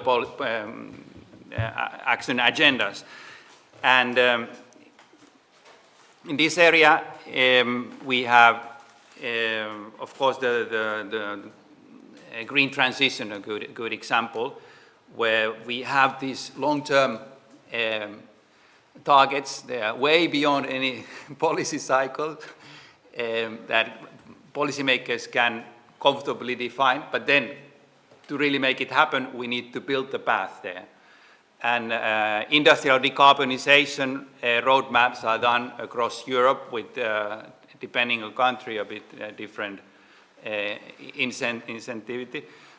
But all in all, there are great opportunities not only to build the path, but one path, but there were alternative paths, so it comes closer to scenario work. It's a space where we can do quite a bit of this combining of different methods, quantitative and qualitative. So there's a major need to understand truly if something is possible or not.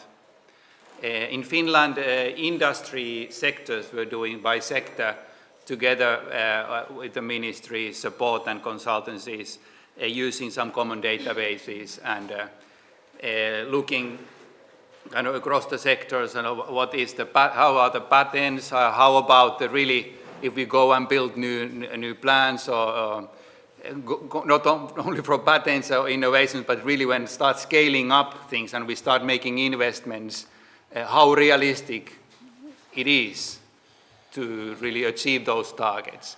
And it's really on hard work,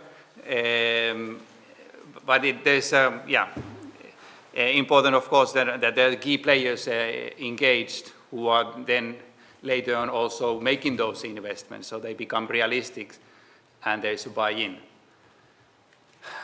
Okay, so that's a bit about demand, as I see right now.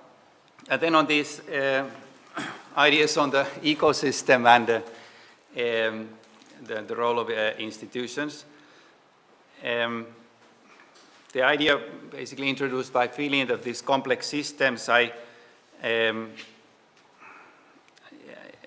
see the society is clearly easily to be defined like that, but also why not the foresight system that try to understand that complexity.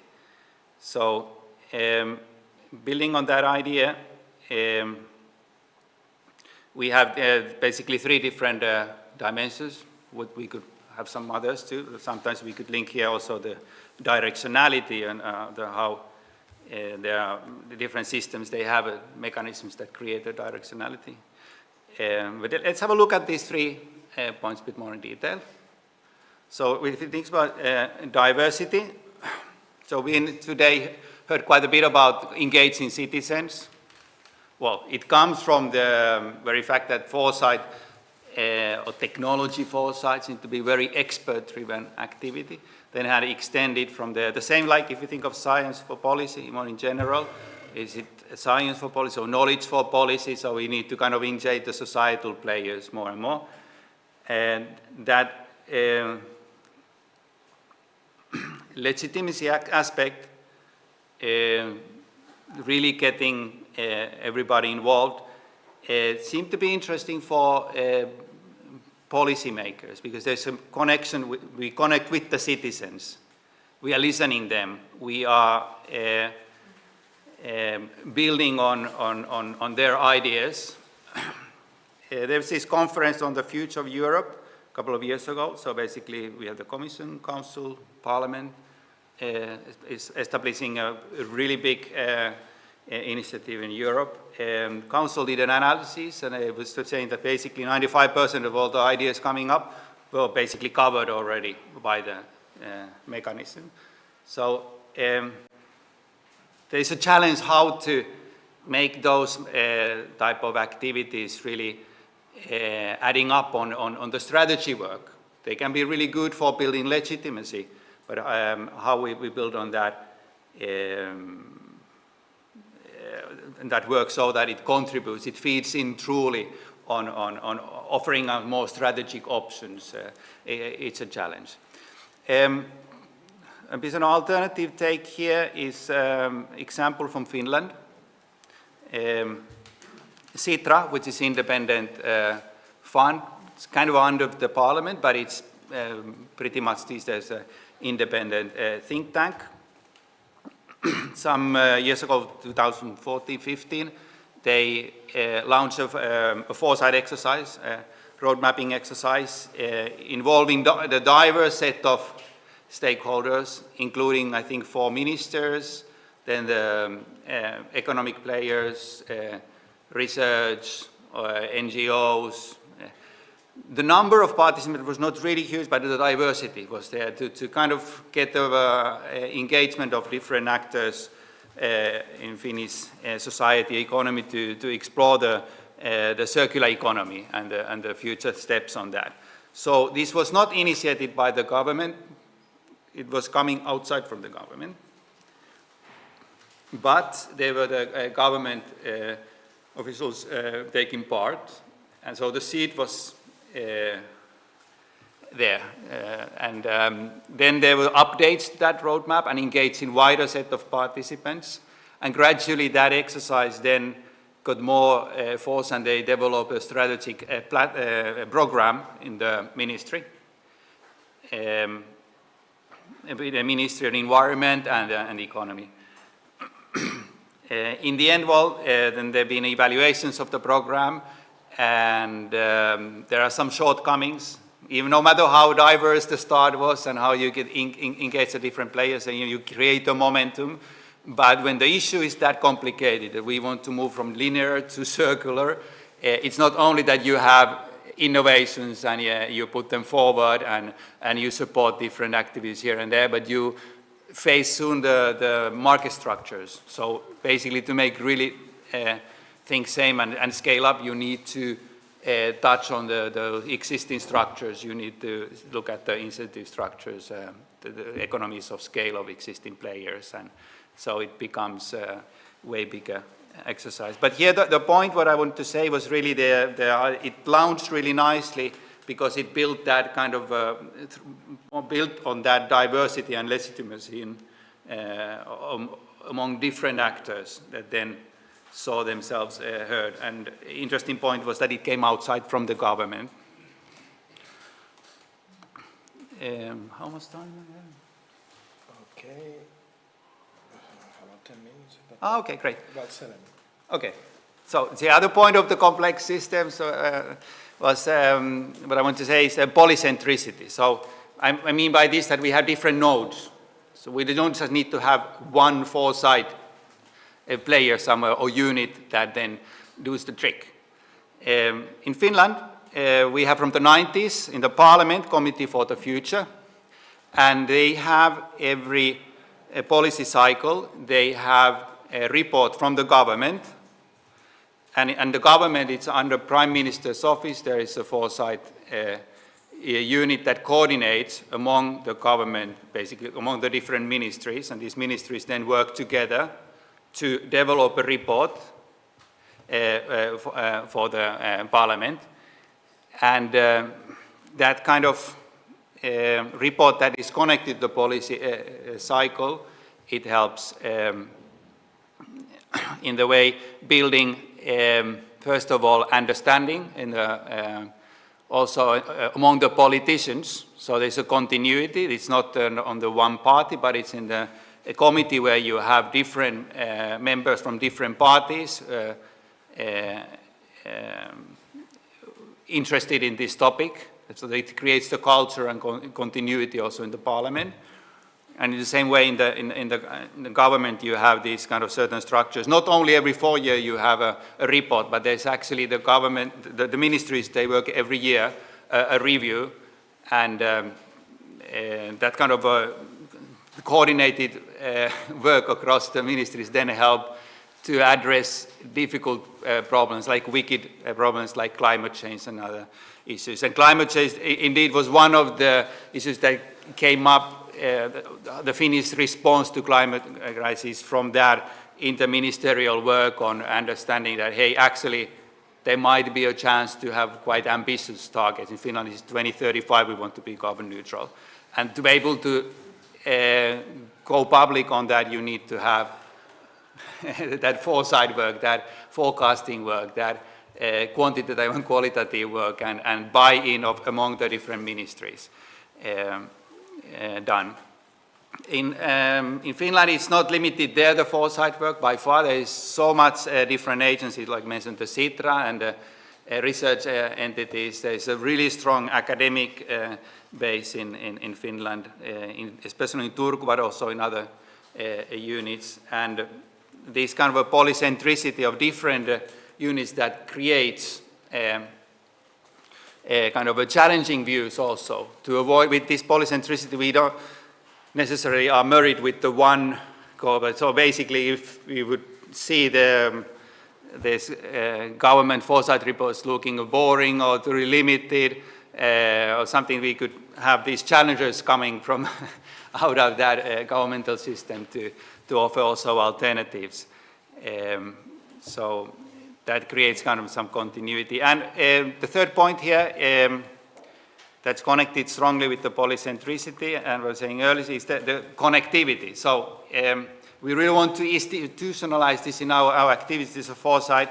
It's not that we have only diverse players, diverse actors working on foresight, and we have these nodes, but these nodes and actors, they need to be connected. In Finland, CITRA and the Prime Minister's Office, they are together coordinating the National Foresight Network. It's pretty open network for different actors to join and change exchange their views on and the results of the foresight activities. And then, of course, but we already earlier heard on different systems, like ESPAS, for example, is building developing the foresight knowledge base, mentioned the initiative of Futures for Europe platform. Here you have the link, so please have a look. You can register and be part of the community. So we need to connect different actors, and it doesn't need to be on any specific level, so we can have here multiple level engagements and see how in different contexts we come up with different solutions and learn from others. That diversity can also be their valuable asset. Few words about still on embeddedness. The capacities, I think, it become quite clear from the earlier work, but this lower level here, the intellectual autonomy and mandate and engagement is a difficult balance. Philin had, I think if I got it right, the idea is that, yeah, the kind of the foresight work should be connected, but keep it somehow separate. My feeling is that this is strongly connected to the foresight culture, the role of foresight in society or in different, in the country and in the context where it's made. So how far foresight is perceived really as a threat or as an opportunity depends a lot on how close to policymaker we can be.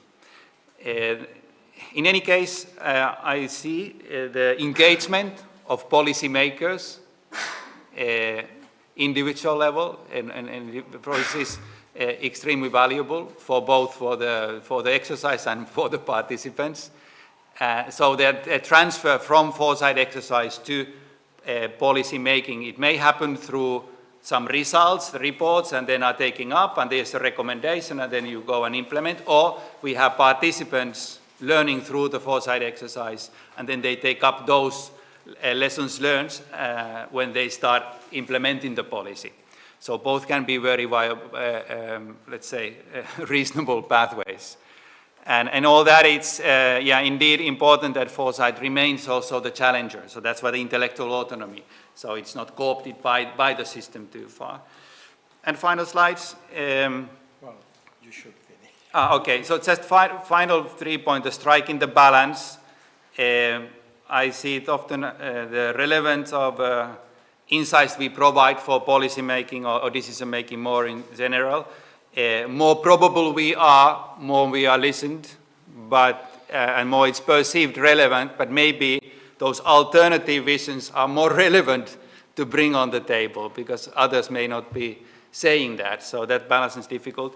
And then the other point is the safe space. I think this is something, okay, the closed door discussions, no matter how much we have extensive participation, let's keep also the space for changing ideas without reporters and making sure that they can be trusted conversations among decision makers. Thanks a lot for your attention.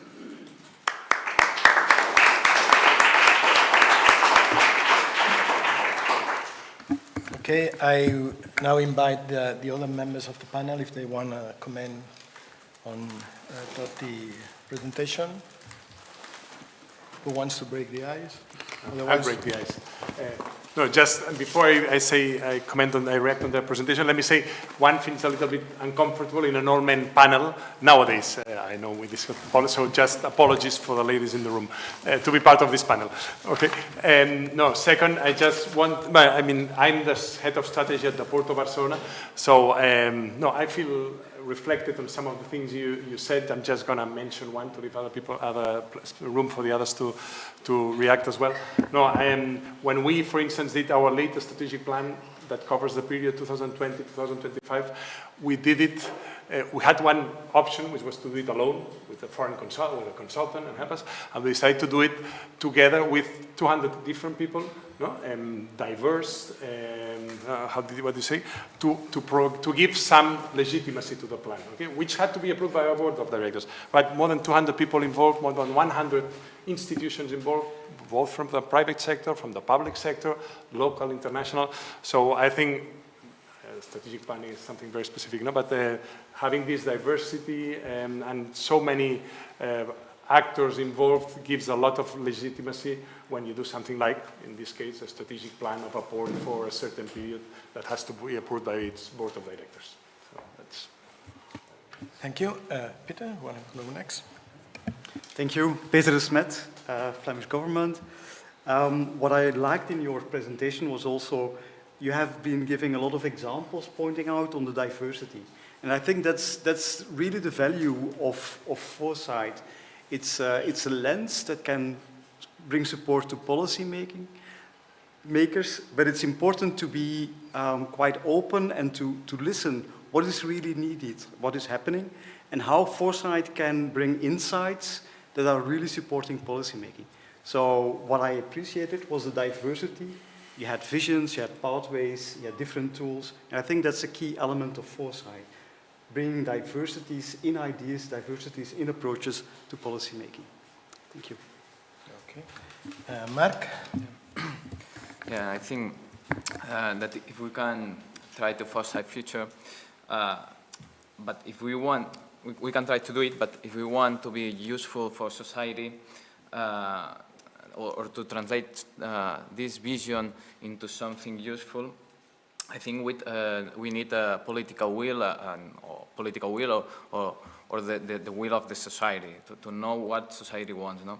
So in that case, or in my field, no, it's the energy field or the climate change. No? Here we have a long-term objectives that are of concern. Of everybody wants to have more renewables. Everybody wants to have more energy efficiency. No? So these clear policy goals helps us to have also a clear end to our pathway. No? And I think that this, adding to this, that the government can work together also with society, is the key of the successful, to be successful. No? For instance, here in Catalonia now we have roadmaps or visions for the different economical sectors, no? The industry, the services, and these roadmaps are roadmaps to decarbonize our society.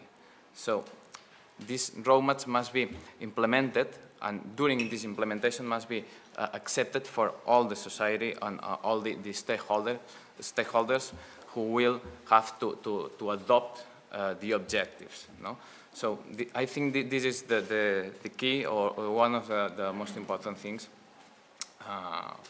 to have a visions or a foresight that are useful for our societies.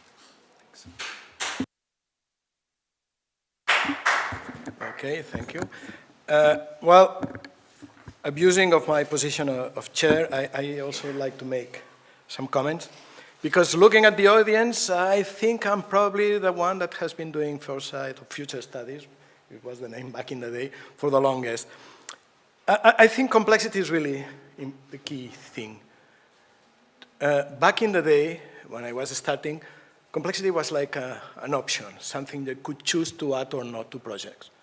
Today, it's at the very center of almost every single issue we deal with. So, back in the day, we would try to simplify how we can purge some variables, how we can chop off some aspects, and just focusing on the crucial central variables. Today, it doesn't work. So this notion that instead of simplifying, we might attain a more profound simplicity, but that's still an unresolved question. If we believe that complexity is at the bottom of every issue, then diversity also cannot be a choice. It's not something that gives us a plus that makes us gain legitimacy. It's something we have to deal with. There's no way to get around it because our societies are complex and diverse. So we must be able to face this diversity on equal terms. And then there is, maybe I'm misreading your presentation, but when you were talking about complex and sometimes complicated issues, and you mentioned the 4 horizons, Because you see, that also makes me think in all school foresight that we tend to plan more complex, more difficult issues at longer terms. So when something, the more difficult, the more complex, we place it in the third, fourth horizon. Well, that doesn't happen anymore. I mean, we should have learned something from COVID is deep changes can happen very fast. So just hoping that deeper, more complex things will happen later is also misleading. But maybe now you want to reply to us. Well,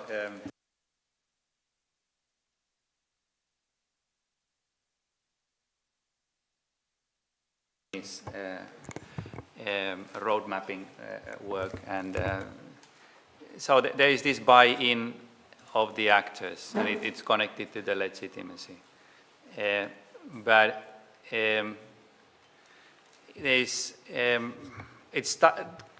really closely connected to also to understand really how are the things, so that we need that diversity. It's what you say, it's not an option, the diversity. So there is this aspect of legitimacy. So we need to get the buy-in, but to buy into what we need them to contribute to get the full picture. So of course the diversity, I think also what Peter was referring to, that it's diversity of different things, not only participants, but a different perspectives, how we address the foresight, or different type of challenges.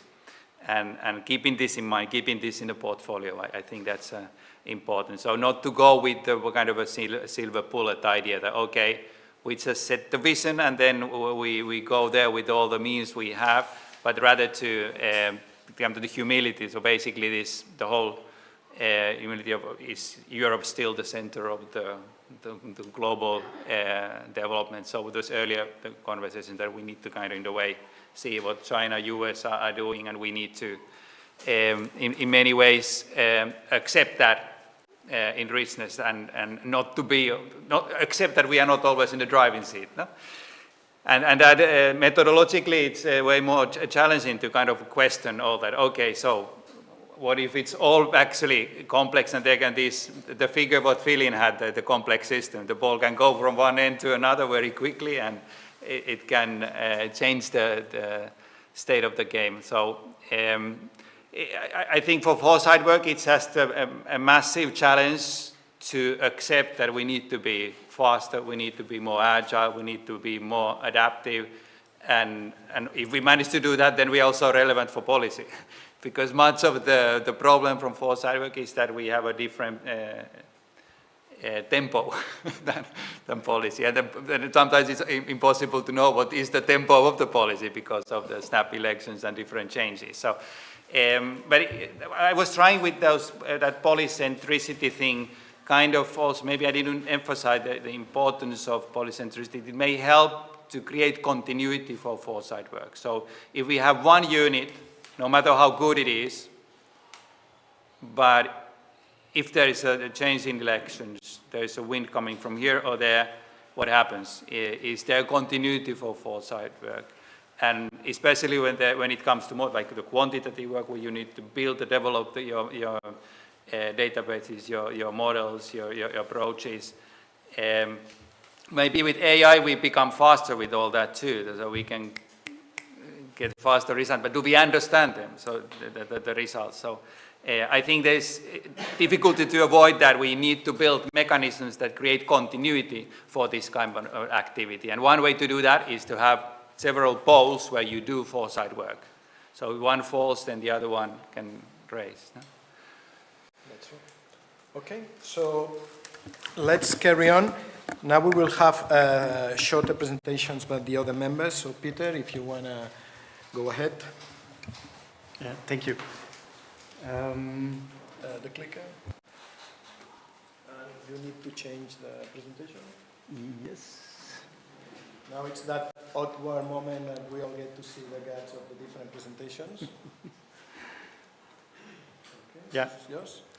Perfect. Thank you. I want to share with you some insights that we have on embedding foresight in government, but also highlighting the multi-level perspective. Coming from Flanders, you will understand why we strongly believe that a multi-level perspective is needed and is important. Which one? Yes. Okay. So I work at the Chancellor and Foreign Office. We support the Prime Minister, the Minister President of Flanders. We have many, we are responsible for many topics, including international and European trade policies, but also development cooperation, communication and reputation policy, strategic goods and control. And in our department, we also have a pillar on evidence-informed policymaking.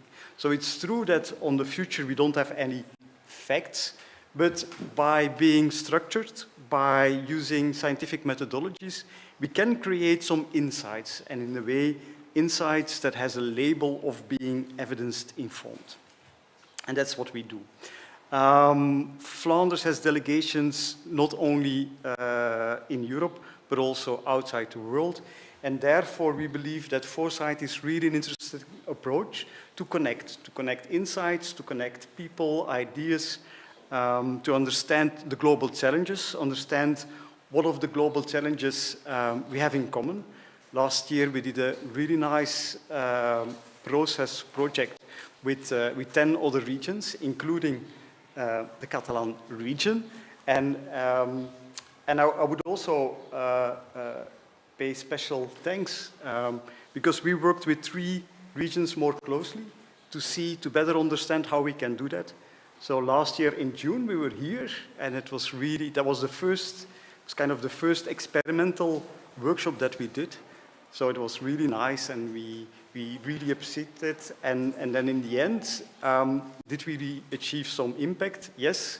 As part of the Belgian presidency, on the 18th of April, our Minister President, Jan Bon, he invited all the political representatives of these regions to Brussels.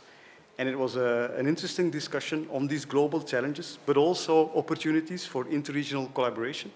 And also pointing out for the EU institutions that if the vision is to have a resilient Europe, regions are part of that vision. To prepare that, we initiated already in 2021 initiative, and that initiative was called Strategic Foresight for Resilience. So we listened and we understood that in the beginning of COVID, we used a lot of data, a lot of statistics, trying to make sense, trying to understand what was happening. And of course, if we're looking at trade statistics, we could immediately see the impact. All the borders were closed, and that was reflected quite strongly everywhere, not only in Europe, but everywhere in the world. But then trying to build or to work on the recovery, we felt that recovery isn't good enough, and that was also in line, or also the Commission was embracing strategic foresight to bring resilience besides the recovery. And as being responsible for bringing evidence-informed policy making, we felt that we need something more than only statistics. And therefore, we created this initiative to build up anticipatory intelligence, the kind of information that is helpful to communicate also to society what a government is doing in times of crisis, and also that some of the measures that might seem a little bit out of place are important. Perhaps not on the short term, but really are important to see the opportunity to create a more resilient Flanders, more resilient Europe. So it was contributing to the evidence-informed and future-proof decision-making, especially then in a volatile, uncertain, complex, and ambiguous world. So how did we do that? We try to build this anticipatory intelligence by using different foresight tools. So as Toti was also mentioning, the diversity is not only in the different stakeholders, also including citizens, but it's also, the diversity is also related with different foresight tools. So it's all about horizon scanning, it's about creating scenarios, but it's also about trying to think on having an impact and creating different kind of indicators. So something that, that we have been experimenting is also the resilience indicators, and it gives a different perspective to policymaking.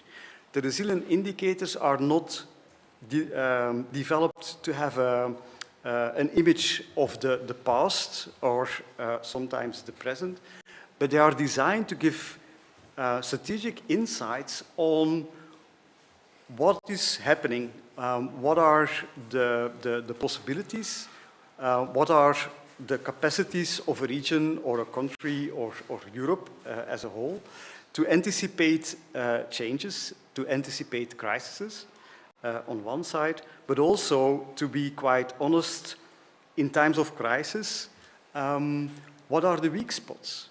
And it also means that even in a time of crisis, as a government, you need to invest in these weak spots.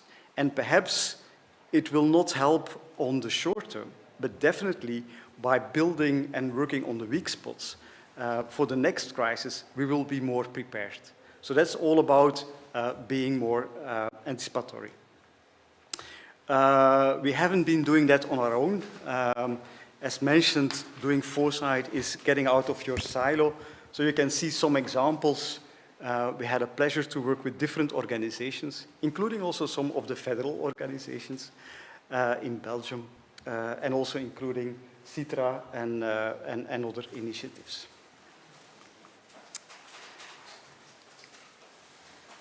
The thing that I want to share with you today is when you want to engage with politicians and policymakers, you really need to be very clear what can you deliver. And therefore, we created these 4 functions. Because you can imagine within government, there are many services, and they all have their material, they have their practices to support the politicians. And to have a mandate and to have the ability to do foresight, you need to be very precise, what can you deliver? And the first thing, and it's really an important one, is the discovery. Who else in government has the mandate and the time to scan trends, to understand and to differentiate between different signals? Are we, as a government, are we aware of what is happening around us? Do we make time to understand the trends? So for us, being clear about the first function is really important. And most often, in the past, there was a desire to go directly to a kind of vision. And having the 4 functions helps us to better explain what we can deliver and why that we need some time to do that. So after the discovery, it's also important then to engage in exploration, to include different perspectives, to be more inclusive. And then it comes with tools like horizon scanning, but also pattern and system analysis and dealing with complex systems, but also engaging with science. And we have an example that we did in 2022, and I will share with you on that. So after the discover and the explore, then it's important to make the link with policy, to map the opportunities and challenges. And also there are some tools, including explorative scenarios. And then finally, to ensure that we have an impact, we need to create something. We need to construct a reference point into the future. And that can be a vision, it can be a roadmap, but it can also be connecting people and engaging stakeholders in your vision, in your roadmap. Because for sure we know that as a government, especially in times of crisis, society is looking to the government to solve everything. But as a government, you can engage and you can start doing things, but you need your stakeholders. You cannot do that on your own. So therefore also creating coalitions for the future is an important impact. as promised, I give you an example. So this was something that we organized in 2022. Science to Policy Dialogue. So we invited scientists, but also policymakers to spend the whole day together, to engage in these strategic conversations. And that's also something that Foresight has a strong ability to do.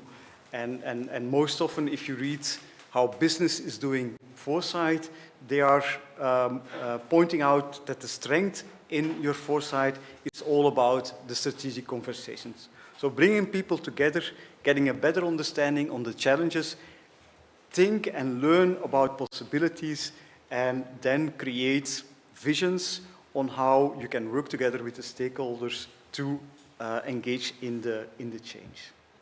So the output was a knowledge exchange, and you would say that's easy. Yes, but do we take the time to do that? And most often, the interactions with science is happening, but spending a whole day together, that's really what you need. And most often, especially in times of crisis, we don't take the time to do that for a whole day. So that's something that we learned. 3 minutes, okay. I will speed up. So this was a really interesting approach. I also want to highlight that as a government, it's not easy to disseminate the kind of insights. So most often we choose different challenges, because if you publish it as an official report from the government, especially in the media, you can get some strange reactions. If it's about scenarios, they will take one and they would criticize it. And that's not the value of scenarios, is in the multiplicity and not picking one out and giving criticism. So we published in a dedicated journal.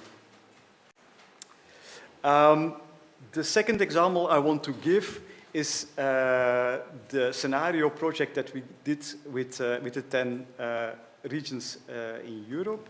So we started with the trend analysis. Based on that, we constructed 4 scenarios. We added evidence from a platform based on horizon scanning. That was Futures platform. It's a spin-off of the Turku University. And then in the end, we created scenarios. And these scenarios have been, and Pau can testify, can give more information also on that.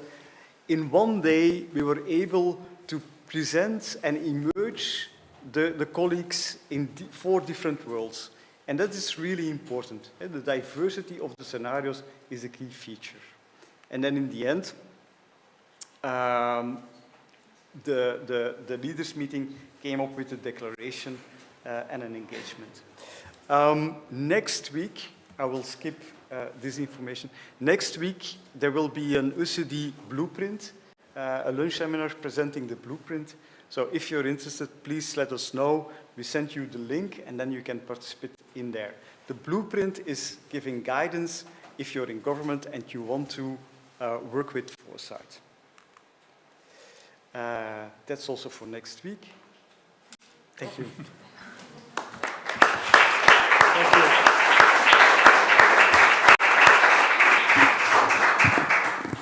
Mark, you will be next.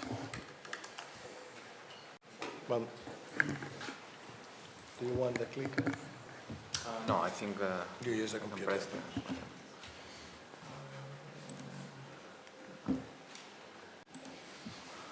Okay, so I'm going to present our insights of the Catalan Energy Institute, which is part of the government of Catalonia, Generalitat de Catalunya. And I will try to explain you how we conduct foresight and apply it to scenarios and the energy considerations we took. And specifically, I'm going to talk about the energy perspective of Catalonia 2050, which is called PROENCAT. Okay. First of all, let me briefly outline the contents of this presentation.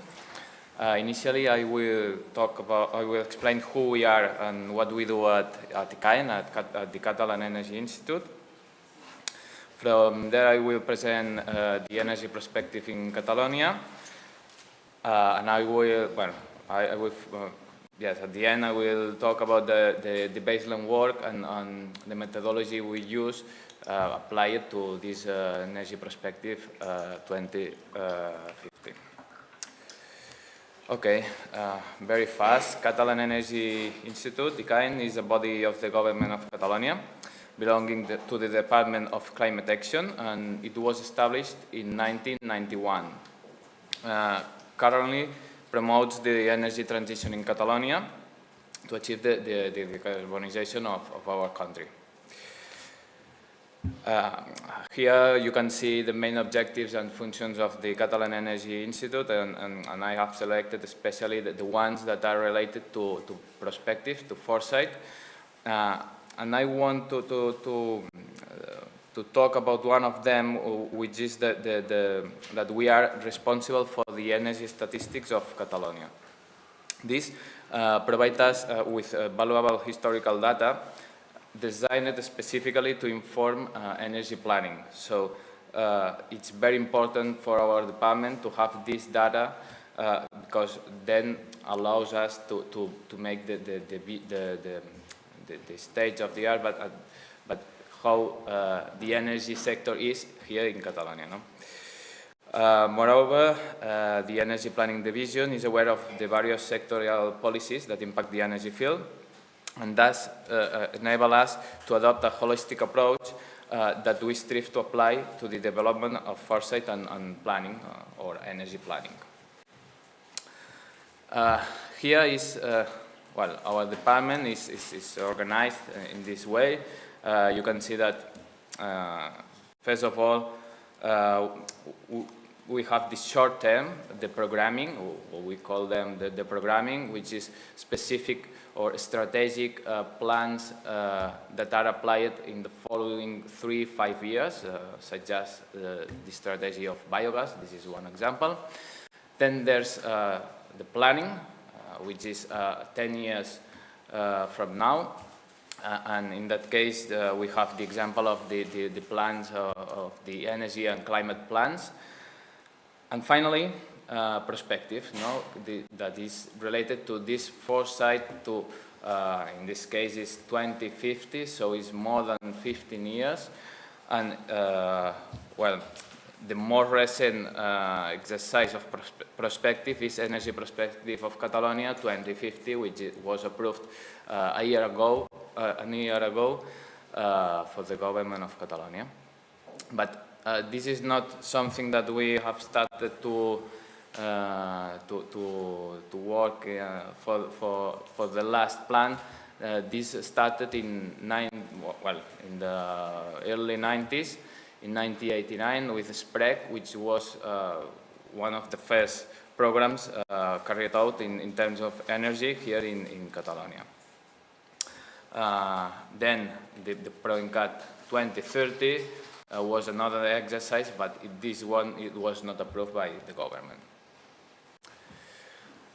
And here, PROENCAT 2050 was approved by the government.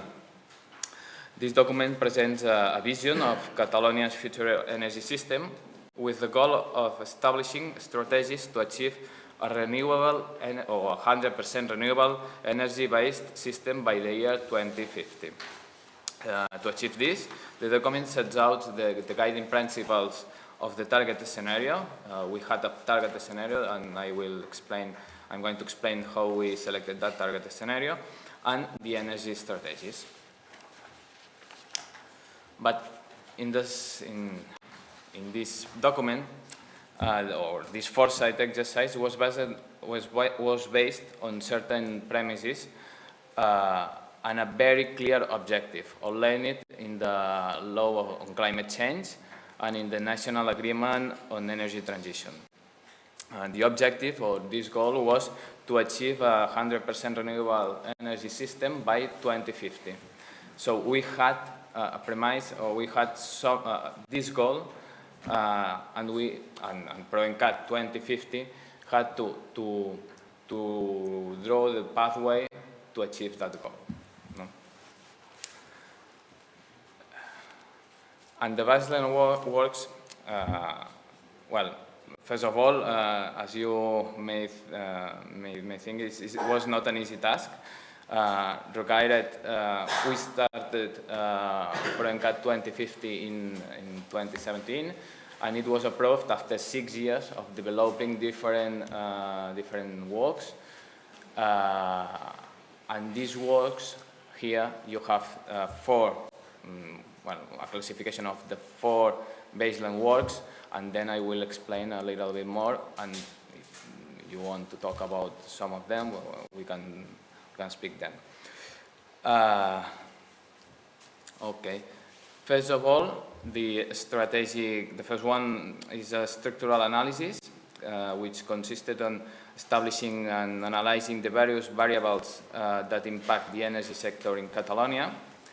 And the aim was to identify relationships among these variables to establish an initial classification and prioritization of the most important issues that affected the energy system of Catalonia. The second one, it was an analysis because ProENCAT also had to give the responses to this question, an analysis of the renewable energy source potentials. The third one, and very important in our sector, was the technological foresight. And finally, there was a very in-depth analysis of the modeling of the energy demand. The first of them, the strategic analysis, was based on 4 steps. The first one was the structural analysis, as I said, which was a holistic approach with a prioritization of variables. This structural analysis was, we added a stakeholder mapping, which was the stakeholders that were involved in the energy transition here in Catalonia. And this work was informed by prior experience in energy planning and relationships with key sector entities.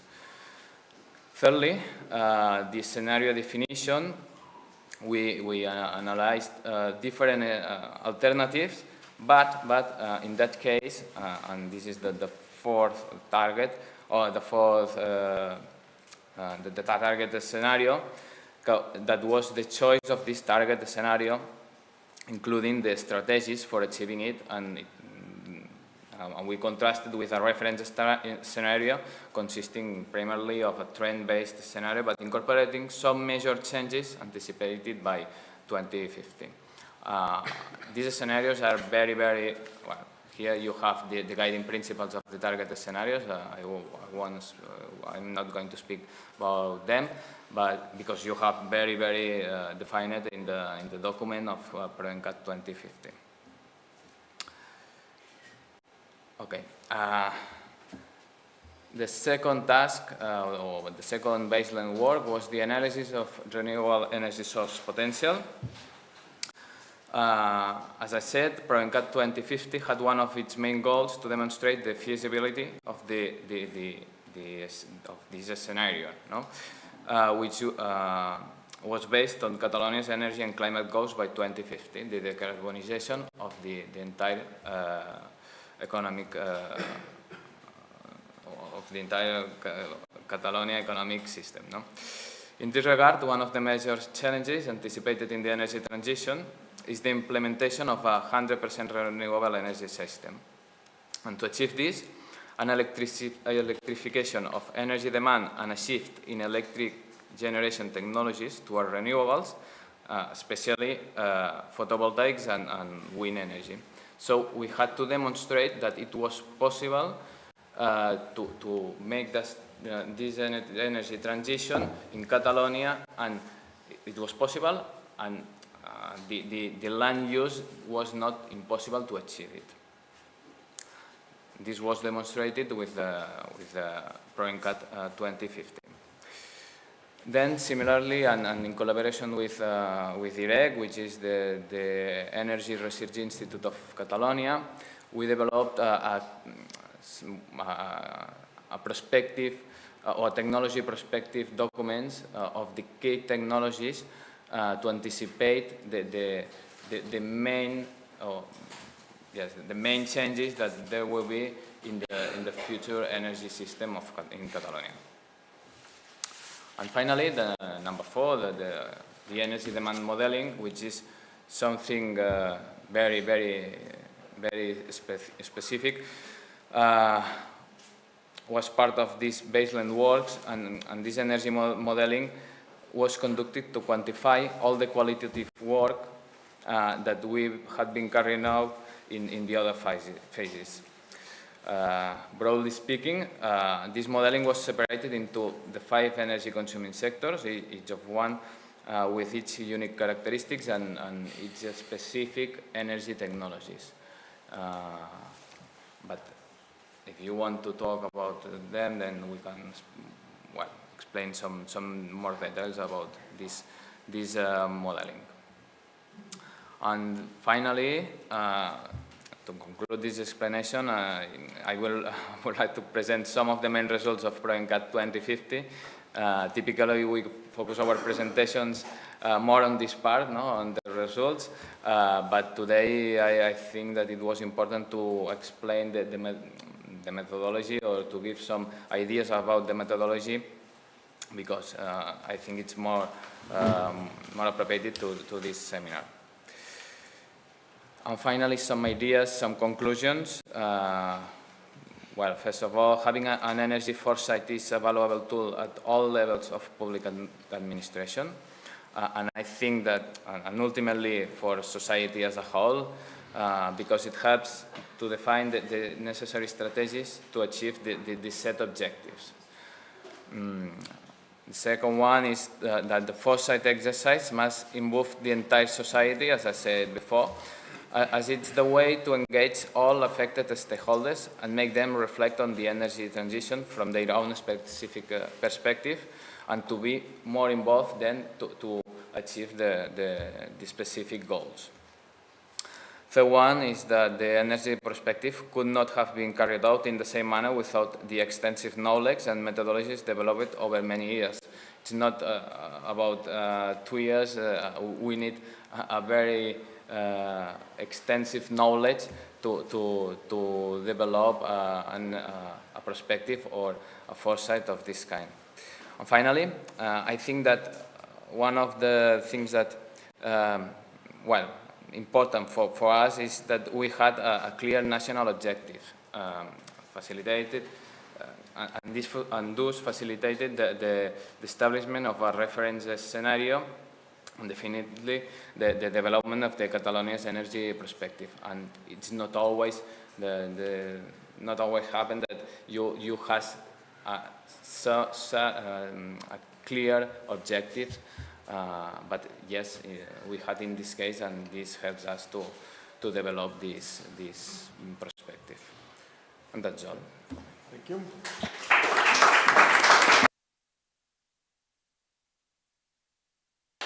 So, Jordi, you wanna? Do you have a presentation? No. Okay. Okay. Thank you. Thank you first for inviting the Port of Barcelona to this panel.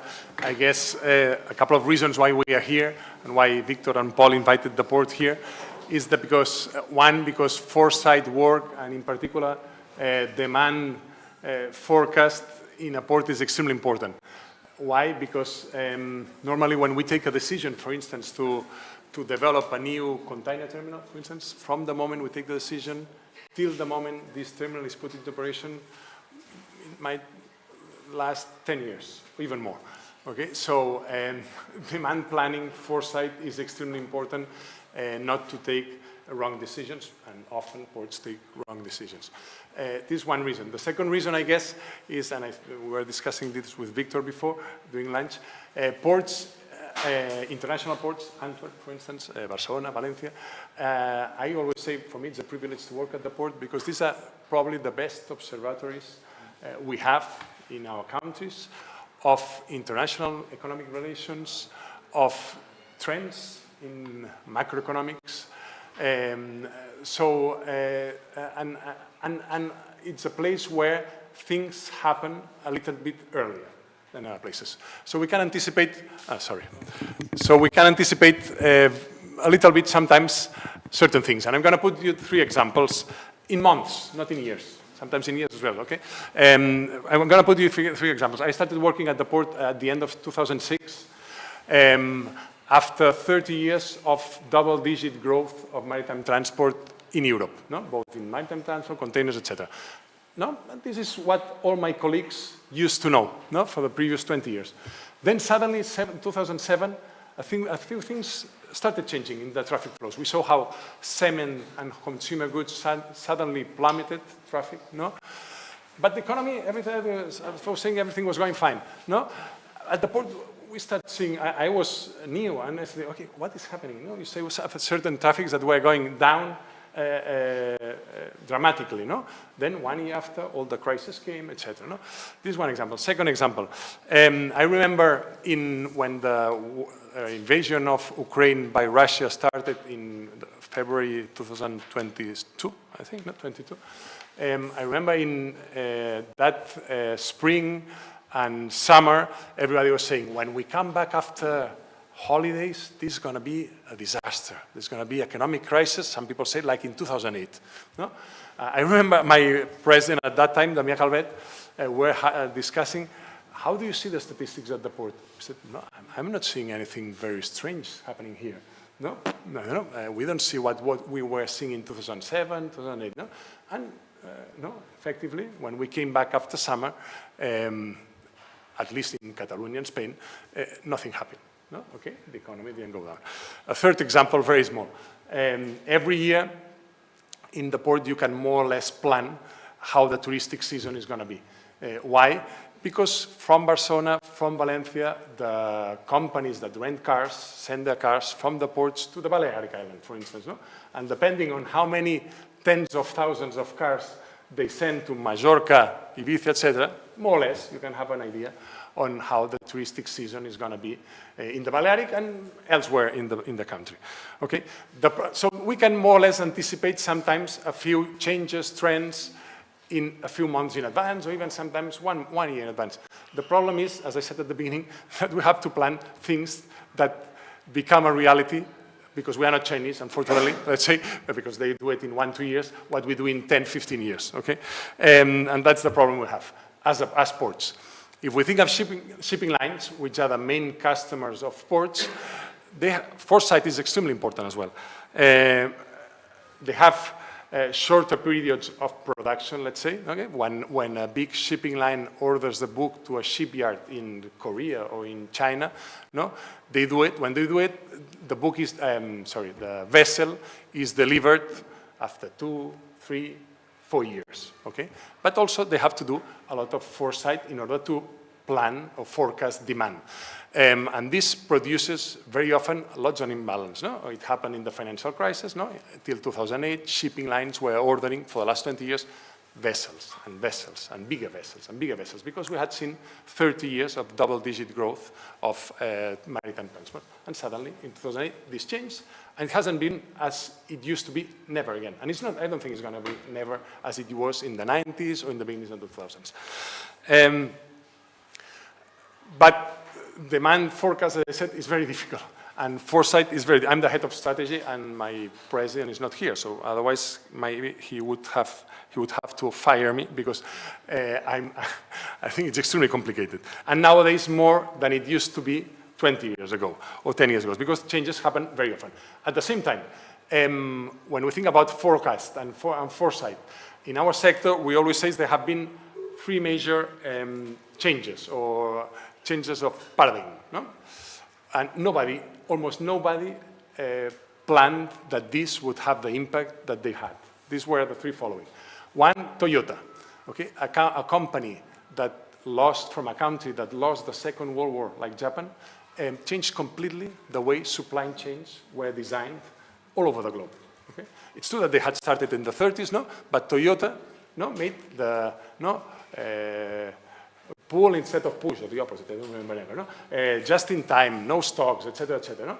And this was a company that, from a country that had lost the Second World War, and this was then expanded to all automotive industries and to all industries all over. Second biggest change in our sector, and that had a lot of impact in globalization, in economic relations, in the balance of powers between Asia, Europe, a container. No, the container, the box was invented in 1959. Okay, 1959, yesterday. Okay, nobody expected that the box, metallic box, would change completely, no, the whole economy. Okay, without this box, China would not have become the factory of the world. Europeans probably would not have lost so much industry as we have lost in the last 30 years, etc. No? And the third, and this, some people expected the changes that this would bring, but very few. In December 19, and I very often I give classes at university and ask students, no? What do you think, what happened in December 1978? I don't know. No? China changed its political economy. Okay, Deng Xiaoping, no, approved the political of apertura y reforma. I don't know how this is called in English, no, and this changed completely the world economy, and changed completely the demand for maritime traffic, the demand for port infrastructure, etc., etc. No? And it's true, China. Some people expected this would have the impact that finally had, but I still remember when I entered the port in 2006, not 1996. Some people saying me, "Ah, this China is something conjunctural. It's not going to last." No? And what we have to look is into Eastern Europe. I don't know. Okay? So planning is very difficult. Now, in the last years, some things that we didn't expect either, and this has changed our sector a lot. In 2021, 2022, after the pandemic, no, suddenly maritime transport didn't work well the way it did for the last 50 years. No? And you all know what happened in 2020 to 2021, 22. Vessels were late. Reliability in our port, vessels before the pandemic used to arrive 90% in time. In time means on the day expected. 2022 and first half of 23, only 30% arrived on the day expected. Okay? This is one of the main reasons that triggered this obsession in the economic autonomy of Europe and the US. Okay? There were people that didn't receive their presents for Christmas in the US, companies that had to shut down some assembly lines, prices went up a lot, no? Because container freight went from $2,000 to $20,000. So this, and very few people expected that after the pandemic, not during the pandemic, because during the pandemic, everything still, after the first week, things worked quite well. No? Now, more recent, the Red Sea. I don't know, very few or nobody expected what happened, or what is happening, the massacre that is happening in Gaza now, and what would happen next with the attacks from the Houthis into Red Sea, all the vessels being diverted through the Cape of Good Hope, etc., etc. No? So, I don't know if what I'm saying is interesting or not, because what I'm saying is foresight is very difficult, and expected changes are very difficult. We as sports that need to plan 20 years ahead, is difficult. For instance, another very example now important here in Catalonia, or in Spain. When I entered the port, Spain was basically an importer of finished vehicles. Okay? We had factories, but this was an importer of finished vehicles. In 2020-21, Spain became the second biggest car manufacturer in Europe after Germany. Okay? We produced 3 million cars, and we became, as a port, an exporter. Fortunately, exports, imports needs more or less the same infrastructure, not the same really. But so now we are discussing, should we have a third car terminal in the port or not? And it's very difficult to plan. Suddenly, last year, which was the traffic that grew the most in the port of Barcelona last year? Imports of Chinese electric vehicles. Why is Deng Xiaoping, sorry. Why is Xi Jinping in Europe this week, in France, Hungary, and Serbia? One of the main reasons to avoid this trade war into Europe and China, and in particular, the creation of customs duties to the import of Chinese electric vehicles. So our sector that requires amazing investments in terms of infrastructure, both in ports, both in vessels. A container vessel might cost 300 million euros. A container terminal might cost 1.5 billion euros. Foresight is very important, and I'm going to finish here. It's very difficult at the same time, but being difficult, it's extremely important. Not to try to miss at least the general trends. You know? That's it. Thank you. Thank you very much.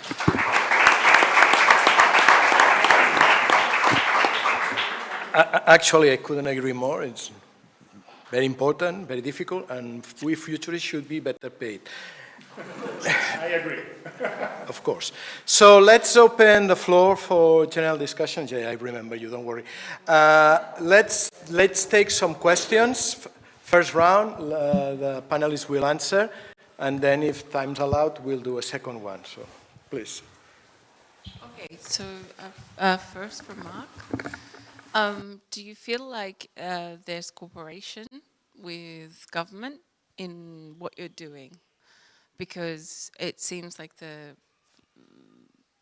as far as I can understand, what you're trying to do makes sense, but there's resistance. So for example, when we had the first drought in Barcelona, well, the first, there's been many, but the one that they were requiring boats to come from France with water, there was talk about building infrastructure. That didn't happen. We didn't build whatever they're called, desalinators. It didn't happen. And now we are reusing water constantly. We can't do it quick enough, and it's going straight out into the ocean and causing problems with the quality of the water that's in the ocean and the way that marine life lives. So that, if we knew that in 2005, was it, 2004? How is it that if we've got a system for forecasting futures, we didn't fix that shit first? Okay, to the next question. So the other question is for Jefe del Porto. I used to work at TCB before it was called something else, and also Autoterminal. And so I have a very good understanding of the way the port works. What I don't particularly understand is how that can be fixed if it's global trade, obviously. So you need to include workers, estibadores, however you, and you need to include the people that are exporting and importing, and also the people that run the shipping companies. So when you do all of that all together at all the same time, how do you forecast that? Because if someone gets angry in Marseille, no one is going to unload a boat anywhere in the Mediterranean or possibly anywhere in the world. So how do you deal with that when it comes to unions deciding whether or not you can function as a private or public company? That's my two questions. Thank you. Thank you. There was another hand nearby. My question is also to Mark, and actually very related to the previous one. I thank you for the fascinating presentation, first of all. And we have very similar issues in Germany when planning the energy transition and also trying a lot to do participatory processes. So I was very interested, what are your main conflicts with the stakeholder, or is it easy to agree on this target scenarios? I saw you mentioned land use for energy, for example, for renewable energy. Is this a major issue, and how do you reach consensus? Because it seemed to me that in the end you agreed on this transition pathway. And also I saw the minus 50% in transport. If I got it right, that is also an amazing number. So how did you get there? Okay. We can take another question. No? Okay, let's do a first round and we'll move on. Do you want to start, Mark? Yeah, I think all of them are for me. The first thing, it's difficult to foresee things, in the long term. It's different in the short or medium term, but in the medium and long term, it's more difficult. So things that we foresight in 2005 were different than now, or than in this exercise, which is energy perspective of Catalonia 2050. And this is something that, well, I think that you have said, foresight adapts to reality. And reality is not the same in 2005 and then in 2020. No, realities are different. And this is also, well, it's difficult to make plans, but I think that if you have no plans, if you have no perspective, if you have no foresight, it's worse for your government, it's worse for your society, because there are the unexpected factors are increase your uncertainty. Yes. But I think it's necessary to make these foresights. And the other question, it was about the conflicts with stakeholders.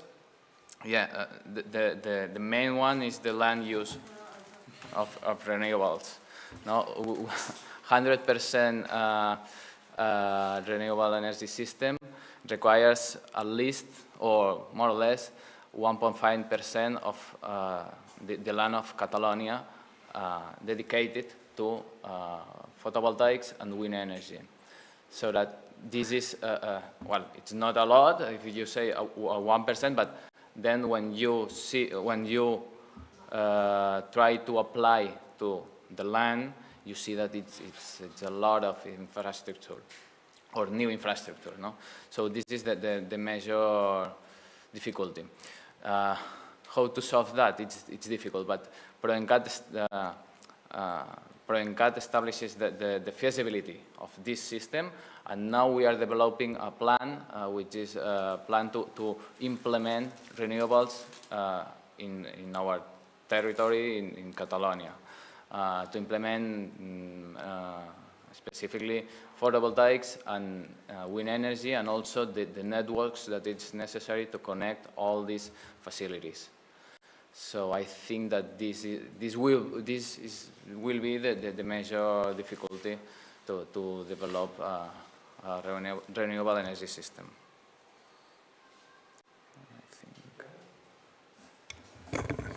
Well, I'm not sure if I understood completely well what you asked. I understand you are from Marseille. You said that? Australian. I thought you said something about Marseille. No? Oh, sorry. Marseille of the South.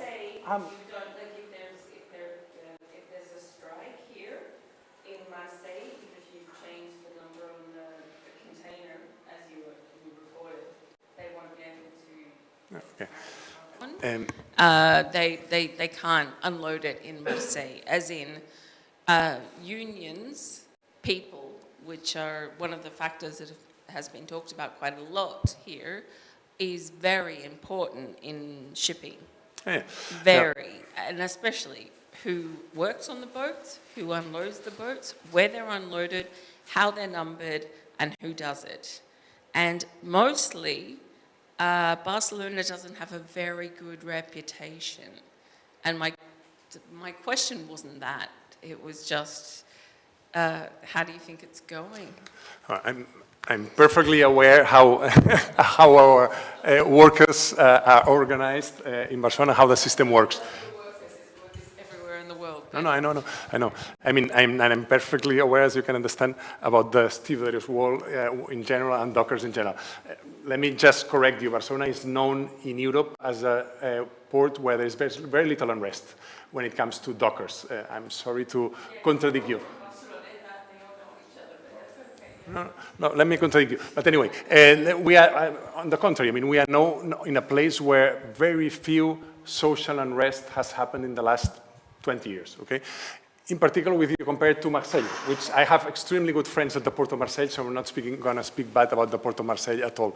But anyway, whenever there is a strike, and when it comes to dockers, I cannot remember in Barcelona the latest strike, more than a few hours because of something. But having said that, the Port of Barcelona is a critical infrastructure of the Spanish state. Okay, and there are some dozens critical... Okay, yes, sorry. I'm just going to have to interrupt you there for just 1 second. TCB, which was one of the most important, and they built ports in Latin America, were replaced by Chinese companies, just like you were reporting on before while you were speaking. So TCB, which is a Catalan company, doesn't exist anymore in the port of Barcelona because it has been overtaken by Chinese companies, which run.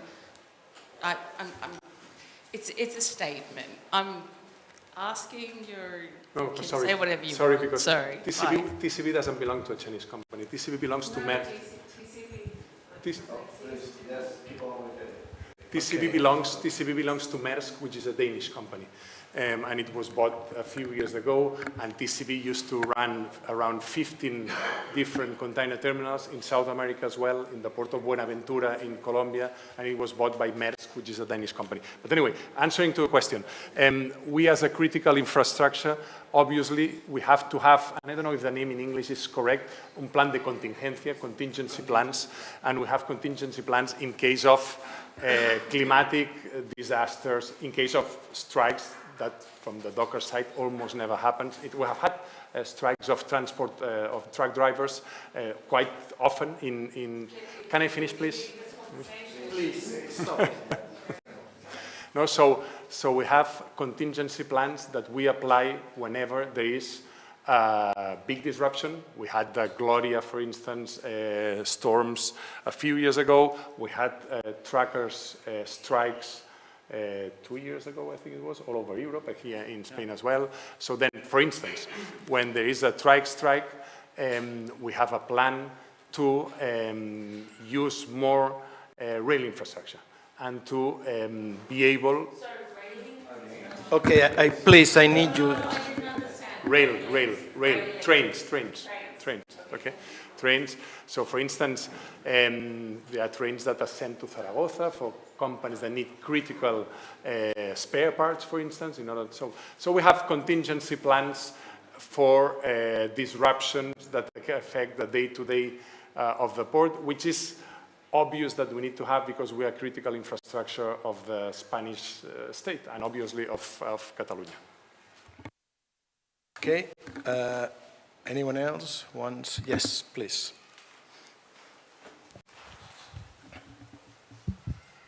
Hi. So my question goes to Jordi as well. So in recent years, we have been listening this idea of slow globalization, meaning that there's a slowdown of globalization. Some say there's a decrease in just in goods, in the traffic of goods, but not in services. So do you consider this in your forecast? Yeah, when we did our strategic plan in 2019, that was approved in 2020 for the following 5 years, yes, this was one of the trends that we identified. And it's true that, but I'm not so sure this is going to happen on a significant scale, on the short and medium term, okay? Obviously, there's more services being purchased than goods in certain aspects, and in certain niche or sectors, this might happen, but I don't see it in a large scale. When we used to do the planning, I used to say that sometimes we, as planners and strategic planners, commit lots of mistakes, and sometimes you have to listen more or see more artists, and at that time there was this movie by Steven Spielberg called Ready Player One, I think, was it? No? And the wall he imagined was a wall with almost no objects, people with glasses, artificial glasses, and just seeing whatever in the beach, and very few things around them. So this is a trend. We don't think that this is going to be a trend on a large scale. What we have seen, and this is obvious, is that everything changed quite a lot in 2008.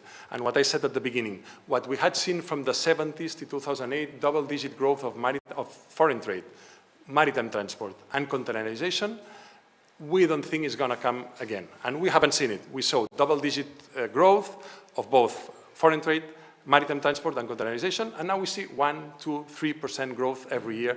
If you look at looking at port statistics is like a science, and you can spend years looking, because you receive lots of information, you can make lots of theories, sometimes stupid. But if you look at the port statistics of the big ports in Europe, Antwerp, which is much bigger than us, Rotterdam, us, etc., and you take out transshipment, you take out empty containers, and you look, for instance, only at full containers, what we are moving in Europe today compared to 2008 is not very different. So we have seen an increase, but not if you compare to the increase, for instance, from 2008 to 2000. So this is obviously a trend that we don't think is going to change. Anyone else? Well, you want? Then I would like to make a comment. I'm sorry, Jordi. I beg to disagree. After all, foresight is very difficult. No, nobody's going to ask us in 10 years. So. No, but I mean, you basically told us that your foresight is based on trend analysis almost entirely. Well, I don't know. We analyze trends. Yeah, but maybe there's something else I forgot. Okay, that's why you need contingency plans also, because trends analysis is assuming that change is stable and that it's something that no longer happens. So I'm sure you do a great job, but I think that your foresight. No. I'm not kidding. I'm sure that what you do it very well. What I'm trying to say is that maybe you can introduce, when Peter has shown these 4 things that they can be offered, so there were some of the methods there that can be a great complement to what you already do. Because otherwise, trends is very risky because big changes happen. So the one single thing I always tell my students, if they only learn, one of the things I said is that the least likely future is that in which nothing changes. And unfortunately, trends entail this kind of continued future that in terms of rapid change, and if we are right about complexity, diversity, and all these things, is a little bit risky. You need a race, actually. Then. No, I think I mentioned all the changes that are happening, so we are perfectly aware this is a world of disruptions, very frequent disruptions. That's why planning foresight is now probably even more difficult than it used to be 30 years ago. Yeah, we can close it here. Congratulations to all of you to remain awakened. So we lead into the final part of the seminar with the closing.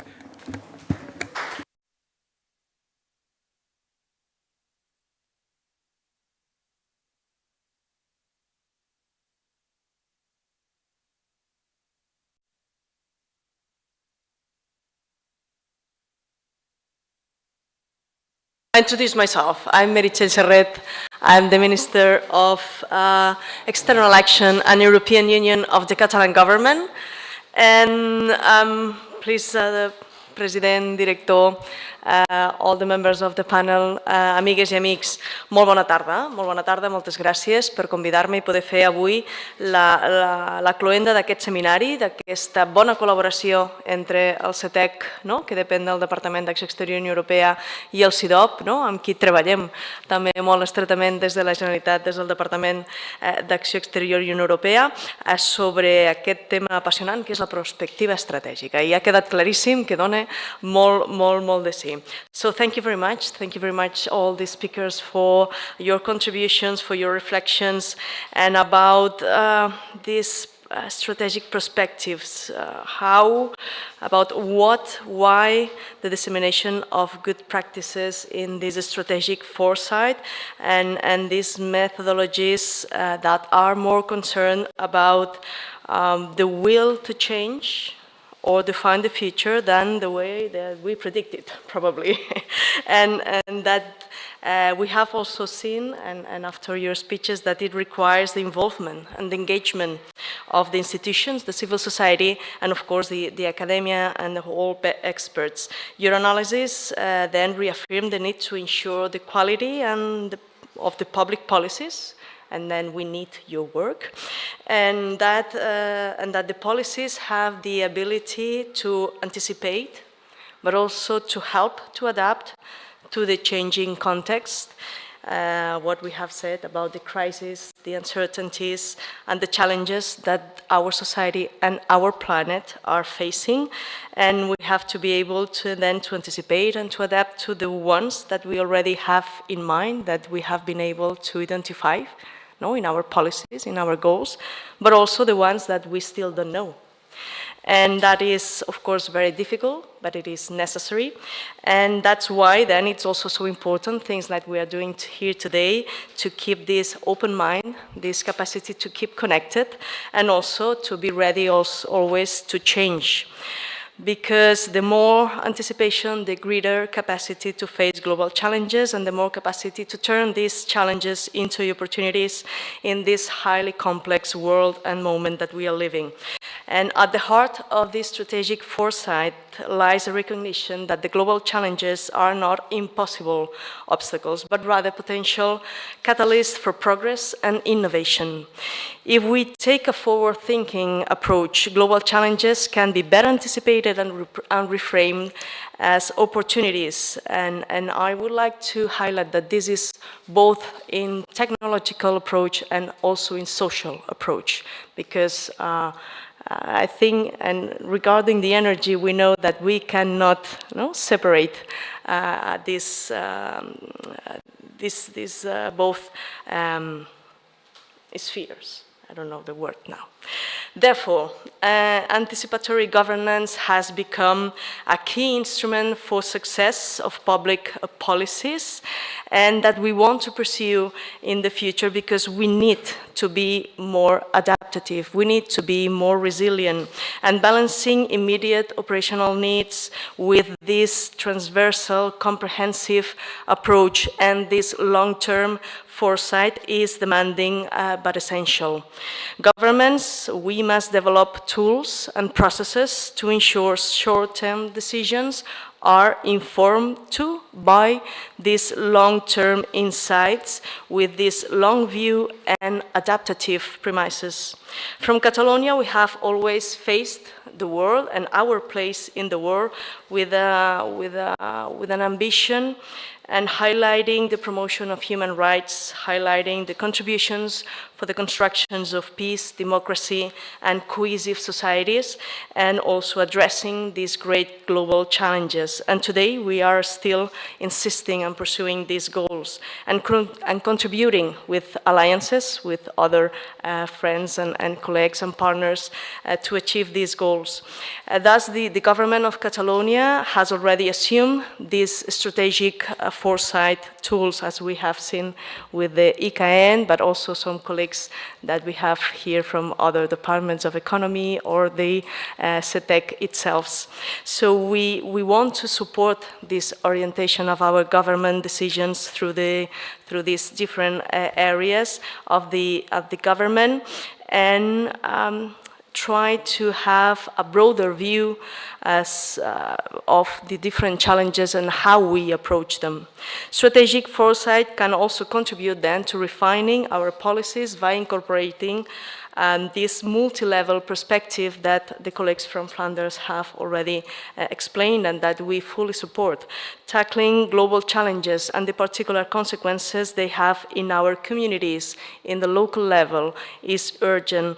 And by incorporating this strategic foresight into this multi-level governments and governance system, this way we can ensure that decisions are made and implemented closer to citizens, always thinking about the needs of the people, but in a way that then we can be more useful, we can be more sensible and responsive responsive to the beneficiaries' feedback and more adaptive and adaptable to the diversity of our societies and ecosystems, and also to ensure positive impacts, because in the end our policies, what we are looking for when we must put the focus on is on the impact, not only what we do, how many budget we decide to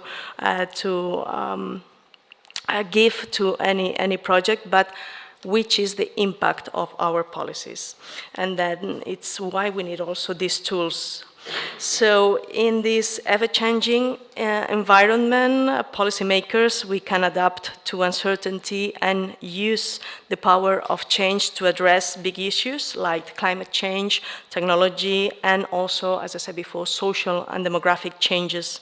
And also we want the awakening, or to stop and prevent the awakening of far-right parties and policies that are a threat for the development of our societies.